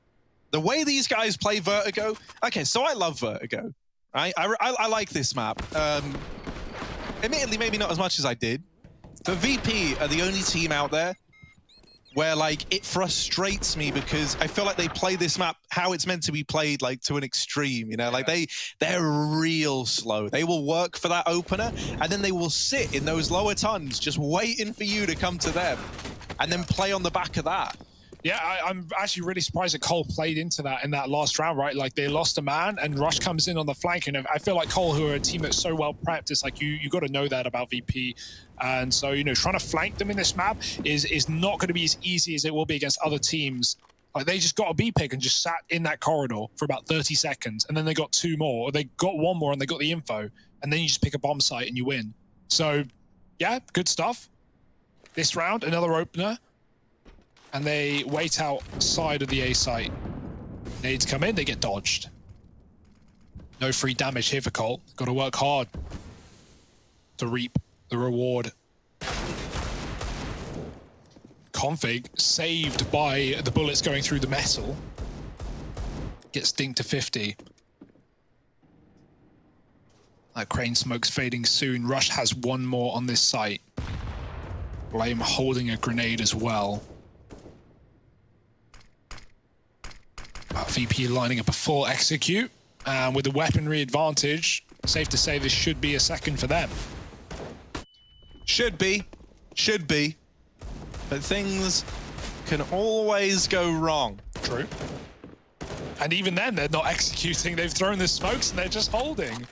Oh, this could be a problem, honestly. And is this where things start to go wrong? Maybe. Rush with the scout, still pushing the short side in. Config's dropped the bomb. There's 10 seconds. You can't buy time, boys. You gotta get this bomb down. They will start to get it stuck. The smokes are dissipating. Somehow the plot is in. And Buster now goes back to flush out Rush. Ah, this is wild. Blame F is now rotated in. JKS alongside him. They're trying to group up. They're trying to get on this bomb. They're trying to find a little safe hole to hide in to stick this defuse. They bait the peek out of the ramp player. And now Buster's low. Blame with the short wrap. Needs a kill here. And he's been spotted. He's been dealt with. Now just JKS, who's trying to stick it, but he should be dead. And James just plays with his brain, doesn't he? Oh, making noise on the ramp, and even wins the fight at the very, very end. Like we all expected, something could have gone wrong, and it did, but then it went right. I don't know how VP won that round, honestly. That was like that was a real mess of a round. Yeah. Like like they stop. They don't even go off the smokes. That's the day. Like they had one on a window, right? They had one coming in late, so they could clear short. But even so, there's no way, right? A deagle shot through the smoke, a spam hitting correctly, that would have stopped the bomb. That would have won the round. Cole had a 4-on-2, but VP play it as well as they could have in a very weird position. Well, you wanted Glock armor, Harry. How about USP armor? I love it. Sanji will meet you there. It's the flusher. Yeah. It's a classic. Jane. Oh, money. No. USP's going to deal with him. Run. B's free. They dropped the molly. Look. Oh, yeah. They're going in. They're going into B. No time to take it slow now. Virtus Pro. Oh, this is a pressure they're not used to. They're running. And now they're not.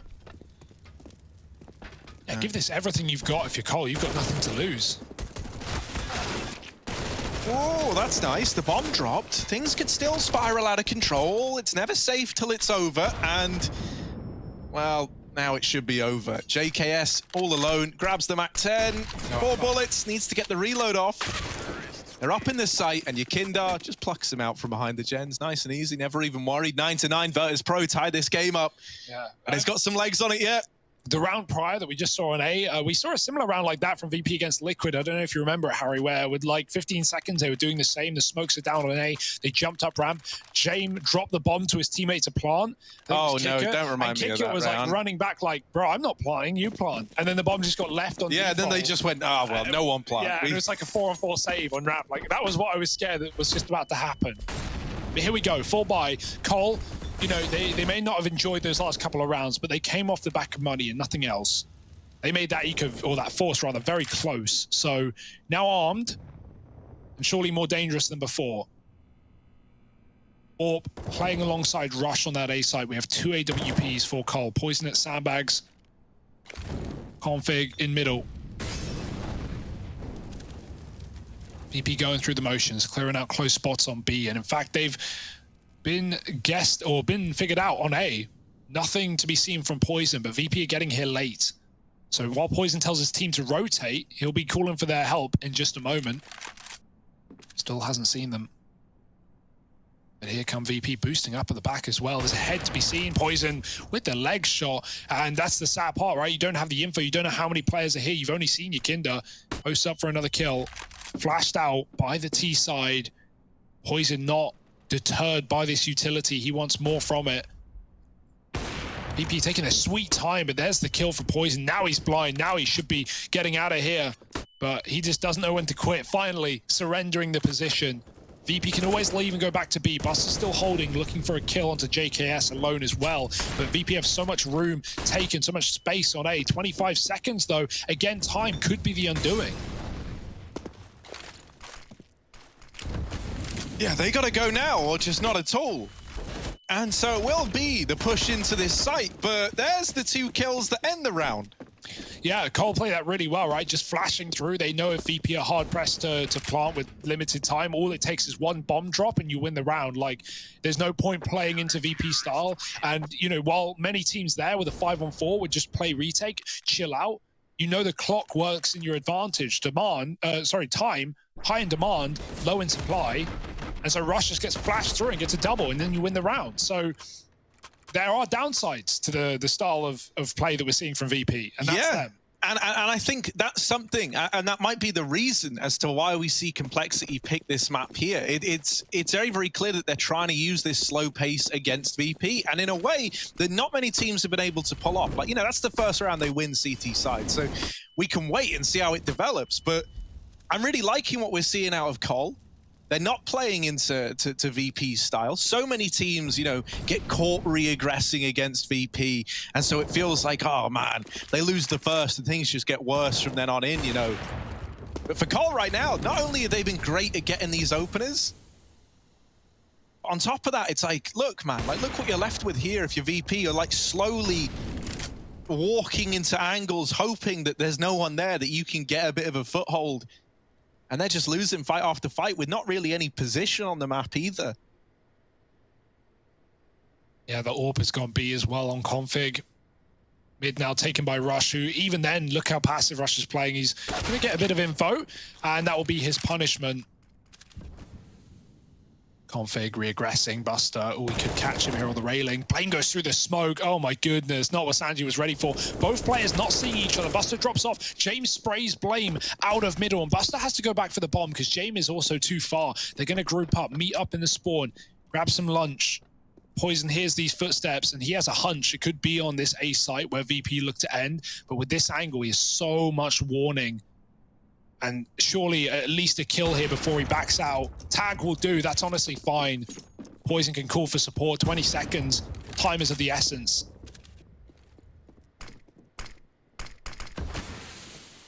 And they're still acting like they've got lots of it. Once again, if the bombs drop, then the round is done. And with so low HP, the round is done. Yeah, maybe you could have got it down default, but he went very wide. Like, we see that more and more for teams not wanting to plant default due to nades, due to spams, due to Molotovs, even AWP lineups as well. But he goes wide, and that's his undoing. They just shoot the smoke. So that's back-to-back rounds now that they've just run out of time on an A play. Yeah. This was like always the way, even with like VP of old, this was, you know, I say of old, not Polish VP, not going that far back, as in like this, basically this VP minus, you know, guys like Yakinda. Before that, right, when they were playing this slow style, like the way that we kind of saw the scales tip against them was like teams got used to it, right? And they kind of started to get a bit of a read, a bit of a feeling on you. And it feels like that's what Cole are doing just to uproot this entire game plan over here on Vertigo. And without guys like Yakinda popping off and giving us like a 30-bomb performance, you're lacking these players that are there normally creating extra space, extra opportunity for you. Yeah, worth noting that buy for VP in the last round wasn't perfect, right? They did have a PC-50 in it. It wasn't everything they wanted. And this is the same. It's a hero AK. Run boost for Buster. Yep. Jump in and... Oh, he fell off. God, thank goodness that... Yeah. Could have gone that once, happened, right? Yeah, he fell off there and not later on. Let's try it again. Whoa. You can... No, round he goes. And he's in and now down. And, well, Kickert's dead too. It's Glocks. Yeah. Glocks. Nice run boost, though. Yeah, this should be a call round. James even given... Oh, no, he gave Sanji the AK, and Sanji threw it right back. Maybe that is already, you know, hinting towards the save. James doesn't have the money anyway. And Sanji, with no armor, probably couldn't do much with it. Jumping dead to the AWP. And yeah, James definitely needs to save here if he wants to have a gun in the next round. He can buy a smoke double flash with this, and his team will have weaponry as well. So it is important to keep in mind that despite, you know, Cole holding a really nice position here, we've only actually seen one proper full buy versus full buy for VP. And this will be their next chance, but they won't have many opportunities. No, they won't have many at all. Mate, I feel like we're running a podcast like in between these rounds with with how slow VP are taking this. Yeah. This was the run boost replay.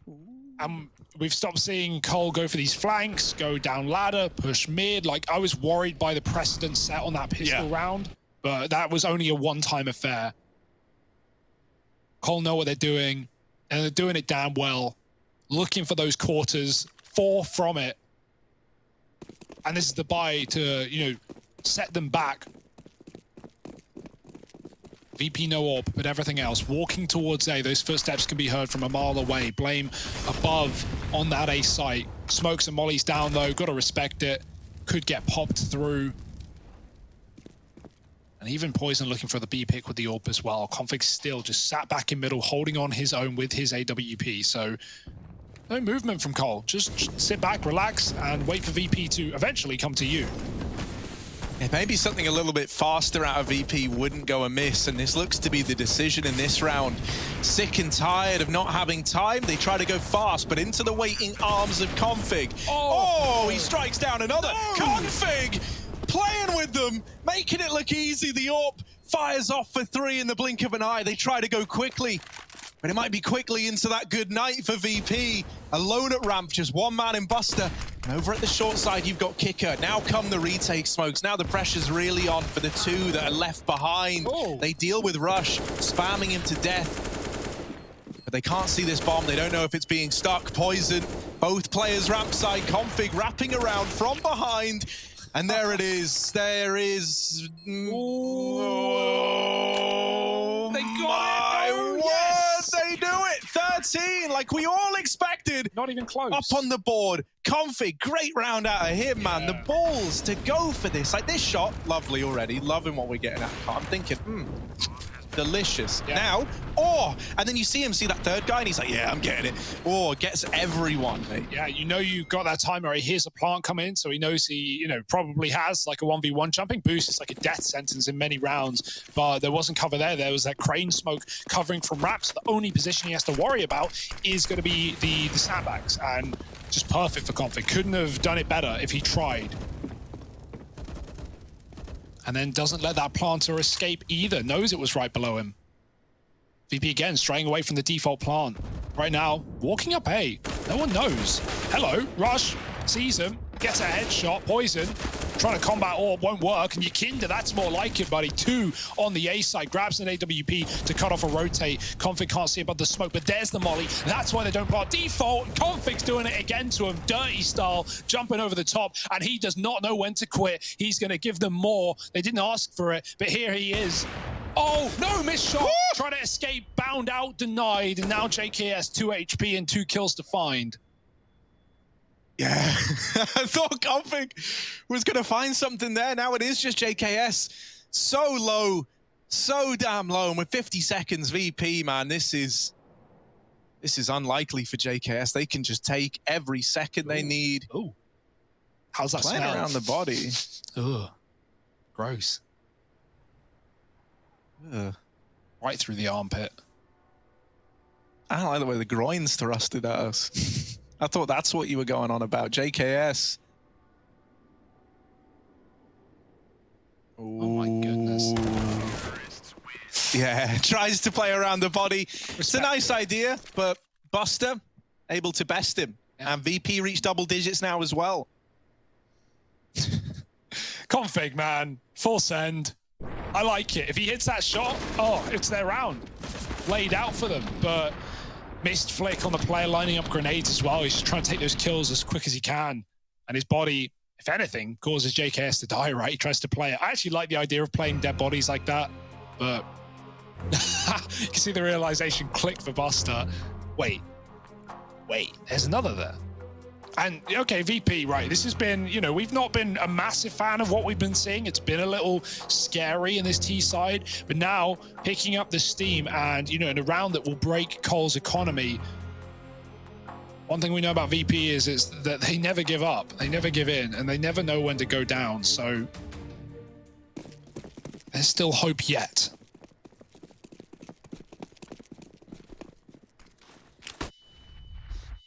Oh, JKS is about to get tested over here at the B site. He just dodges James AWP, and he's very, very thankful for that.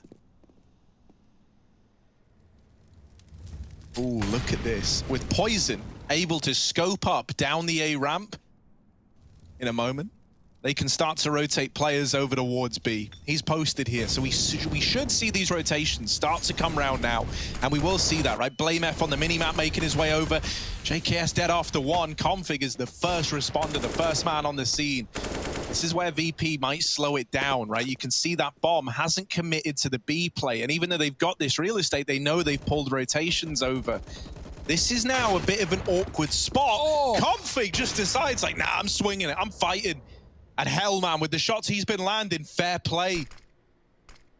He's even looking for more. Config, don't do it to them. They've got families. Yakinda, flash through the smoke, is dead at the hands of Rush. This B play grinding to a halt. They're still looking to commit to it, but you got to get past Config, and that's easier said than done. Another hat trick. This secondary AWP has just been annihilating VP. Poison who? It's all Config right now on this weapon. It's unbelievable. The consistency he's doing it. And man, he peeks into James like that entire round. VP, they set up and wait. Sanji goes back with the bomb to check for the flank, something we've been talking about. These flanks that Cole have not been doing, not been playing into VP. And so Sanji gets nothing. James waiting for someone to Cole to cross into the site. He's ready for that fight, and Config somehow wins it. And then even follows up, just keeps speaking in. Config, I love what we're getting. Ooh. Quick pick. It's Sanji with a hero AK getting it done, but Poison will trade, and so, well, there's another AWP, just reminding you. And Poison's been no slacker either. had a great first half, but now we've got a double AWP on the A side to worry about. VP half bought here. They are surrendering the 15th to Cole, yet still giving it a go with what is one rifle. Will that be enough? Sanji's lost all his money from that investment, and Yakinda's picked it up off of his body. Config going for any info he can. Very dangerous, audacious plays, but with Blame covering the short side, he's freed up to do so. Oh, can you see feet under sandbags? Poison certainly seems to think so. I trust his gut, but no one there. And so no info found. Boost up on B. JKS can't see him until they jump up. You can easily get off this boost, up in like that. Buster spotted. JKS now knows there's a second player at B. J might die to the nade, and he just gets out with 7 HP, but this is not a pretty round for Virtus Pro. Nice shot from Kicker, and now a gun gifted over. Yeah, the bomb over here at the A site going to get entrusted to Jame. Config is getting aggressive, but Poison snipes that bomb out of play before it's able to get up the ramp. Now he doesn't know. Oh, does know now! And Poison! All these AWPs are just fighting across this map. Config's even holding the short side, and Kicker, so many angles to be cognizant of with so little time. Of course, it's the AWPs to lock in 15 for Cole. And man, what a story this is about to be for Complexity if they put a stop to VP after VP went on to reach grand finals back in Katowice on the back of event win from event win. And now Complexity pulling out of Vertigo, about they haven't played in months, to potentially end this all for VP. Yeah, call it back. And this like incredible story of Poison like stepping up at the end of Inferno, being the reason that it even got to this map in the first place. Now him and Config on the double AWPs on Vertigo are really the ones looking to put this to bed. And this could be it. This could be the final round. The buy is somewhat put together for VP, but they don't have a lot of utility. And for a team that like to go slow, for a team that like to throw fakes, this isn't very much in their wheelhouse. This is going to cause them some problems. They've really got to have their minds set on a site and then just make it happen with what they've got. And the double AWP still here. Config in middle. Poison doesn't decide to boost. He wants to re-aggress instead. Covering short while the molly goes in. VP are lining up util. Getting ready to explode. Now this is what a juggernaut looks like. And Cole, one round, all they need. 5 kills here and now. 5 players, 4 VP coming through. Poison unscopes. Oh, he's going to get the kill either way. Bomb is loose. Rush doubles up almost. He's done some damage, but Jame has come back in fighting for a kill. Can they stop the plant? He's low. Config could wallbang. He wants to kill him off of the plant instead, but instead of that, it's Kicker killing him crossing. And now JKS a 1v3. He's got the kit, but he's not got the money. And so no will, no way. VP live to fight another day. Still hope yet, right? But you're barely holding on. They need 4 more in a row to get this one to OT. However, breaking the money of Complexity is at least a step in the right direction. You kind of feel for Cole there, right? They have the right read. They've got everyone in the site. Poison unscopes at the most unfortunate timing as they come around the corner. That leads to him dying and the second player at short. And then they never even know about Kicker posted up here, right? Catches Config trying to cross. That could have been a very doable round maybe if he's able to play into it a little bit more.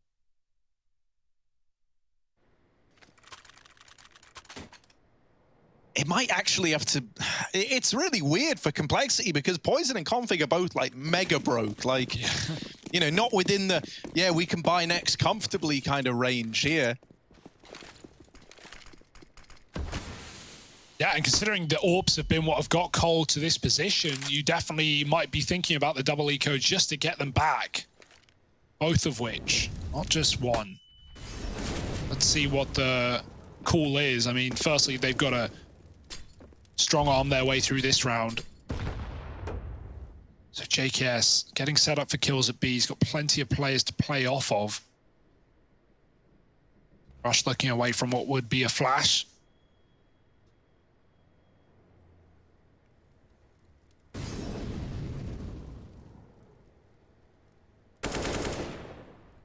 There's the aggression the VP have been waiting all game for. It's fair enough to pull it in a round like this. Poison re-reminded as to why Cole haven't been doing this. But again, like, you know, loosey-goosey, right? VP can, oh, sorry, Cole can play aggro in this round. Very little to lose. They're coming on this B flank. Blame any kills he gets here is miraculous, really, for winning this one. But you can see Sanji's already locking down the flank. Not well enough, though. Rush with a big kill. I'm not getting worried yet, but 2 guns now in play for Cole. Bomb planted on that A site right below Blame. And he's locked in a duel with Yukinda that Yukinda just won't give over. Yeah, truthfully, like, you can attempt this because it's a 4-on-4, but I was going to say, saving these 2 guns is a nice route to getting a reinvestment. Yeah. And so I imagine that might be the call here, you know? They lose one of them. Blame can maybe grab. Ooh, JKS is in with a kill. Blame is now in with one as well. They're going for it. They're on the bomb. Oh my word, Complexity steal it from under VP's nose. They were never expecting that. Complexity, that wasn't a round you were ever meant to win. They go for it, and somehow, some way, that's how VP's journey ends.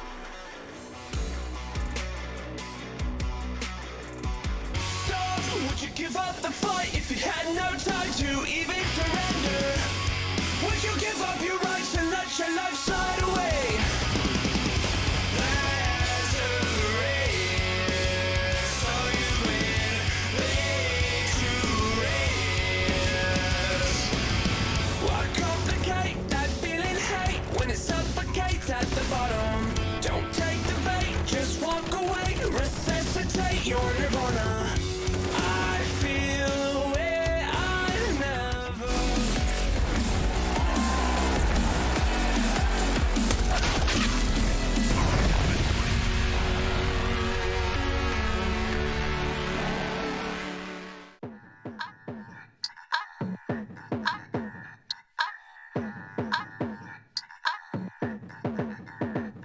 Yeah, I'm back to the bone. I ain't sure what you've been told. Yeah, I'm mad, you a clone. Sussy boy don't even have a sound of his own. I'm a dad, you're the song. I'm a fire hazard making hits from my home. I'm a tad, big bro. Baby, no money needs, baby, no stone. I like chick flicks, yeah, I'm realistic. Big bone, bad lady with some lipstick. Ooh, I got a freak on me. I went for 5 seconds, yeah, we talking history. Then a snip, snip, snip, no vasectomy. That's the key. I don't want a smaller me. Actually, possibly, maybe. I'm rapping off the beat. Whoa, I like big cases filled with blue faces. I'm talking money, money, money. I'd rather not rhyme. I'm a hypocrite. Yeah, I'm a rapper, but I'd rather do a Fitbit bit. Cause I care about your health, no. Yeah, ABC, yeah, 1, 2, 3, 3, 2, 1, here comes the beat. Yeah, I'm back to the bone. I ain't sure what you've been told. Yeah, I'm mad, you a clone. Sussy boy don't even have a sound of his own. I'm a dad, you're the song. I'm a fire hazard making hits from my home. I'm a tad, big bro. Baby, no money needs, baby, no stone. Yeah, Gucci, push slide. Yeah, spend. Say to some lies, my bad. Are you surprised?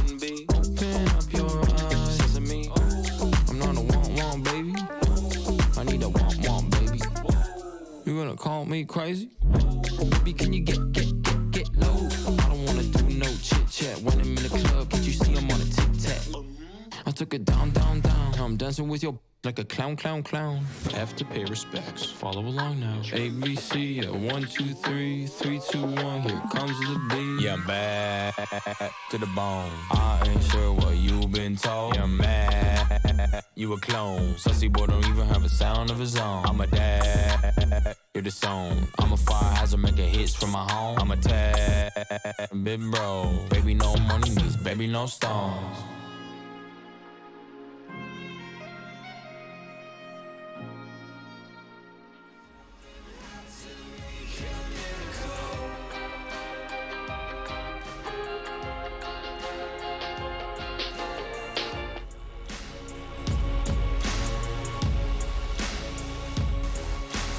Stand up, you've got what it takes to fight back. Don't stop until you black out. Stand up, you've got what it takes to fight back. Don't stop until you black out.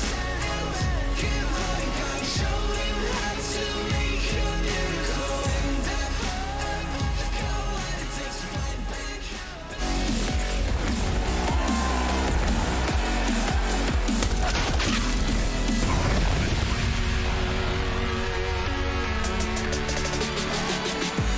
GGs have been exchanged here in this playoff match. Round of 2. VP are out, who were once a favorite to win the whole thing, are done for. That's it. Complexity will be moving on in place.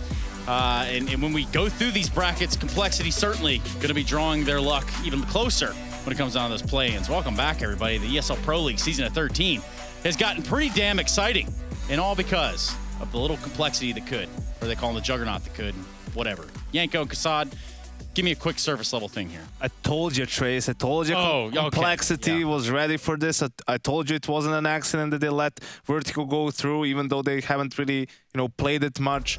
And this was a 16-11 win with them losing both pistols as well and not getting, the force by win after. So just when you take that into account, it's actually a pretty comfortable and dominant win for Complexity. 2 things on me. With VP Vitality. No, Vitality. Yes, Vitality is out, yeah. VP CT side and config. Config. Holy smokes, you said config, whatever the difference may be. Here he is right now in the digital flesh. Config. Didn't know you were an opper, but it would appear as though you are. Apparently, I'm a little bit of an opper, a little bit of a hybrid player. I think, I hit some lucky shots today. Yeah, those were some sick rounds, on the CT side of Vertigo. So my first question is going to be about that. Obviously, you guys didn't play the map all that much. Complexity as a whole, even with JKS, just a couple of losses. And, it's clear you wouldn't have let it through if there wasn't a plan. So would you say that, you were even expecting VP to maybe pick it in the first phase and that you were just ready for Vertigo no matter when it came in? No, we were expecting Vertigo as a third map, so we've been practicing a little bit and trying to make our gameplay way better and against the good teams. Like it's really hard to play Vertigo when you don't play it that much. So I think we were just having great team play and good communication, and people were playing off each other, and Poison was doing some insane plays on the T side. So yeah, it just felt amazing playing.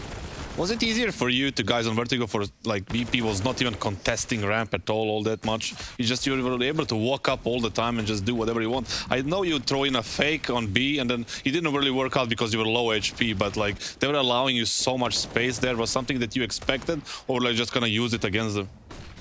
I think that we of course anti-strated them on how they play on Vertigo, and we kind of knew how they like to play, but Vertigo is such a random map. You don't know what's going on this map. You're either spraying through smokes or people are waiting on site for you and stuff like that. So we were just prepared. Fair.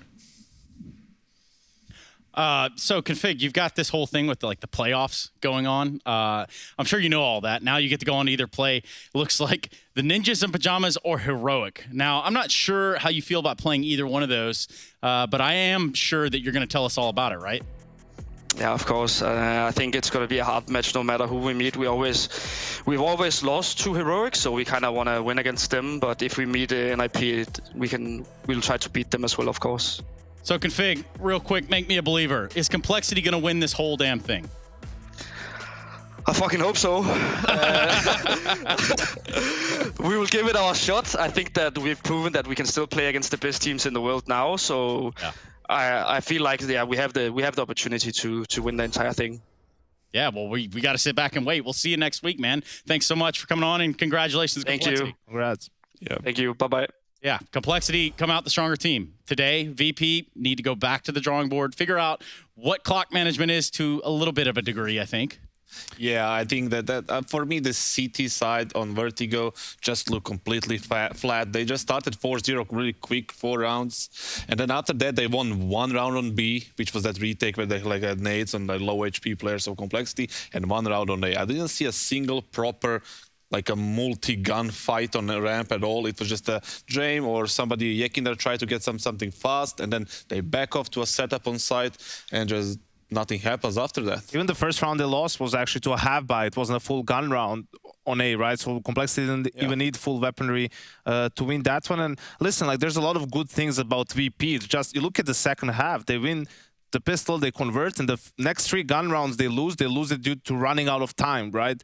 Obviously deciding to save in some of those situations. It's just try to, find ways to end rounds in a bit of a different way when you either don't find an opening or things don't really go your way. Add some of the more faster rounds where you're not, you're playing more as a team. We saw how great that worked for them on Mirage, the first map that they won. They had a great T side as well on Inferno, right? They just couldn't close it out as CT. So there's a lot of good things there. Just try to expand your game a little bit more. Definitely. And I think that's like that last thing they need to get to the very, very top. That last little tweak. Just one more thing they need to like improve on finishing rounds. That's it. Like everything else, they have the people who can open up. Even if it doesn't work, they just need to learn how to finish up rounds, especially on maps like Inferno, Vertigo, so on.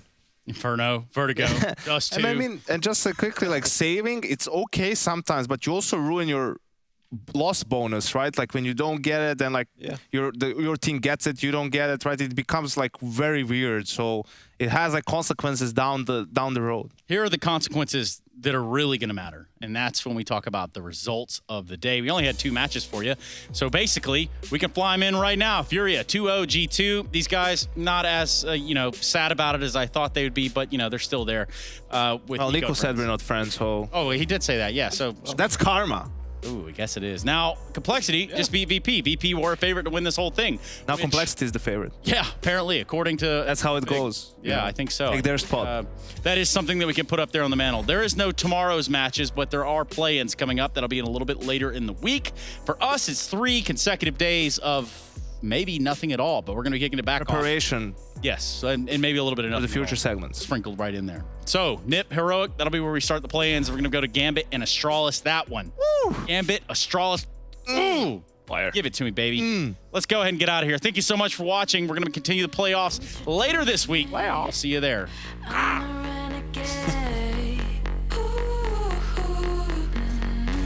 Every single night, I crave the taste. It's the adrenaline running through my gait. It gets me high, high, high. Got no time to waste. Ain't got time for small talk. I tell you the truth. I'm fascinated you. I'ma tell you the truth. Not in it to lose, just fascinated you.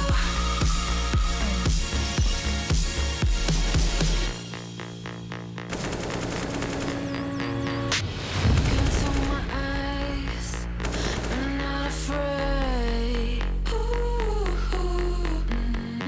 Take over my mind till it fades. Like a medicine, it keeps me safe. This neon lights lead the way.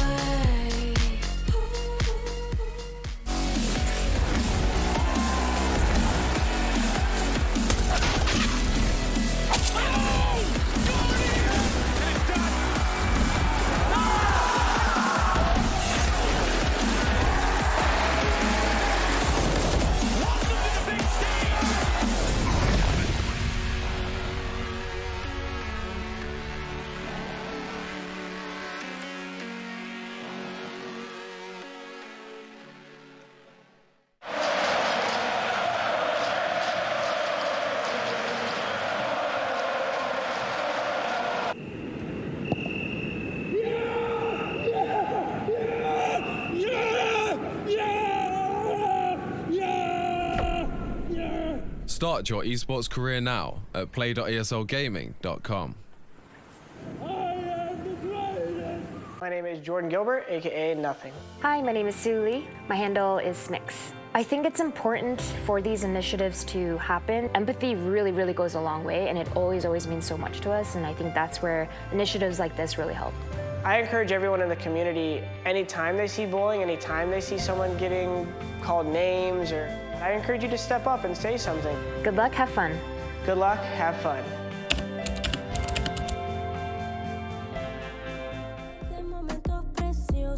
Y sepas que cuando pides ayuda yo me levanto. Todo lo que tengo lo comparto. Y aunque me sienta triste yo canto.